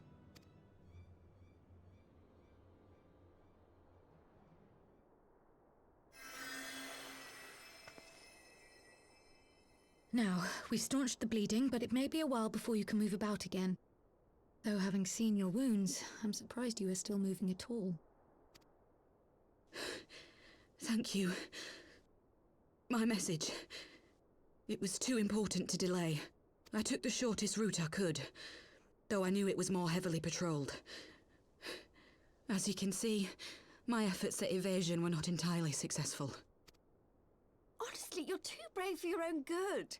What was so urgent that you needed to fight half the Empire to get here? You could have been killed. I'm sorry, Ida. I had good reason. But I imagine your friends are wondering who this bloody mess of a Mikote is. My name is Minago, and I belong to the Alamegan Resistance. I came to warn Ida and Papalimo about one of our leaders. A man who calls himself the Griffin. He's always been dangerous, but he's planning something new. Something reckless. The Griffin, you say? I've heard the name. Rumor has it your man is eager to test his claws. Aye, and on no easy target. He means to assault Belsar's wall from the Alamegan side. But what does the Griffin possibly hope to gain from such an attack? From what I understand, he wants the fires of war to spread to Eorzea. And for that, he needs to control the border with Gridania. So, he means to spark a conflict between the Alliance and the Imperial forces stationed in Alamigo, to have Eorzea's armies aid in the liberation effort, whether they will it or no. His plan is flawed. Even should the Resistance succeed in occupying the wall, they would not be able to hold it. Imperial reinforcements would drive them out within a week. Be that as it may, if there is even a chance that this scheme could bring about an escalation in hostilities between Eorzea and the Empire, the Alliance must be informed. Agreed. I should depart for Limsa forthwith and seek an audience with the Admiral. Thancred, Uldar is yours. Alphino and Alize, make haste to the Twelveswood and notify the Elder Seedseer of the danger to Gridania. She will duly call a council of the Alliance leaders, whom you must be ready to receive. And I will have lunch. You will be our voice in Ishgard. Oh, Explain no. the situation to Sir Emmerich and encourage him to send an envoy. Where did you become the boss of us? Tataru, Krile, I leave the care of our injured messenger to you. See that she remains quiescent and her wounds closed. I believe that covers everything. Let us be about our tasks. I kinda don't want to have lunch with Emmerich. They will become way too many and people will start talking, you know. Seeing us together all the time.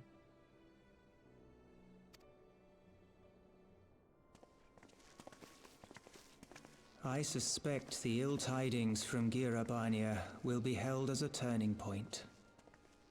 the beginning to a bloody end. The business of war was ever conducted with the coin of self-sacrifice.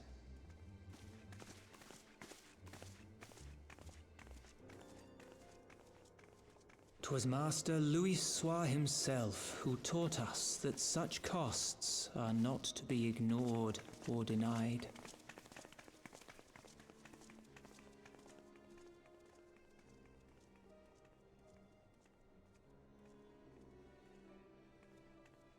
And so I shall embrace them. When the time comes, I will make my choice, as you will yours.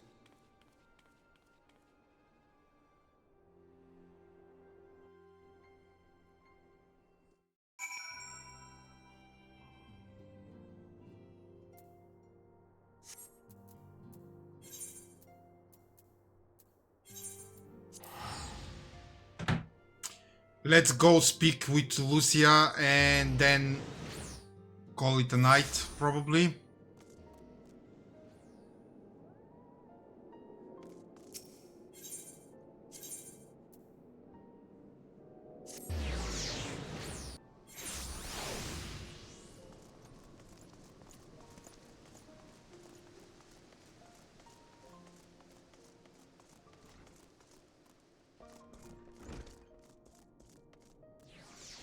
Come on, Lucia, tell me what happened with Emmerich. Are you ready to confess your undying love to him? Greetings, Warrior of Light. What business brings you to Ishgard? I'm concerned about your feelings. I see. Wait here. I will summon Sir Emmerich. Oh.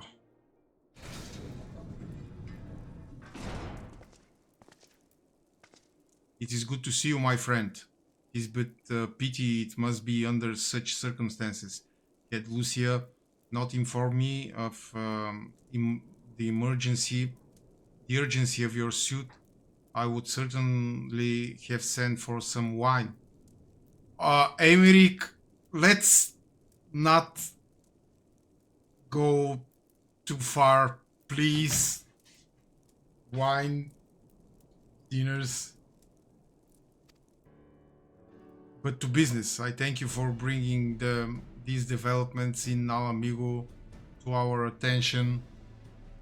Ishgard will of course send an envoy to attend the council in Gridania. I cannot say who will represent us, however, as the choice is not mine to take, not mine alone at any rate. Given the immense, the imminence of the threat, we may forgo the formalities of a full assembly, but I will still need to consult my counterpart in the House of Commons prior to proceeding. Will you permit me some time to make the necessary arrangements? I thank you. Our representative, whomever we select, will require a suitable escort. Make your preparations and inform Sir Handelo that he is to lead in your absence. Oh, Emmerich, you are so cold and formal with Lucia. Yes, Lord Commander. Unskilled prey, accompany Lucia to the gates of judgment and make ready to depart for Gridania. I will have our envoy join you as soon as I can. Fury speed you on your way.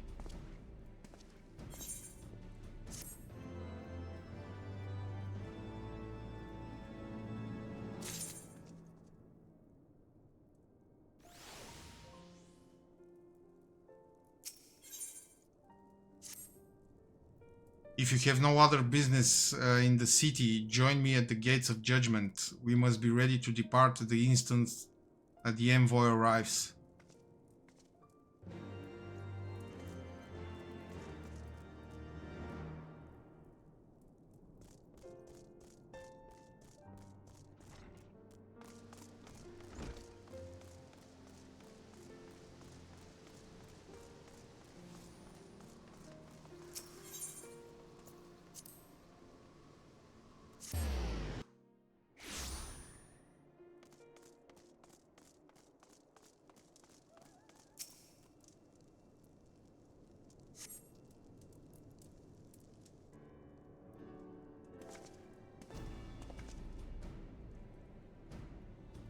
We meet again. As it happens, my counterpart in the House of Commons agreed that I should act as Ishgard's envoy. No, not I concede, but that there was ever any real doubt. As Lord Commander of the Temple Knights, it is my duty to sanction any military cooperation. Be that as it may, I could not in good conscience make the decision alone, not with the ink scarce dry in the Republic's Book of Statutes. I trust you understand, my friend. Alas, I must test your patience still further by making a brief stop at Camp Dragonhead. Given the trouble brewing in the Black Shroud, I would see that the garrison is ready to defend the border.